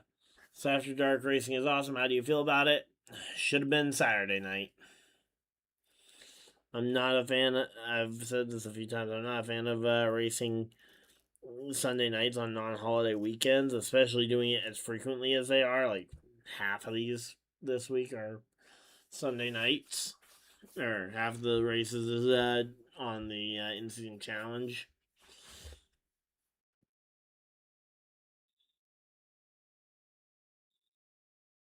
So yeah.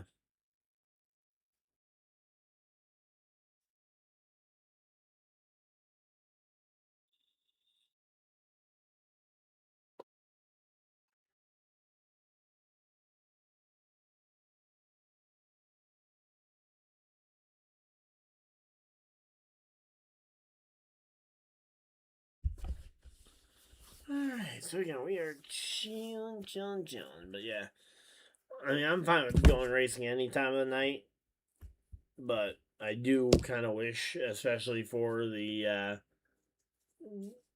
regular people who work Monday through Friday, that hey, maybe we don't try and race this late on Sundays as frequently. Hey, thanks. Yeah, we got the haircut a couple weeks back, but yep. I've still had quite a few people mentioning mentioning it even for the first time this week. So there we go.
Alright, well, we are just chilling out here. Hopefully, everybody's having a fantastic time again. We've had such a long, we've had such a long break here. Some good racing about to happen because rain means no more grip. Hopefully there's enough grip that they aren't constantly wrecking. That's going to be the big thing. Is hopefully they can get enough grip to not pile up half the field. But yeah, it's been a long week. We've been busy. I was out at the dirt track the last 2 nights, filming a whole lot of content. Hopefully, should see some of that tomorrow or maybe Tuesday. Just depending on how long the edits take and how early of a start I get on it all.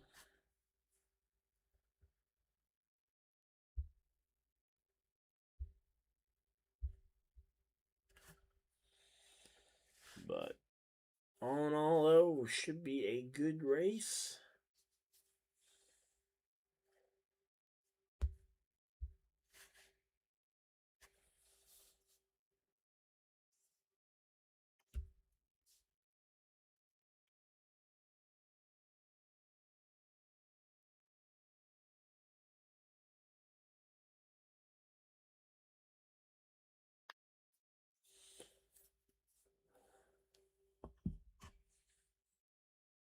Do, do, do, do, do.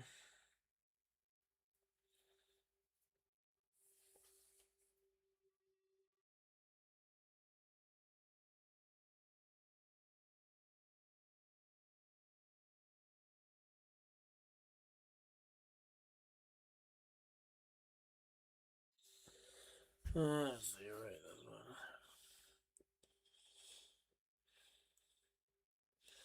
Yeah, exactly. And I'm not exactly looking to pile up half the field here. There we go. As they're talking about Kyle Busch there. Found some Kyle Busch fans up on the roof of thing. Yep, there we go. As a respect for the race fans that have waited it out. Lightning that scared everybody. Yeah, because again, the red initially came out for the lightning, and then all of a sudden, we also had it for we had a massive downpour that came splashing through.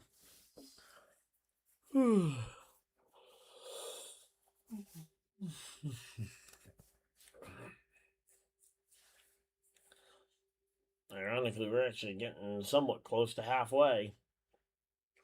We're at 10 laps short of halfway here.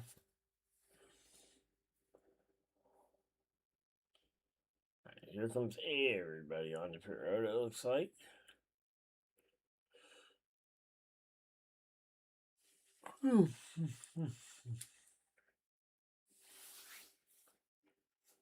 Alright, there we go. A couple of drivers staying out, and here we go.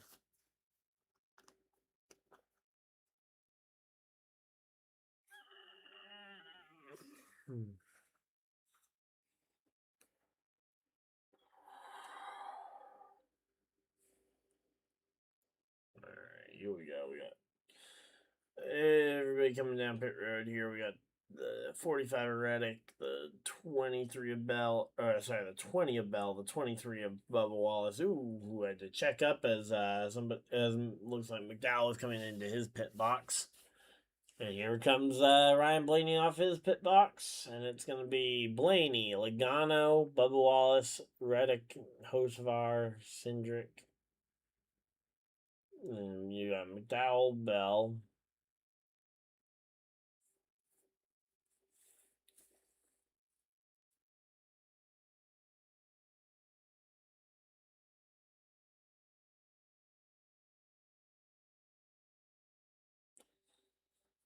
Alright, we're just chilling out here. Hopefully everybody is having a fantastic day.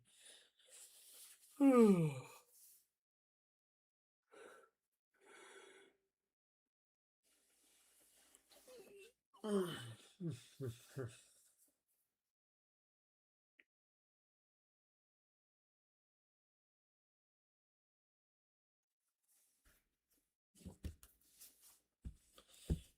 let's get this race underway as soon as possible, guys. Come on. Alright, pit road back open again, this time for all those cars who stayed out the previous time, essentially.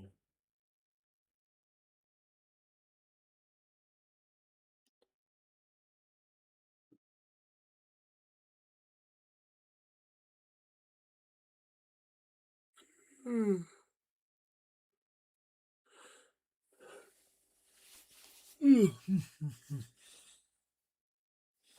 so they're talking with some of the host of our crew members here as we're getting ready to go back racing.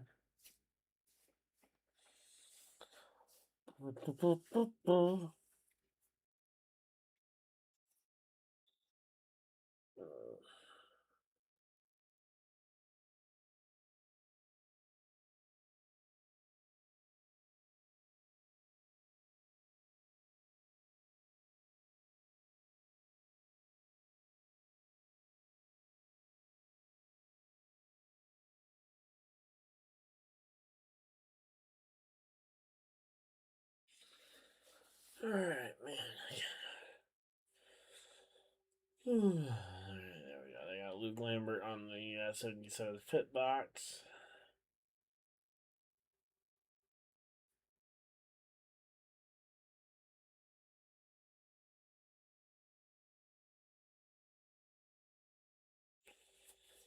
Here we go. Come on, man.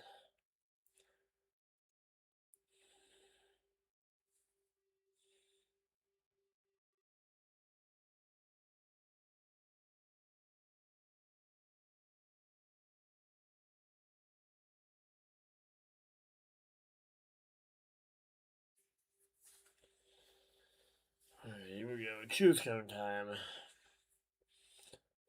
Nope, we're not.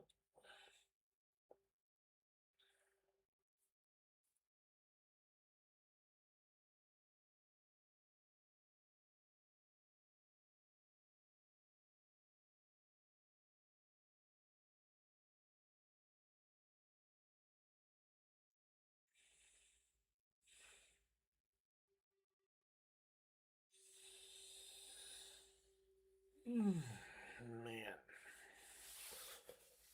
It is a late one here. In fact, it's so late, it is about to be early. There it is. Happy Monday, guys.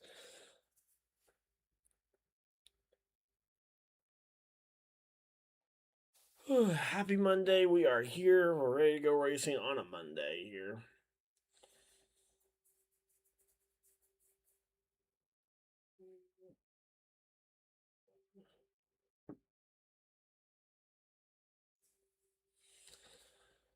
Come on,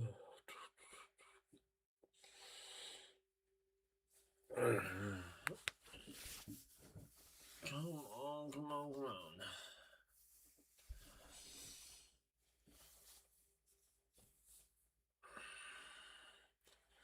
Alright, should be choose cone this time. I know we've said it a couple times, but this time it really should be the choose cone.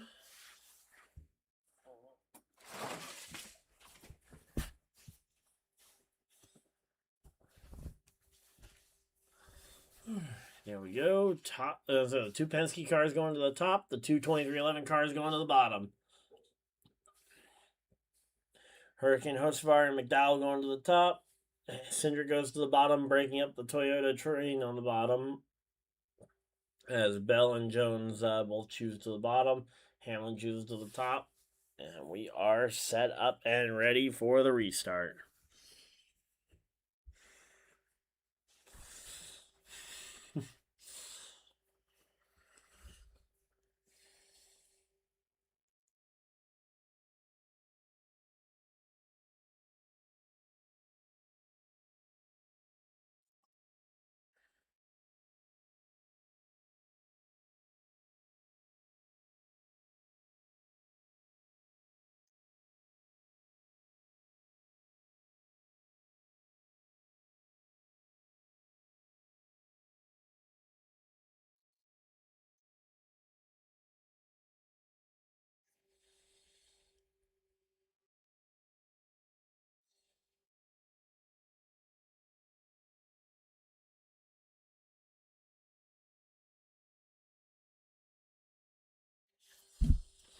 Alright, here we go. Doubled up, ready to go racing here.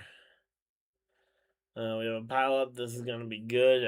Hopefully we can keep it clean and green. Pace cars off. Field in the hands of Joey Logano, Ryan Blaney, and Bubba Wallace. As we go green, green, green, green flags out, we are back to racing. Coming down into turn 1, you've got the 2311 teammates on the bottom line here. Kind of gapping your own teammate.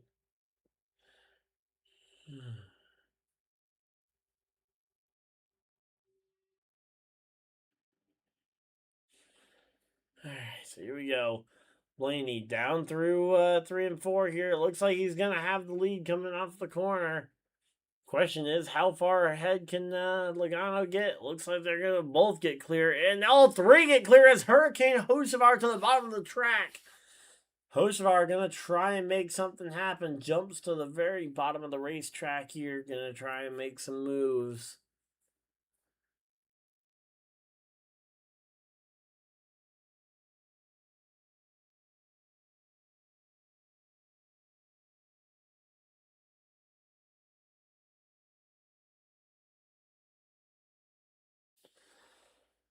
All right, here we go again. Logano,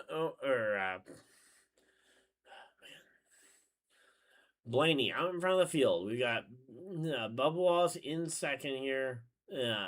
Carson Hocevar is taking over the 3rd position here. All right, we got racing going on.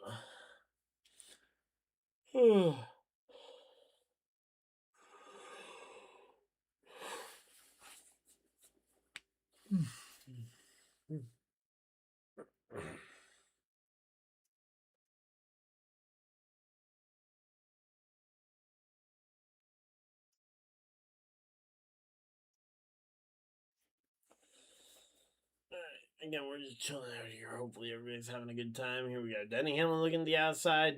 Cindric, it looks like, on the middle. With cars passing him on the left and on the right.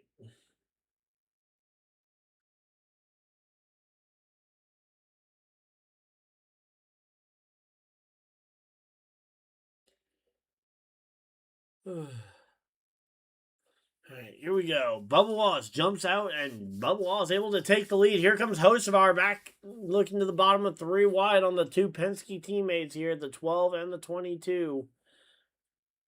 Alright, we got a lot of movement up and down the grid here. As I say, Bubba Wallace took back the lead. And here comes Hurricane Hocevar. Here comes Ryan Blaney to the bottom of the racetrack. Ryan Blaney with a head of steam comes back from the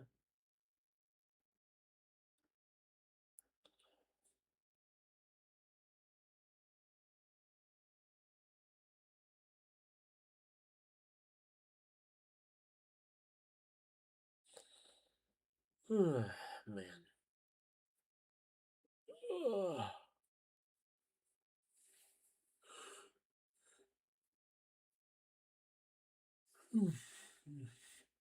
Alright, here we go again. Everybody's just chilling out here, bleeding out in front of the field. We got the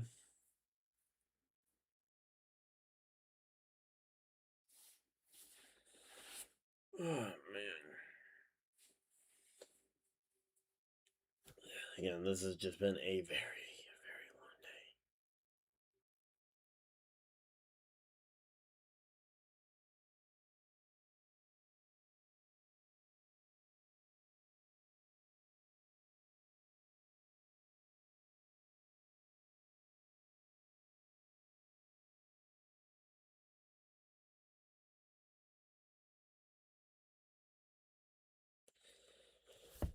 Oh man, I am definitely running out of steam here. 5 hours into the stream.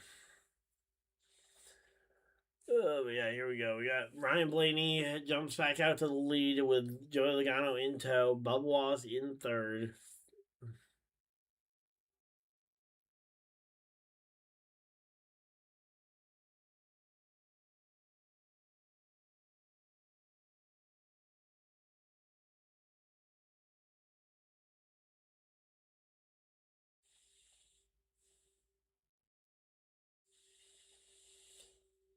Oh, man. Alright, again, we're just chilling out here. 28 on the stage. You know, we're working our way through this one. We're officially past halfway, so anything we get in tonight is official. There will be no resumption of the race tomorrow.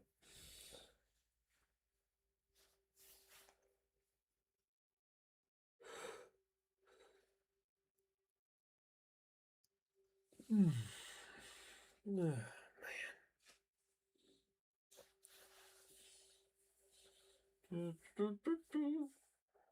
Alright, so again, these guys out way out of the field.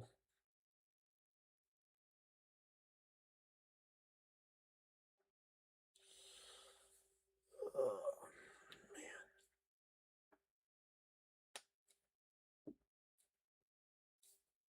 Alright. Hocevar versus Bubba Wallace here, battling it out for third. So, winner gets third, the loser is going to drop back probably multiple positions based on how it's been going.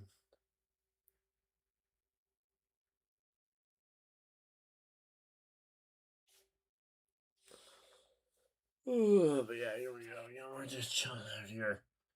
Alright, go on, Hocevar. Hocevar dueling it out with Bubba Wallace, who was actually my pick for the race win. Pre-race was Bubba Wallace. We're working our way through this one pretty effectively, but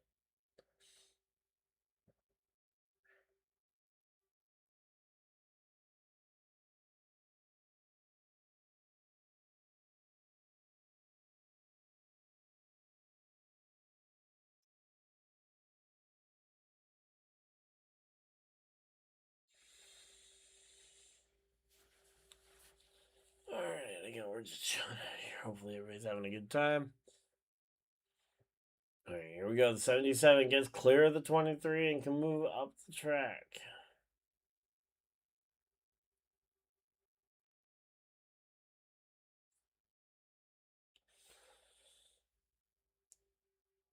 But yeah, again, we're working our way through this one. Honestly, at the stage break, I might try and evaluate it and see if I'm even going to make it to the end, because I am losing steam quickly here. And I don't want to give you guys low quality content just to try and say, oh yeah, I did it, check the box. So.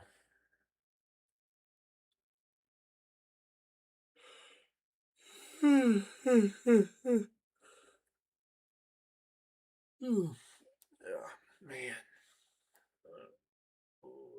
Oh wow! Oh, big piece of debris on the number 2 car's grill. So he's gonna try and get up behind Suarez, see if he can pull it off.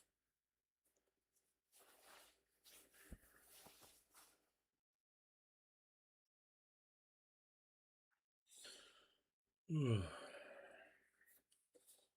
so the front four have broken away here. You've got Blaney, Logano, Hocevar, and Bubba Wallace, who have formed up this little mini group out in front.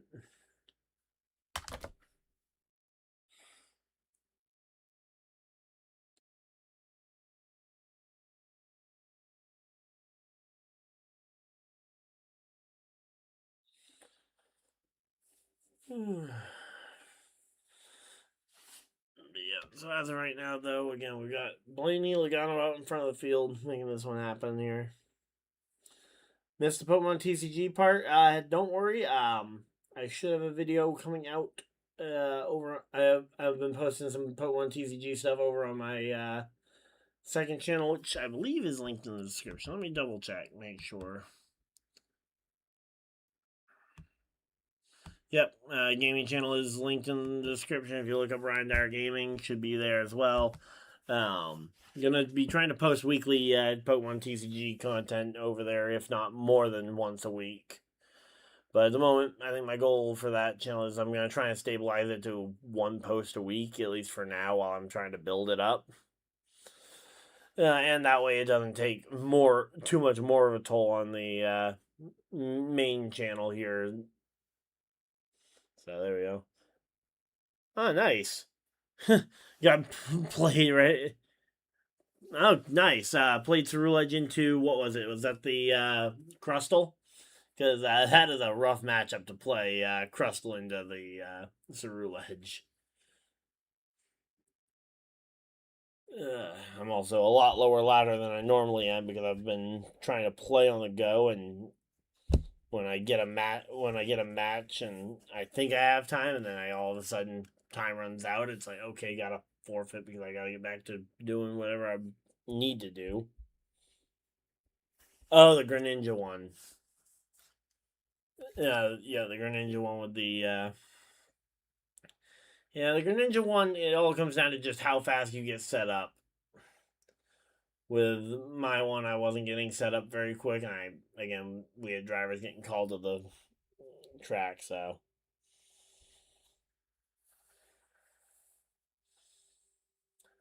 But yeah, I do have a whole. I have a gaming channel where I do a lot of TCG content, both opening and trying to integrate a bit more playing, especially TCG Live.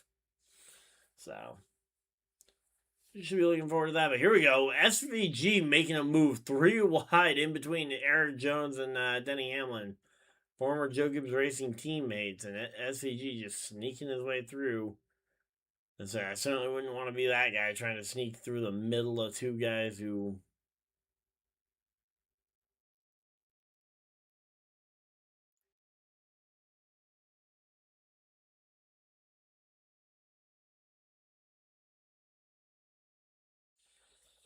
Alright, again, we're just chilling out here. Hopefully, everybody's having a good time. But yeah, the Heroes Cape Greninja is weird.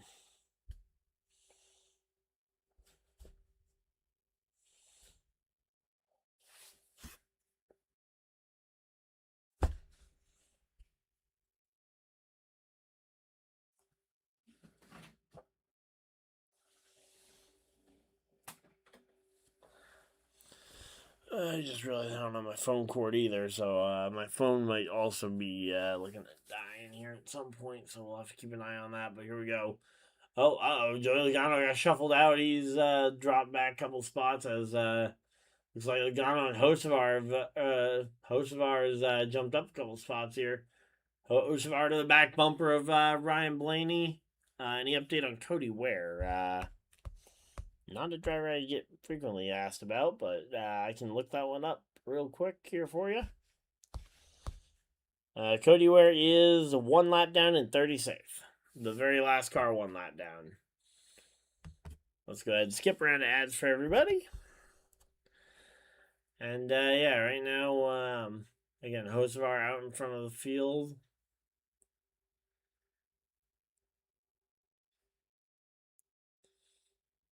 Or not in front of the entire field. Sorry, Blaney, then Hocevar in front of the entire field. Bubba Wallace in third. Suarez up to fourth there. There we go.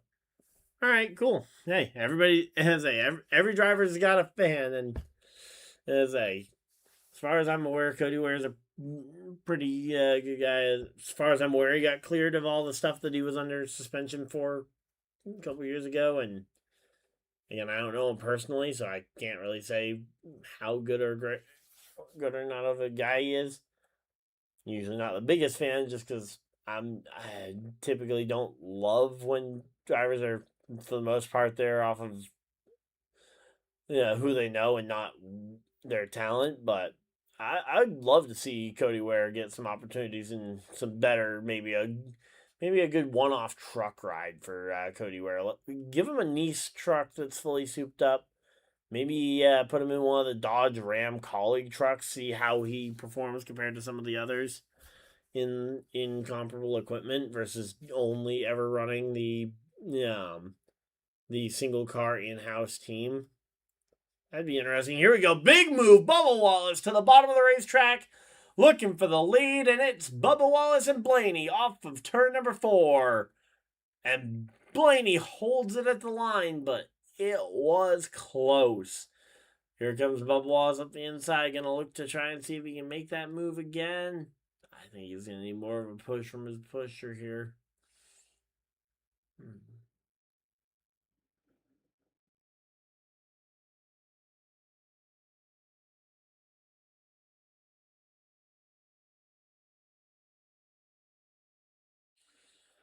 All right, here we go. Oh, wow. Logano making a big move here to get himself past the 23 and 3 wide for Suarez.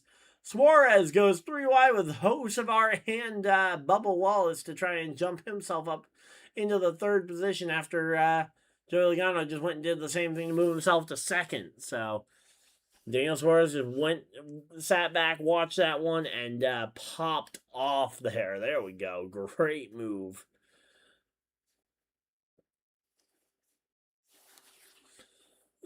Seven laps to go in the stage. Okay, 7 laps to go in this stage here. Is Logano making some moves here. Suarez up into the 3rd spot. 4th will be Hocevar. 5th is going to be Bubba Wallace. In fact, actually, let me see. Where are my guys running?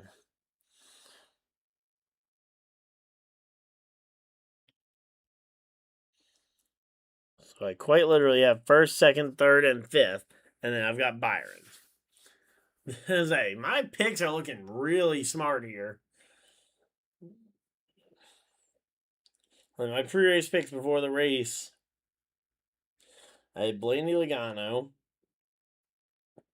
Suarez, Bubba Wallace, and then I had William Byron, who is 17. So that one's still a little bit touch and go right now. But the rest of my picks, though, oh wow, Hocevar just got swallowed here as he's dropped all the way back to the 10th position. I mean, that is a massive wormhole for him to drop down into. But here we go. Here comes the 23 of Bubba Wallace. Going to try and see if he can get back to the pack. See if he can get by anybody. We got 5 to go. 5 laps left here in stage number 2.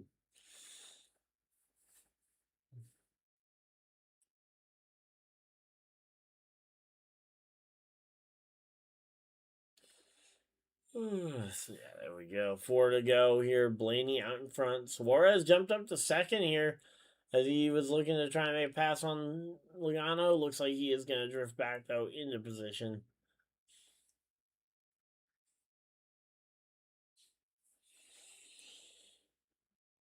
So 4 laps to go here. 4 laps to go.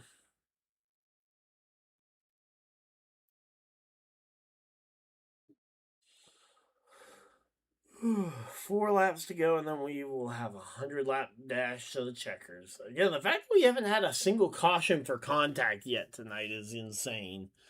Looks like most of our significant problems well off the pace here. Here comes Reddick making some passes on as they try battling back and forth right now with Austin Cindric for the spot.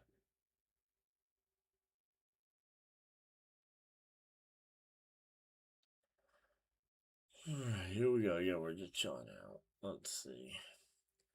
Alright, pit road is closed. 2 laps to go here. Again, Blaney. Reddick has driven his way all the way up to second. Wow. And come on. How does he drive to second? We don't get to see it. And here we go. Here he is now up. It is a fighting for second with.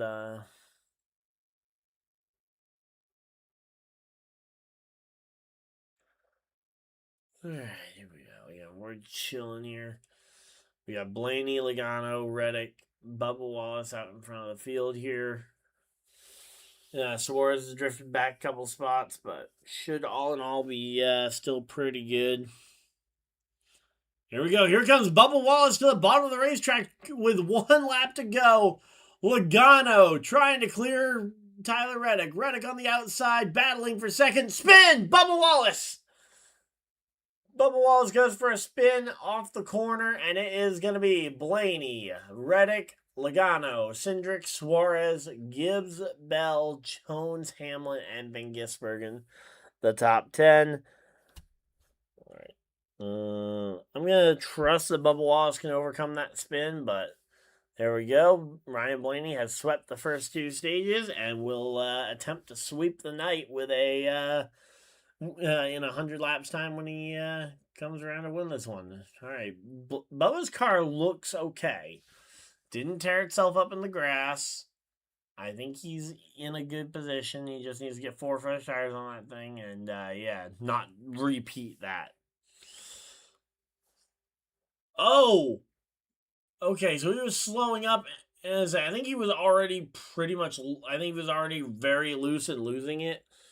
As the 54 came up behind him, but the 54 definitely is not going to avoid criticism from the anti-Gibbs crowd on Facebook.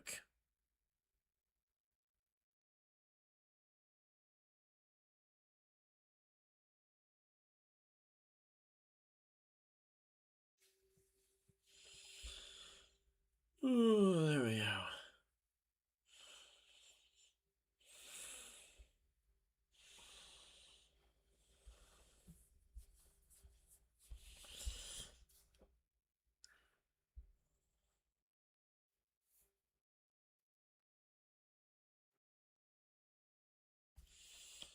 Alright, so there we go. That is an awesome run. Again, there was nothing Ty Gibbs could have done there, by the way. Watching this replay, I mean, literally nothing Ty Gibbs could have done with how fast Bubba Wallace was slowing up in the run to the checkers. So hopefully Bubba can get that car tuned back up. He was specifically my pick to win the race, but yeah, I'm leaving him in my fantasy lineup too.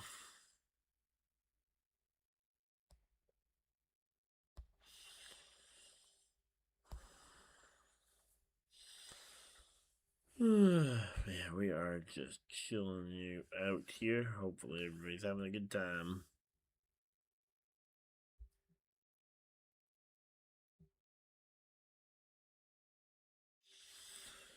Do do do do. Do do do.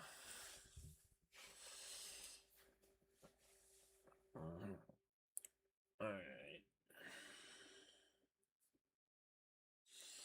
Yeah, we get some water and we'll be right back, guys.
we go.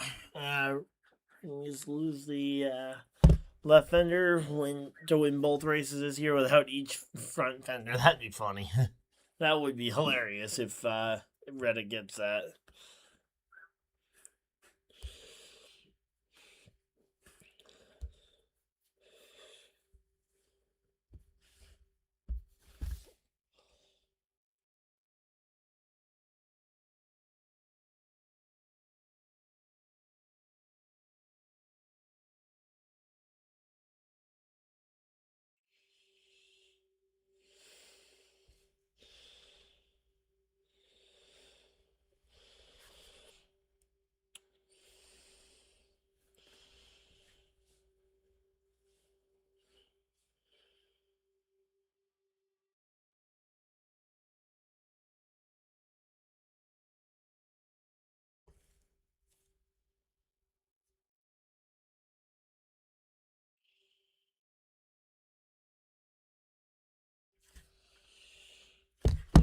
Here we go. We're live. We're getting this one ready to go back racing here.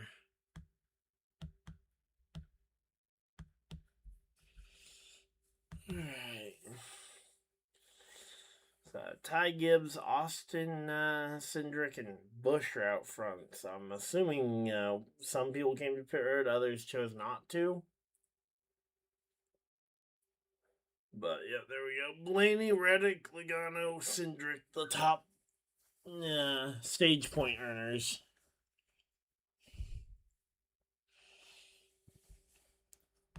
So two of the highest stage point earners. Then I'm hoping that Bubba Wallace can and Byron can kind of rebound here in the second half. Because they're really what's going to hold my fantasy team down, I think, this week.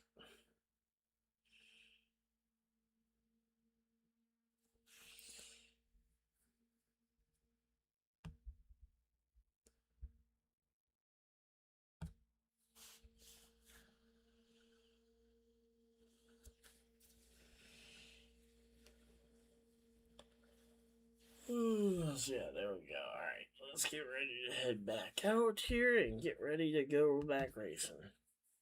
Alright, welcome on in. Hopefully everybody's having a good time. Alright.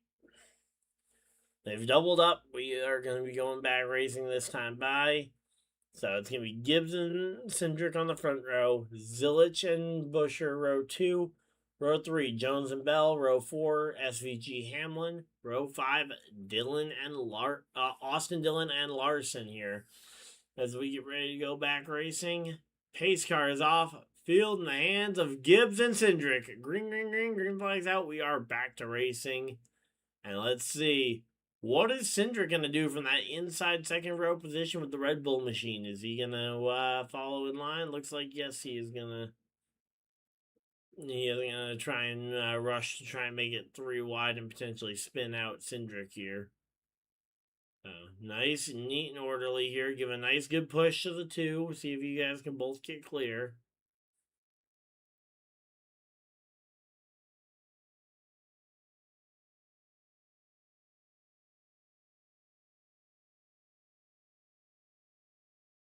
Oh, man.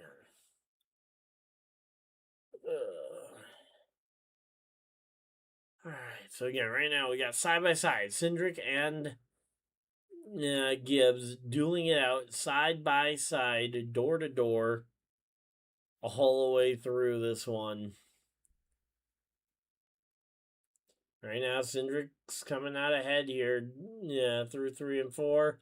But off the corner, looks like Ty Gibbs is going to get it back, maybe just by a hair. And yes, it is Gibbs at the line. Cindric was second at the line there. So quite a few drivers dropping back here.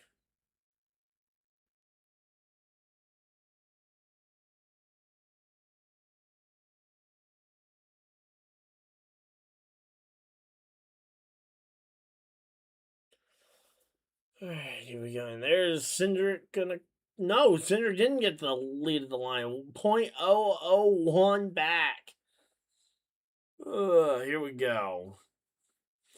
Man, Cindric versus Gibbs right now. This is an awesome battle at the front of the field. These two duking it out for this spot.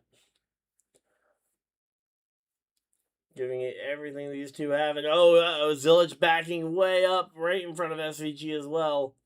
That's not good. Your two road course guys getting caught up on each other there.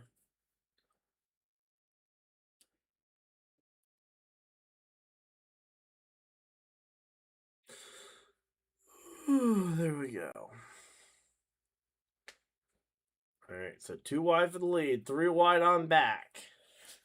Here comes, we got Busher, Bell, and Jones 3 wide for third.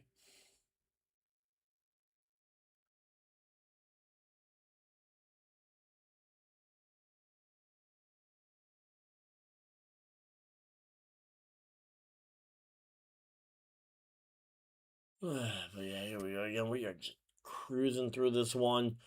Yeah, say Cindric now in the middle of 3 wide as Ty Gibbs has kind of left himself out in front of the field all by himself, but he doesn't make the block quite in time. He tries to go up the track. He's too late to he makes the block. I thought he was way too late there to make that block there for Chris Buescher, but Buescher ultimately lets him.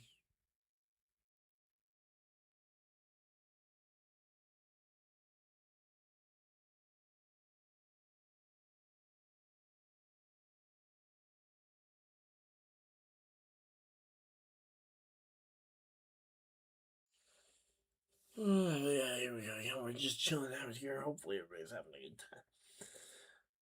Here we go. Buescher, Bell, Hamlin up into the top 10. Knocking on the door. In fact, they're up into the top 5 here. Suarez has recovered back up into the top 10. Waiting to see if Blaney or any of the others can make their way back to the field.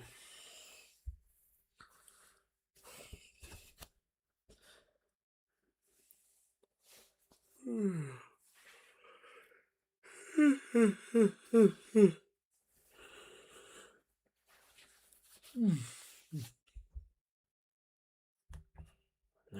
it has been a very long day here.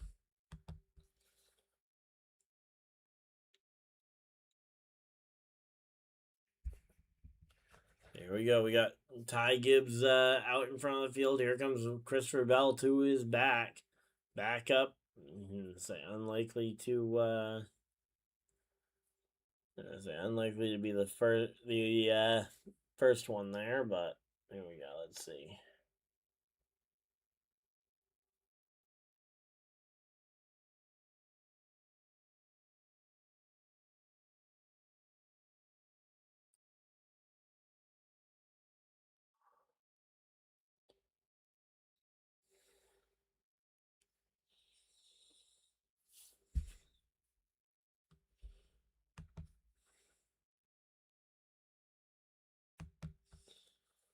Alright, so here we go again. Ty Gibbs, we got Bell, Buescher, Hamlin, Cindric up into the top 5. There we go. Suarez knocking on the door of the top 5 here.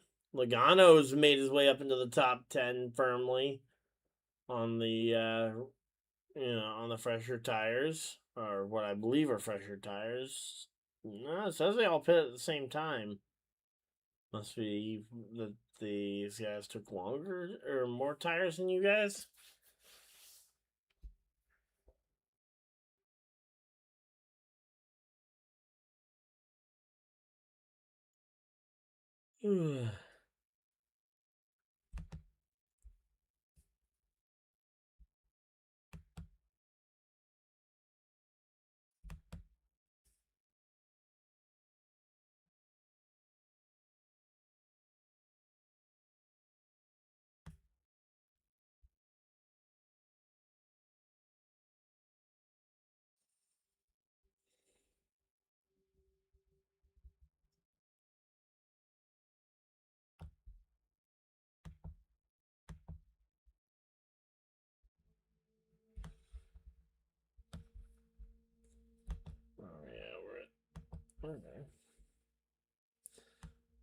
So yeah, Gibbs continuing to hold off teammates here as Denny Hamlin and Christopher Bell both starting to attack.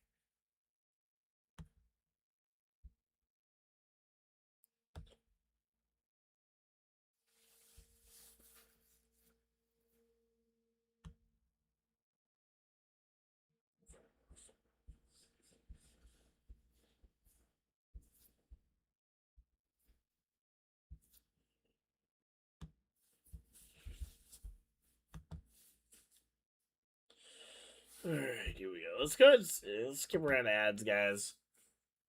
Right? As I skipping around ads on me. Here we go. Gibbs, you gotta watch out. Christopher Bell in that top line. They're gonna be here. Up to the top goes Gibbs. Gives the great block there to the top. And here we go. We're running this thing out all the way. Hopefully, if we can get this thing to go green, we can have a really interesting pit cycle and a good run to the checkers.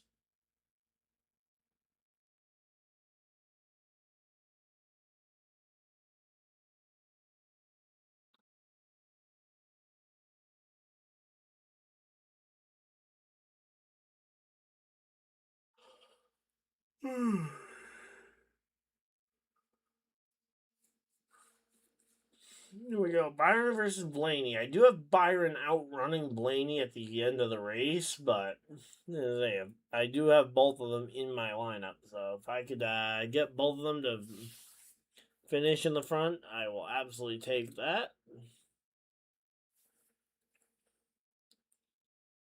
Alright, here we go. We're just chilling here. Hopefully everybody's having a good time.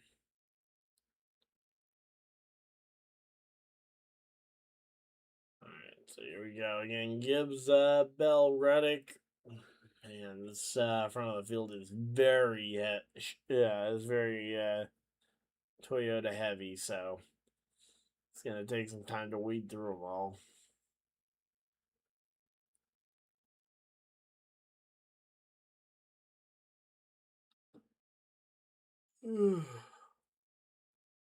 But yeah, so again, right now we got Ty Gibbs out in front of the field. He's doing a great job at just trying to block every run coming. But at some point, these runs are going to get too big, and he is not going to be able to block all of them. So at least at the moment, though, we're 26 laps already into this stage. We are cruising through this stage here. Only 28 laps of caution up to this point.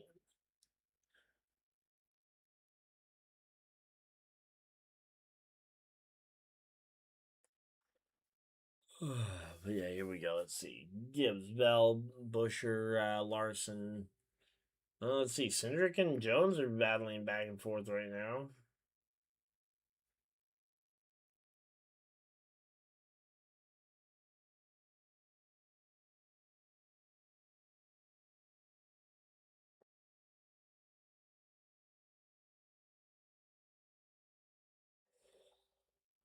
Alright, here we go again. Everybody's working their way through this one.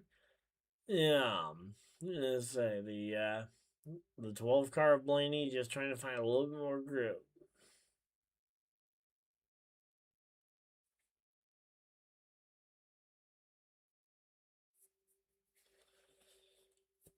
Yeah, here we go again. We're just working our way through this one.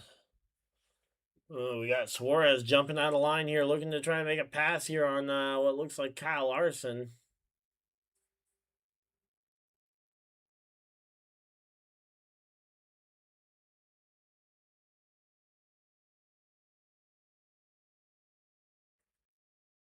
Here we go. We're just chilling out here. Hopefully, everybody's having a good time.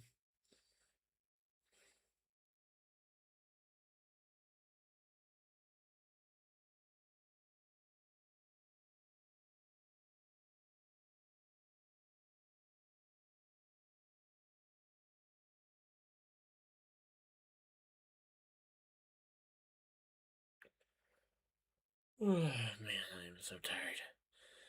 It's been a very long day. I apologize. But yeah, we've got this one going. Alright. Again, we got Ty Gibbs out in front of the field, still trying to hold off. Massive run here. Ty Gibbs has, oh wow, the 5 car of Larson pokes out a line almost, kind of killing the momentum that they had. They had a major run coming from the top side behind Christopher Bell, but Bell wasn't willing to make the move on his teammate, so.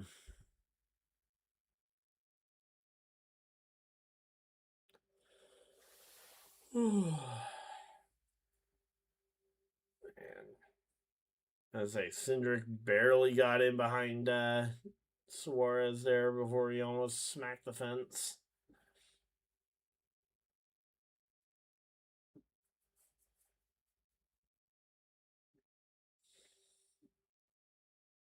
All right, 30 laps down. We got 70 to go in this one.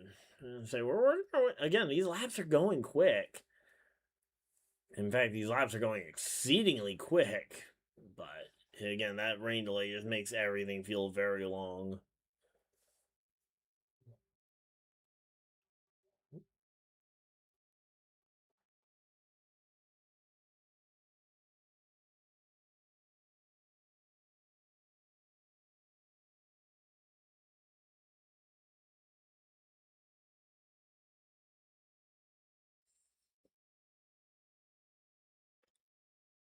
All right, here we go. Yeah, right now, Gibbs, Bell, Larson. Oh, here we go. Larson looking out of line, trying to make a move here on Ty Gibbs. Oh, gets up the inside on Bell. Oh, I thought he was nearly about to wipe Bell clear out of the race, and that would have been really unfortunate there for Christopher Bell and fans.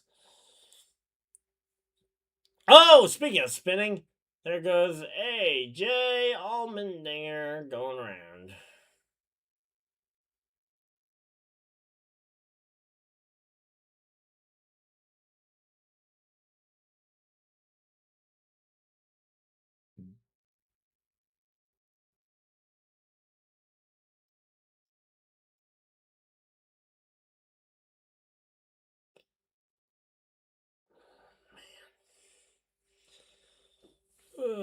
Not really sure what happened to Dinger there. I didn't happen to catch the replay that they showed. But, man, AJ Allmendinger. Alright, here we go. Let's see the replay. So, everybody kind of getting up in line. Oh! SVG just got loose there, tapped the side of the car beside him, and just took it for the spin rather than trying to hold his position up in the traffic. Because if you try and hold your position like that, you might end up getting shot. Or not shot, but spun. Sorry. Oh, man. Oh, man.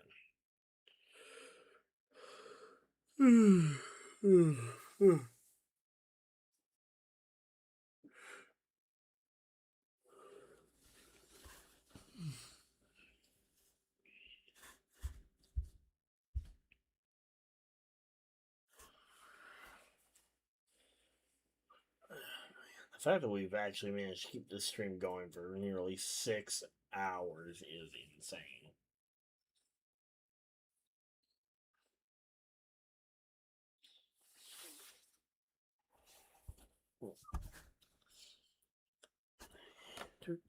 Do.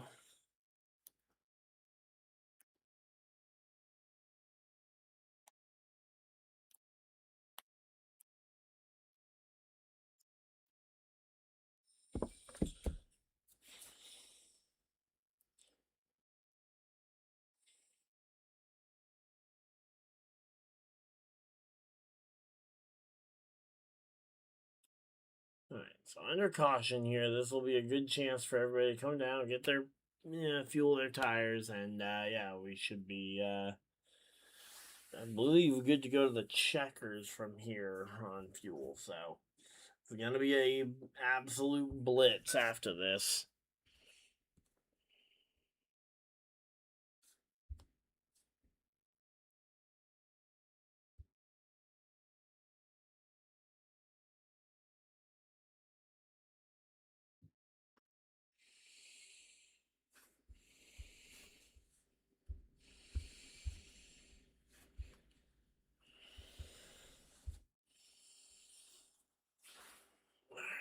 Here we go. Pit road's open, and here they come.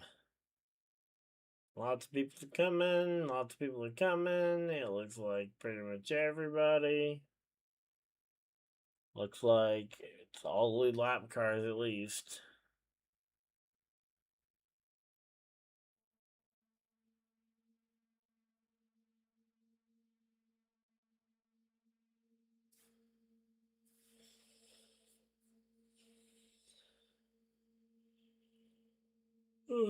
Here we go. All the drivers coming down pit road. A couple of them are a lap down and they're staying out because they're.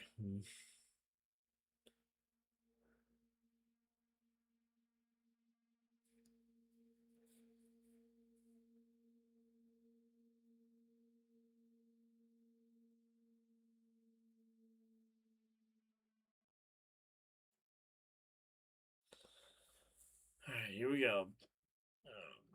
Let's say some short pit stops here for the drivers who are just on pit road. 2 tires for Bell, Larson, and Jones.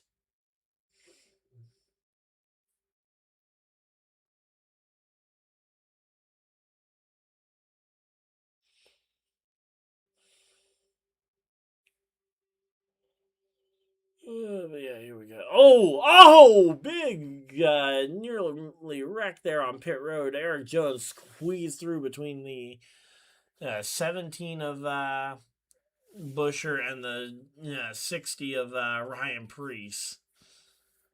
It was a very narrow escape for a lot of those cars there.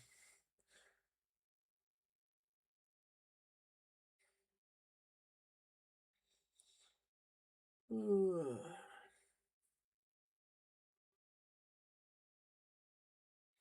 right.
Alright, here we go.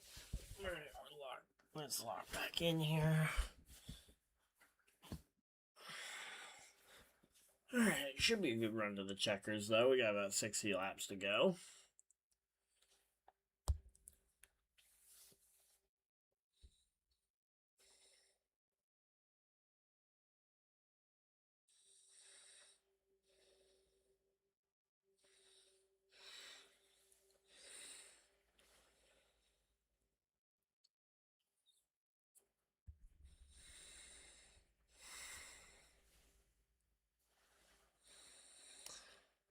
Alright, there we go. Again, we're just chilling out here. Hopefully, everybody is excited for this one as we get ready.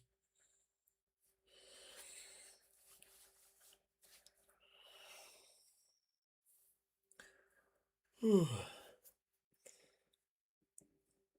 they're pacing around. We got our ones to watch here. They're talking about Blaney, the guy who swept the first 2 stages. He's currently in 4th. Bubba Wallace, after that spin, back up to 8th place here. Let's go.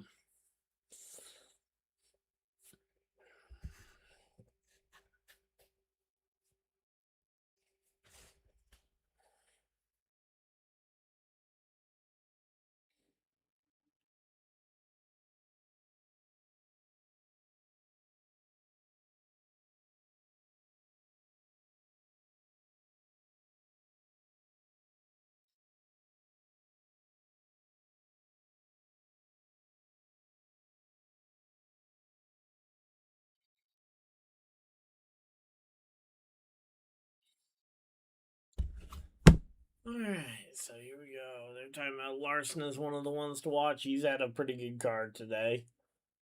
And here we go. Choose cone time. So we break 4,000 views on the stream. And here we go. Blaney and say we got Larson, Blaney to the inside. Bell, Jones to the outside. It should be a fun one here. We got. Alright, I really want that inside line to prevail because aside from Byron, that outside line has nobody in my lineup. So if they could all just disappear except for Byron, we'd be perfectly good.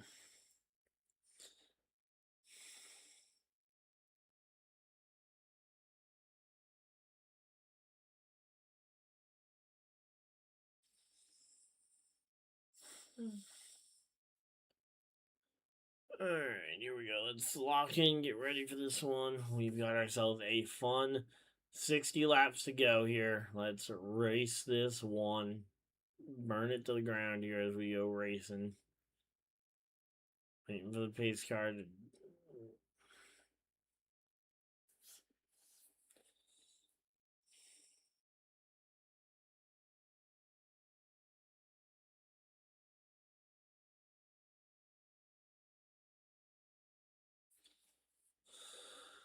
Alright, here we go. Getting ready to go back to the restart here.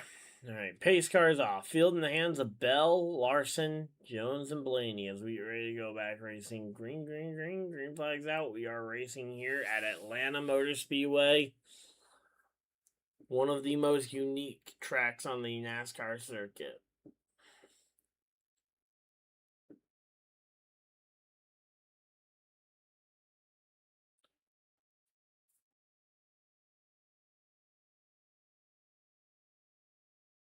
Here we go. And say Blaney with a nice big move here to try and take the lead. And here comes Larson as well. And say Blaney and Larson both up there trying to take this one away.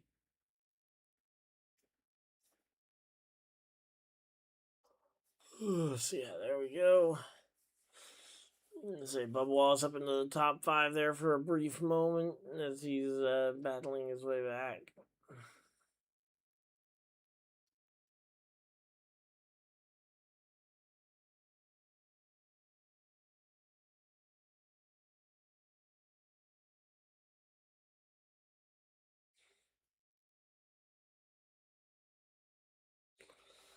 Alright, man, again, we're just chilling out here. Hopefully everybody's having a good time.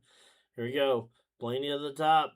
Bell gets in front and is going to try and block both lanes. So we've seen a lot of people attempt this tonight. We have not seen very many be successful at it.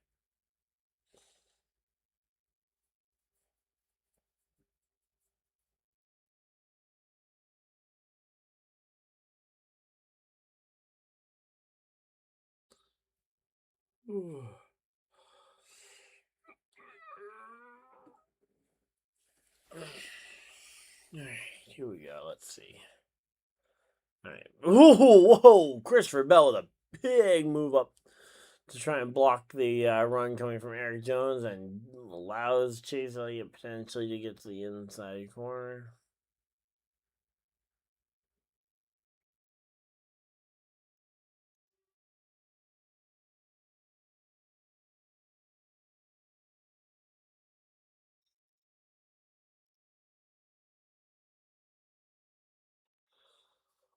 Yeah, again, we're just chilling here. Alright, here we go. Come on. Ryan Blaney out in front of the field. He goes up to block the run from the 20 of Christopher Bell.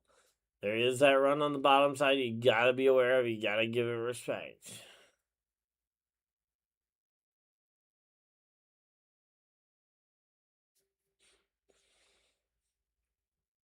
Here we go. Oh, whoa! 4 wide further back. Yikes. Not sure who those cars were, but someone just tried to go 4 wide there further back, and looks like everything's checked out all right, but man, is that sketchy.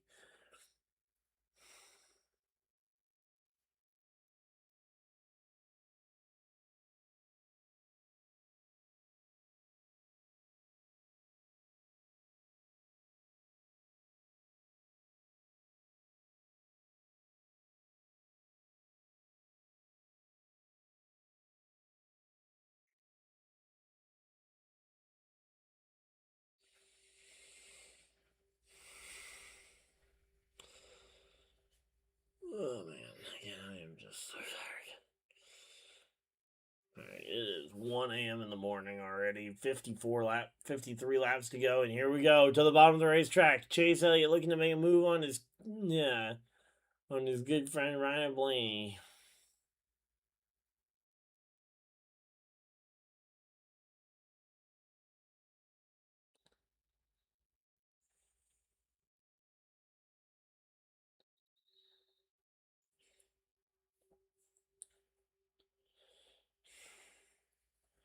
Alright, so here we go. Chase Elliott gets back out in front at his home track of Atlanta Motor Speedway here.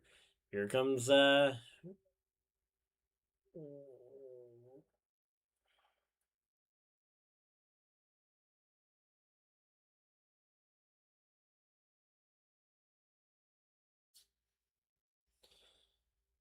here we go. We're just chilling out here. Hopefully everybody's having a good time.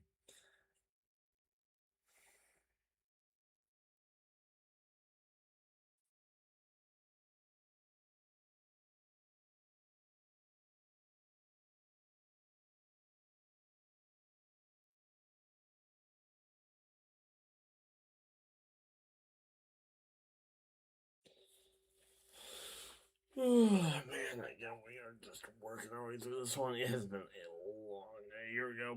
Blaney at Bubba Wallace. Bubba Wallace has made his way through all the traffic to reappear back at the in front of the field exactly where we need him.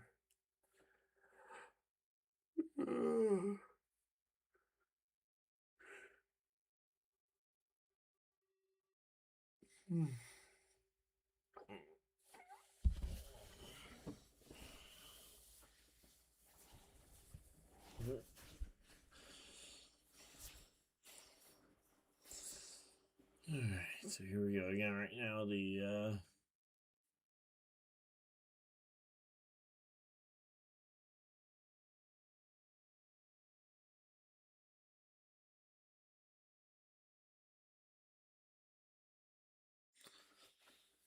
here we go. Denny Hamlin looking to the bottom on Bubba Wallace. Wow. Denny Hamlin making a 3-wide move underneath Bubba Wallace, and on the outside is Christopher Bell.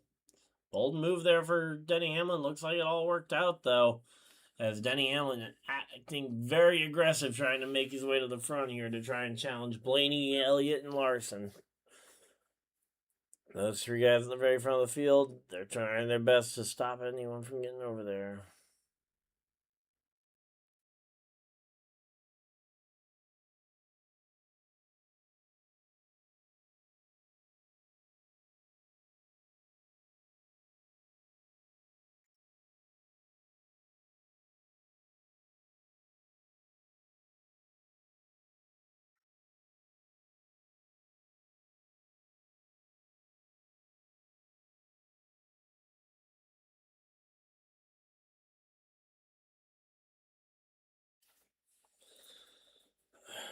Man, I am just so tired. We're working our way through this one. Elliott out in front of the field. Blaney, Bubba Wallace trying to establish themselves. Bubba Wallace with a big move to get by Denny Hamlin. Makes it right back out in front of him.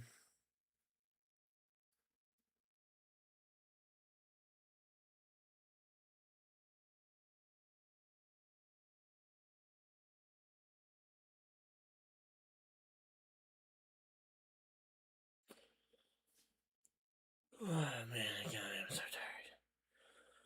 Here we go. Again, Chase Elliott gets clear of the lead. We got 2 and 3.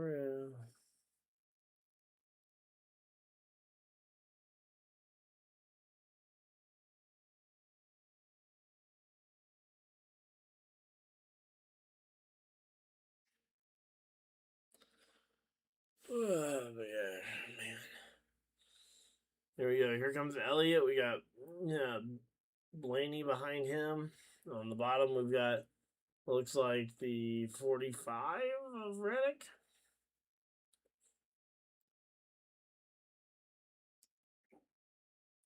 Oh,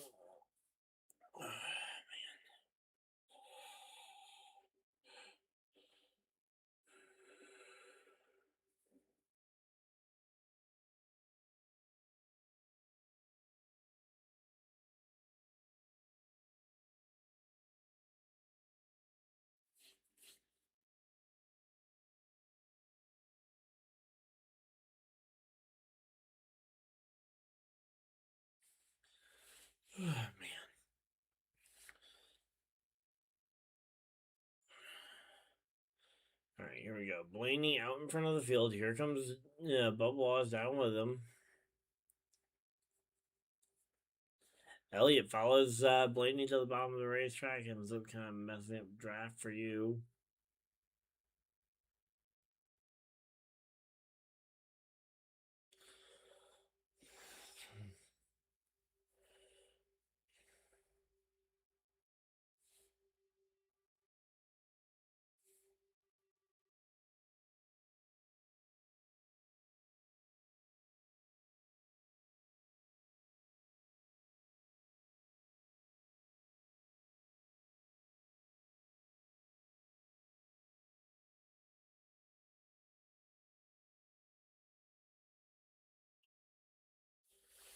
All right, here we go again. We're just 40 laps to go. Come on, we're working our way through this one. It's going, but again, laps are clicking by pretty quick. It's just a matter of the fact that there was that extremely long delay.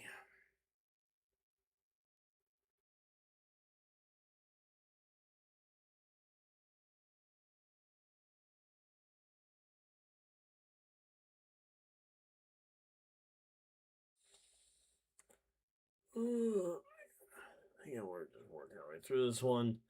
All right, here we go. Come on, Blaney Elliott out in front of the field. Larson in third, battling it out with Bubba Wallace here for the third position. Let's see what Bubba Wallace wants.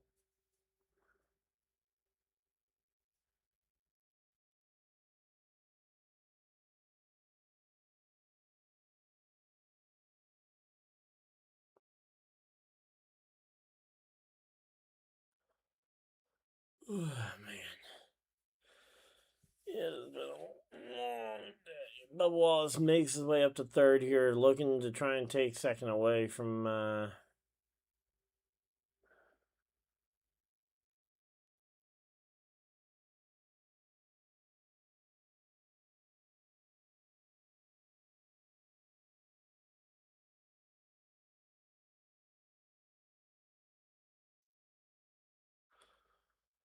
oh man. Yeah, we're just chilling out here. 38 to go, working our way through this one. Laps are winding down. 11 is the 11 of Denny Hamlin making an aggressive cut down.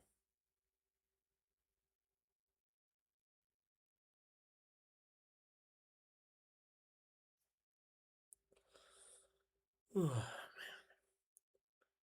Alright, here we go. 37 to go.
Man. It's been a long day. Here we go. 35 to go here. We're making some progress, though. Yeah, working our way through this one. 35 to go. Let's see. Alright, so Tigers is an old pacing this week. Minus the flag on the side. There we go. Alright, again, 34 to go. We got Blaney, Bubba Wallace out in front of the field.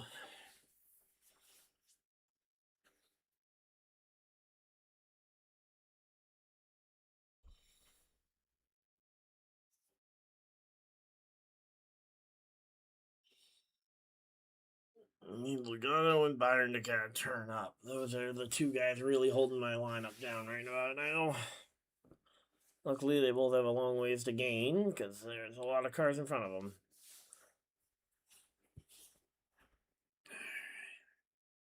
Creason is Logano in 22nd and Byron in 24th. 23rd and 24th for those two.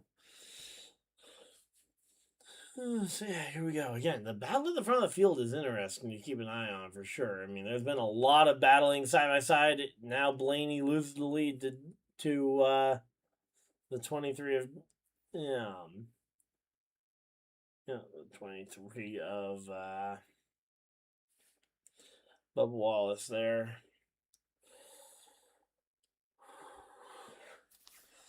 Yeah, this is what running on almost no sleep for the last 4 days will do to you.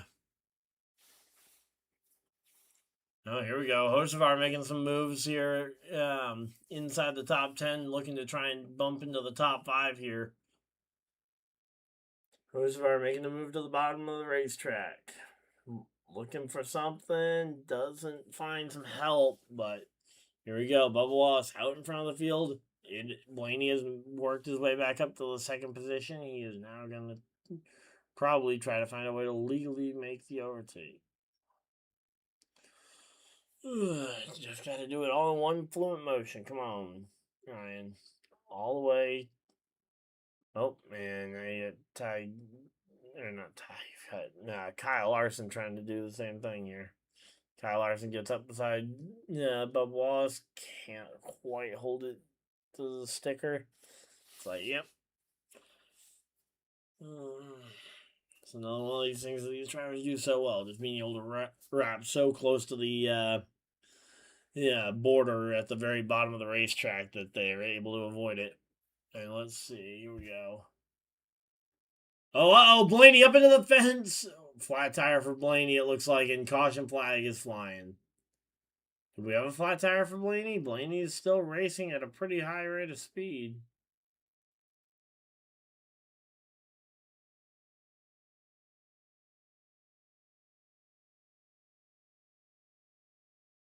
Man. So caution flag for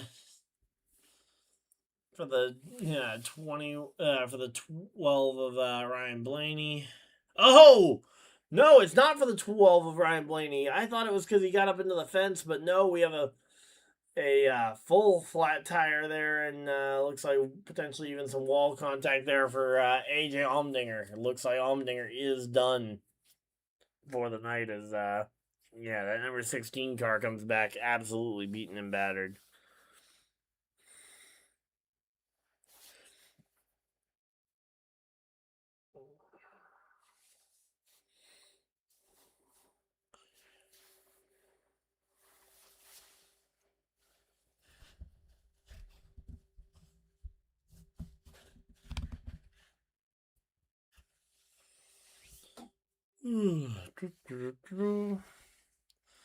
Alright, come on,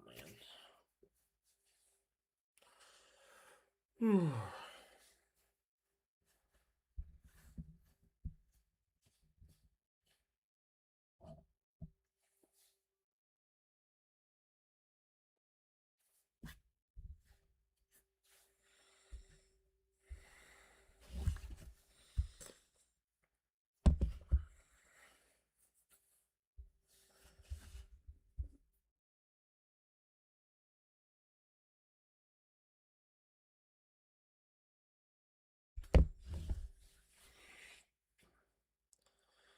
Alright, so here you go. 27 laps to go here. Currently under a caution flag again. Blaney with a flat tire, or with a tire that may be going flat. We'll have to keep an eye on that one. As we get this thing back, re-racked coming.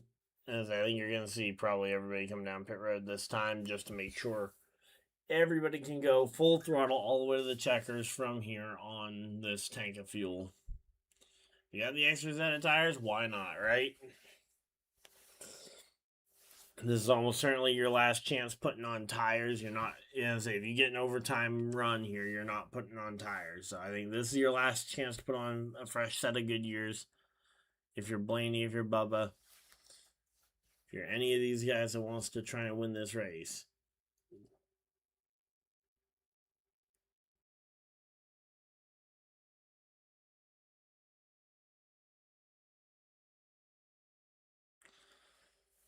Yeah, man, we are just, really running down the time here. It is 1:15 in the morning. Yikes.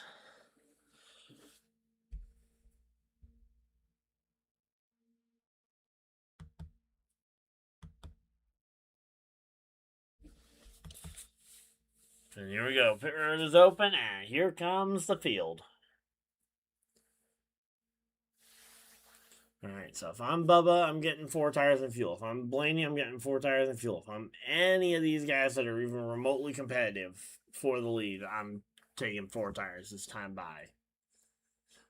Now, if I'm someone like an Austin Hill or a Ty Dillon, someone who it's like, okay, getting your first win or first win in a while, is way more important for you than trying to protect points and go for it. I would say, hey, try and get some track position. Because, you never know. I do personally think that, 4 tires is absolutely the way to go for pretty much everybody, but I've been wrong before.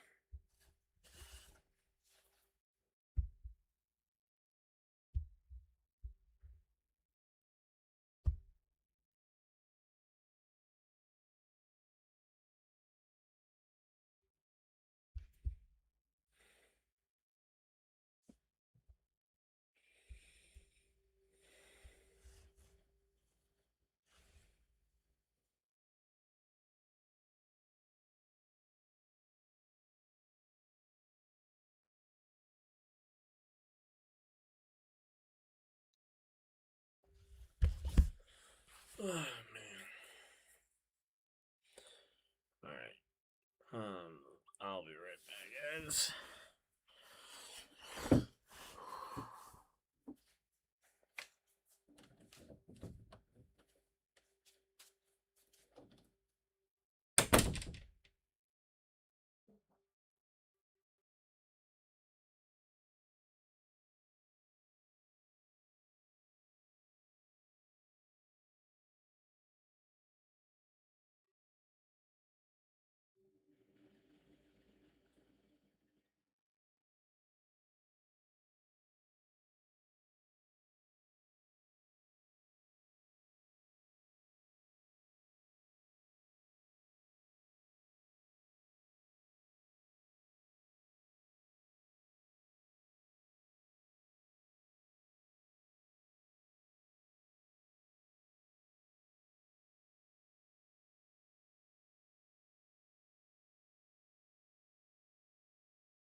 Alright, there we go. Alright, we're locked back in. We're ready to go back racing. Hopefully the drivers feel the same way, because we got less than 25 to go here. Let's see. Cody Ware is still 4 laps down in 35th, unfortunately. I know we had a Cody Ware fan in here earlier. Not sure if he's still hanging around. Figure I'll give that Cody Ware update there. He's now 4 laps down and still in 35th.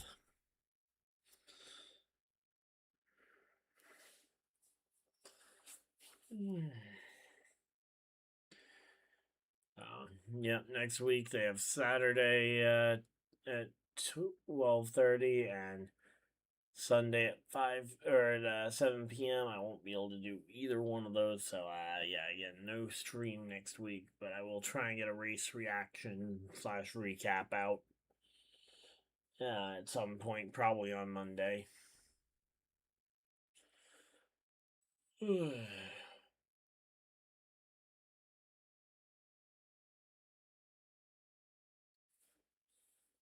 Alright, here we go.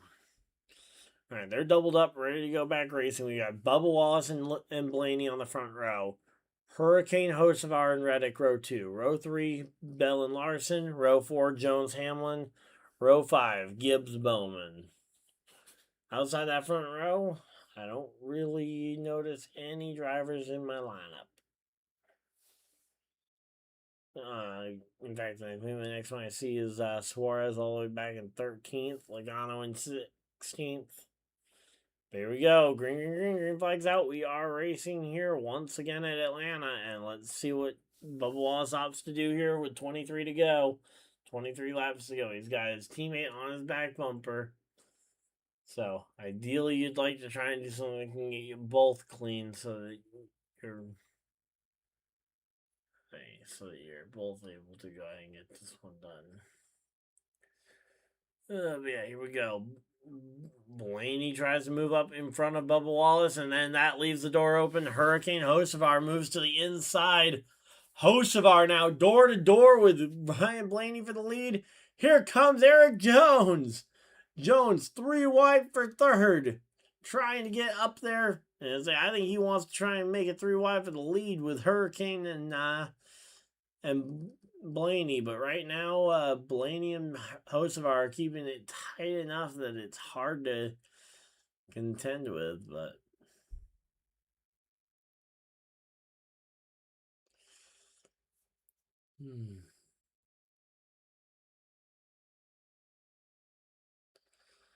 Alright, so here we go again. Blaney versus Hocevar. Blaney gets clear and down in front of Hocevar for the lead. Let's go. Alright, Bell, Jones, Bubba Wallace hanging in here.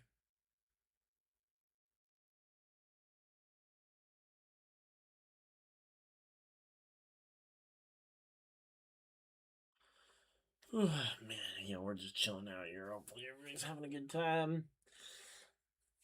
Again, we got, let's see, where's, Logano's dropping quite a bit. Again, we need Logano moving forward. That's going to be a big one here.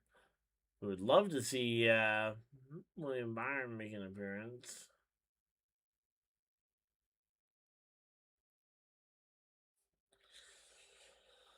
Alright, 20 to go. We are working our way through this. Whoa! Kyle Larson down through the grass. Slide.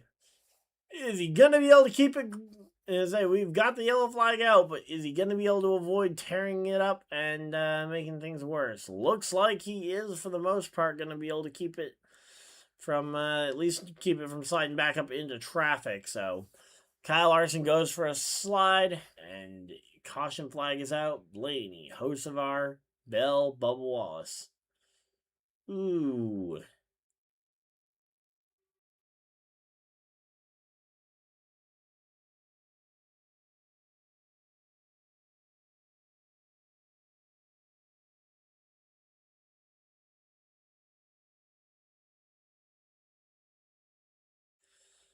Man, again, we are. It's been a long day. We've been live for 6.5 hours here.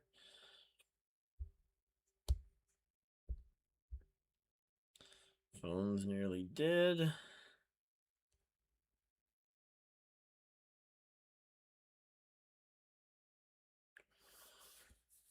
Yeah, at least we don't have the time. At least we aren't racing to a time limit, because that would be making this even more stressful than it already is with how late the time is.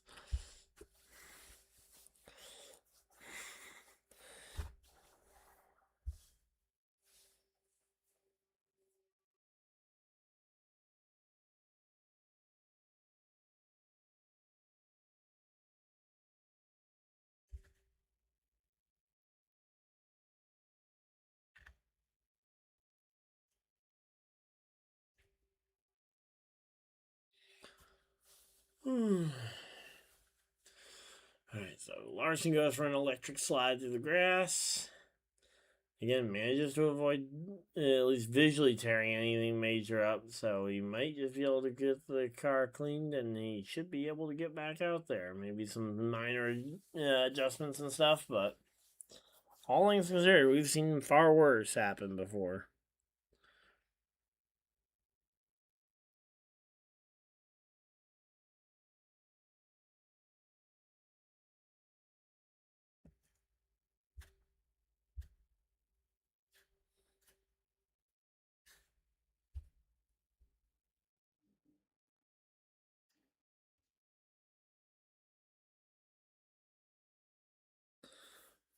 Alright, here we go.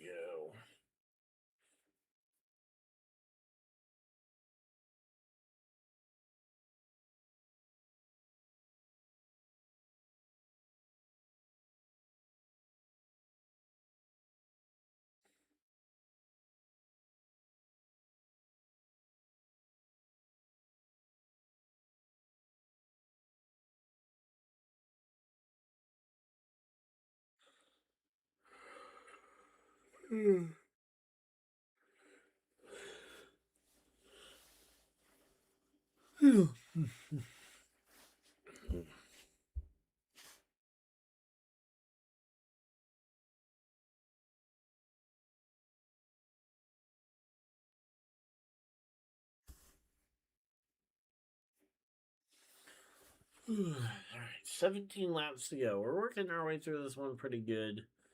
Alright, looking for the light on pit road. It is. I don't see it, so. I don't know if pit road's open or not yet. I'm guessing by the fact that the leaders did. A couple of cars at the front didn't come.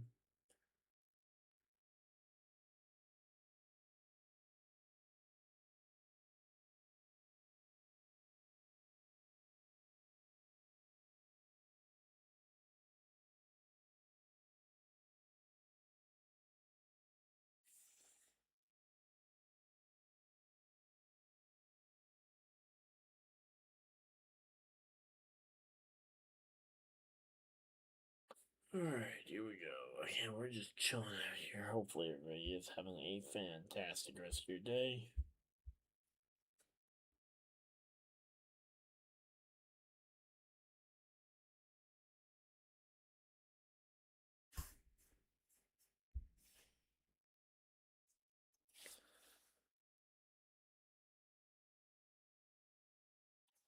Alright.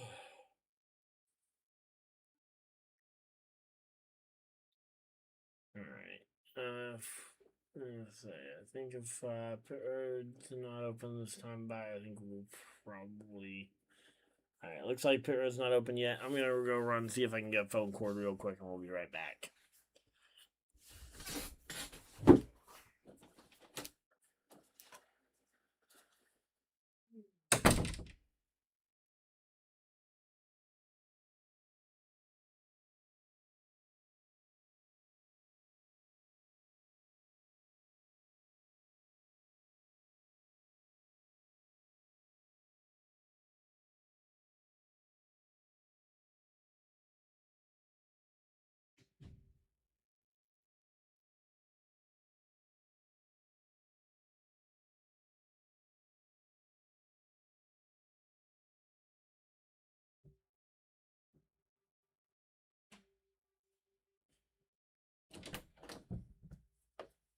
Alright. Oh, they did the choose cone. Okay, so they must have opened pit road at some point there, and just nobody opted to come down pit road. I don't know if it's a glitch that they were showing that Blaney and Bubba have been on old tires for like 70 laps, because there's no shot that they haven't. I mean, I feel like I've seen them change tires more recently than that. All right, 15 to go. 15 to go. We should be able to get through this, right? Please don't turn this into a hour-long wreckfest and triple overtime. Looking at you, Hocevar, especially on the front row here as we get ready to go green flag racing. It's Blaney, Hocevar on the front row. Bell and Bubba row 2. And here we go. We are caught up to as far forward as live will show. Alright, here we go. Lights are off on the pace car. Alright, pace car runs for cover. Field in the hands of Blaney and Hurricane Hocevar as we get ready to go. Green, green, green. Green flag is out, and we are racing here in the NASCAR Cup Series, Atlanta Motor Speedway, Quaker State 400 here. Down into turns 1 and 2. As a door-to-door heading through this one. You got Hocevar on the outside, Blaney on the inside. Bubba Wallace trying to give Hocevar a nice big push. that might allow the two of them to both clear Blaney. But as of right now, Hocevar's got half a car length on Blaney. Not enough to clear. Not enough to clear. Off the corner, Blaney has him at the line, but it is not by much. Here we go. Oh, but Blaney not getting a lot of help from me is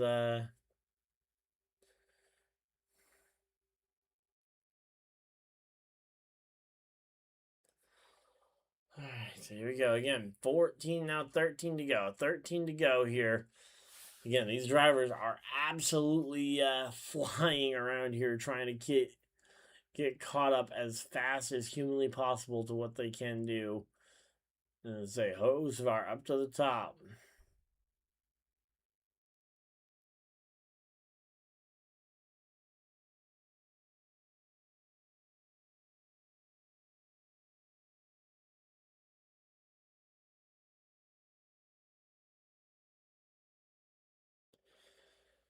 Alright, here we go. 12 laps to go. We're working our way through this one.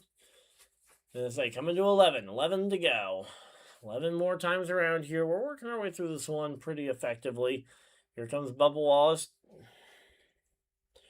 Alright, we're at least maintaining a couple of guys in the top view. And we got Daniel Suarez and Byron kind of holding us back here. And the only reason Logano's not holding us back worse is because he grabbed 15 stage points earlier. But yeah, Hurricane Hocevar out in front of the field here.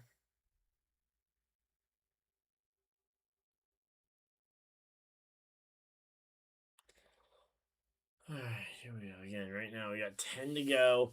Hurricane Hocevar trying to block both lanes while he's got Bubba and Blaney hot on his tail here. Blaney up the inside, trying to find it. Drives in deep, looking for the clear. Clears himself in front of Hurricane Hocevar, and Blaney clear out in front of the field. Once again with 9 laps to go. Ryan Blaney, Hocevar, Bubba Wallace. Ooh, Hocevar with a late block there on Bubba Wallace. Tries to put a second block on Bubba Wallace. And now Hocevar kind of looking for an offensive move on the 12. You got to imagine that these guys' patience with your moves are going to run out at some point.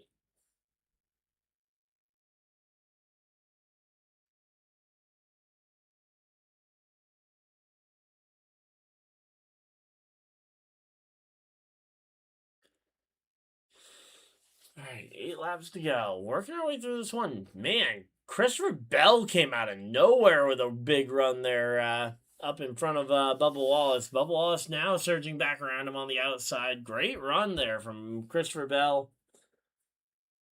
I'm going to say Bell versus Hamlin is the in-season challenge matchup. Then you got the Battle of the Chases, Briscoe versus Elliott. But here we go. 3 wide for second behind the leader. Bubba Wallace in the middle. To the bottom is Bell. To the top is Hurricane Hocevar. As they head down into turns 3 and 4 here. Bubba Wallace drifts back just a little bit. He'll get in line behind Christopher Bell. But Hurricane Hocevar, that storm is brewing here as we take... Oh, here we go. To the bottom of the racetrack goes Hocevar. Looking 3 wide for the lead. Hocevar looks 3 wide for the lead, and he is clear. Goes down to the bottom to try and block the run off the bottom from Bubba Wallace. And here comes a run from... Oh! And Kyle Larson with a flat tire again? This time it looks like the 35 may have also had an issue. Not sure if it's a related issue. Chase Briscoe also involved.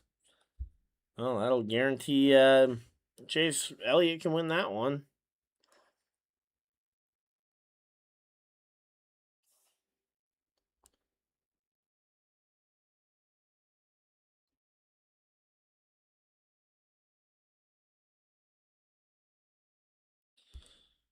Man, again, we're just chilling out here. Hopefully everybody is having a good day. This one could... And say we are 5 laps away from the end of this thing at long last. The race itself has only been 3 hours. We've only been green for about 2 hours since the first wreck happened. Since the first red flag happened, but man, that red flag took forever.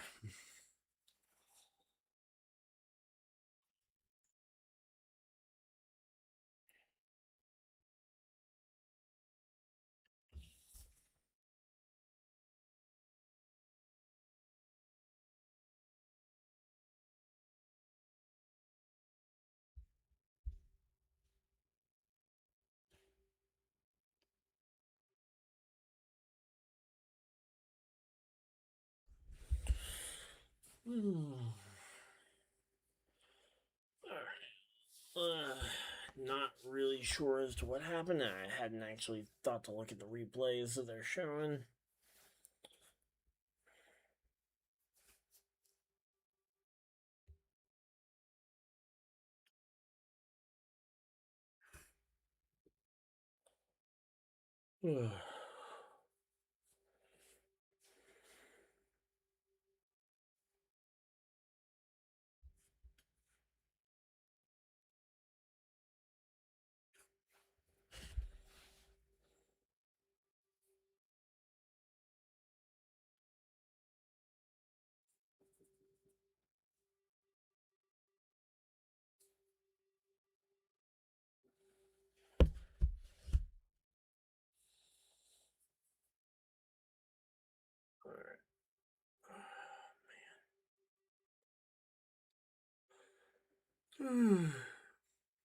Definitely looked like Denny was just along for the ride there. The onboard camera they were just showing.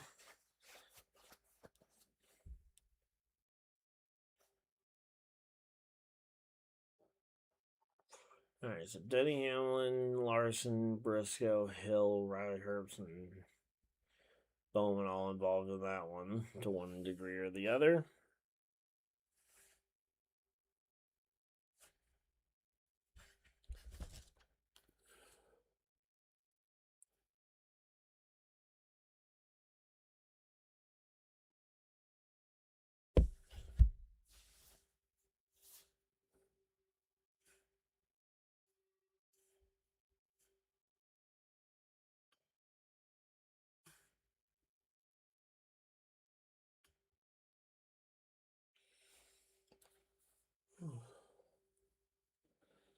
Alright, so we're going into overtime. Alright.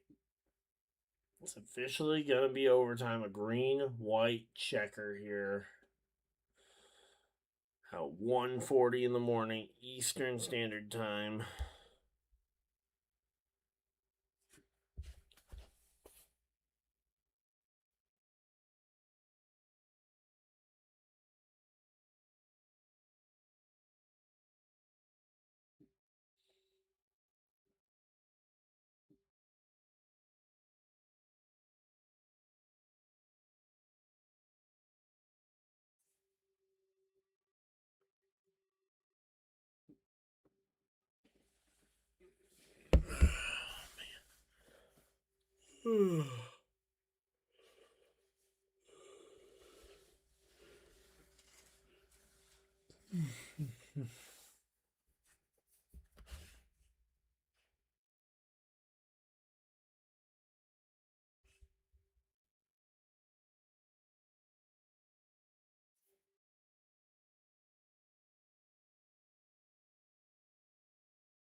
Alright, here we go.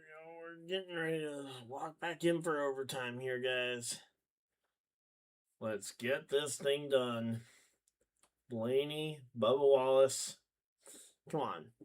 I would love to see a Bubba Wallace win here. Hurricane Hosevar up at the front of the field as well.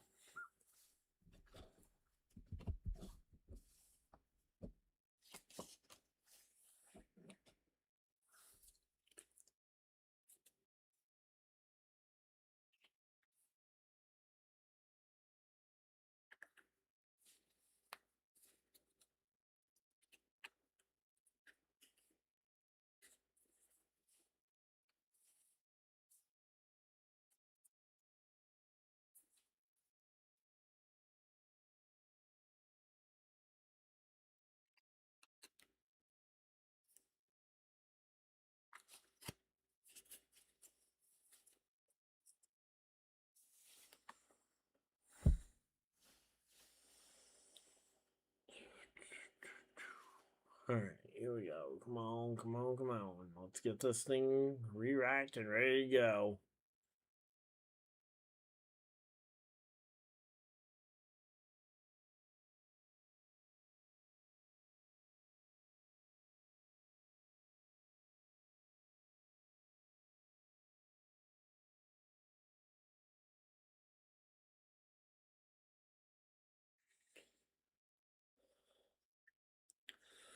Alright, here we go. 2-lap shootout. Unlimited attempts. I'm saying, once the leader takes the white flag, next flag will win the race, regardless if it's a yellow or a checkered. If we get a caution before then, we re-rack and we do it again. Here we go. Choose cone time. Let's see. Hurricane Hosevar. We got.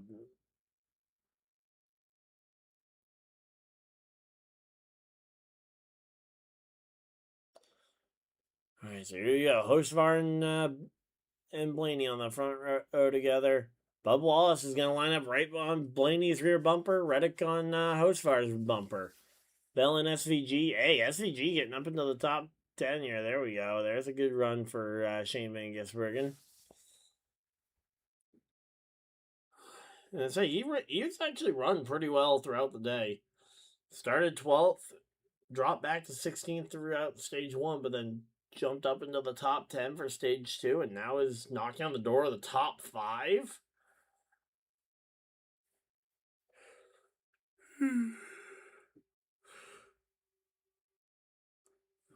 Oh, man. Let's see what we got going on here as we get ready to go green flag for overtime. Lap 1 of OT here. And it's Hosevar, it's Blaney. Blaney, Bubba Wallace. Again, my pick before the race began, I picked Bubba Wallace as my pick. Let's see if Bubba can get it done.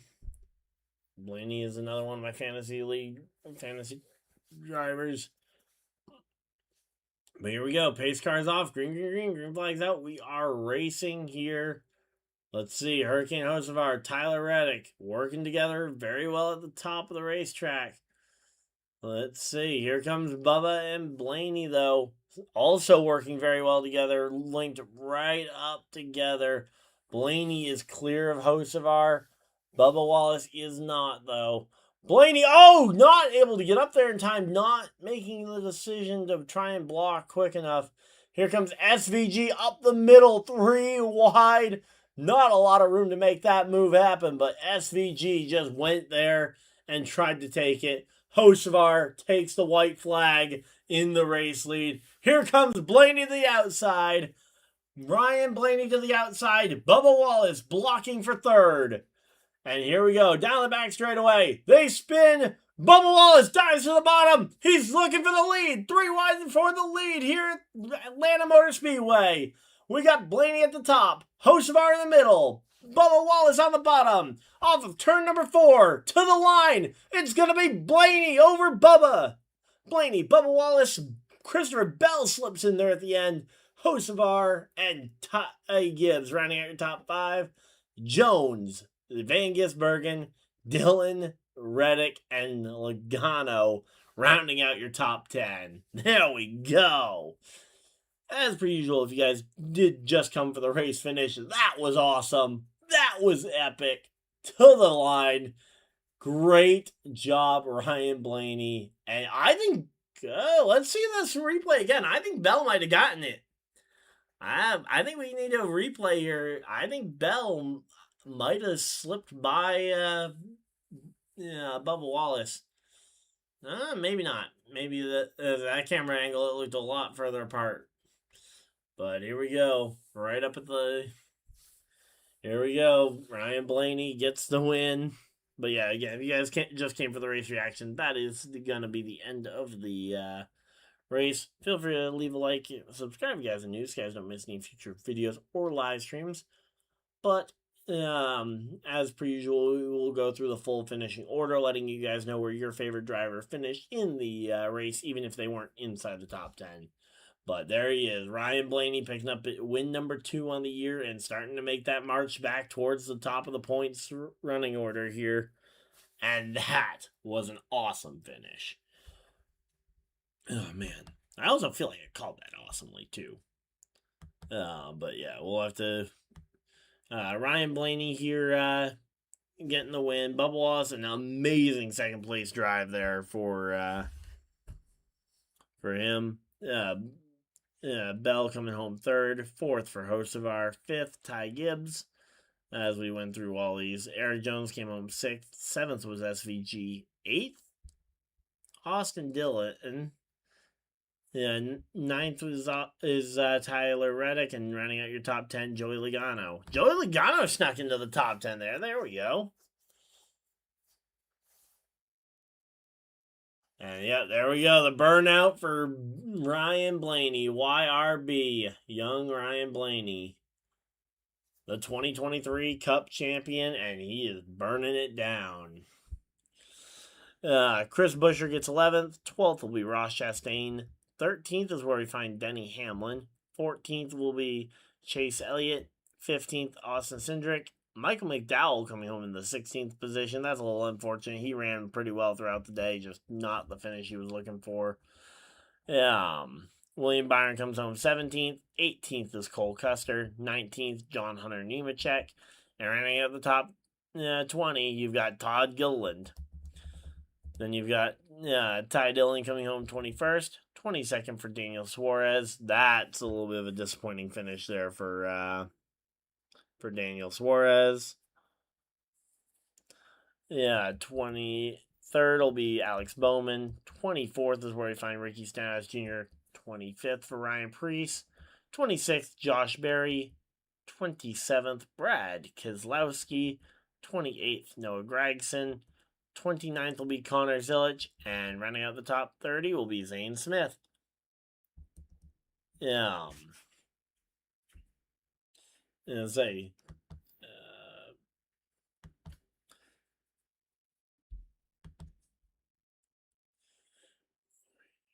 Just making a note of around when the finish was, so I can try and clip that finish, because I feel like I called that, especially the second half of the lap, pretty well. Austin Hill 31st. Cody Ware coming home 32nd. Austin Hill 2 laps down. Cody Ware, the first driver, 4 laps down.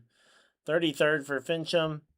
Then you got Kyle Larson coming home 5 laps off the pace in 34th. 35th for Riley Herbst, 8 laps down. Briscoe comes home 9 laps down in 36th.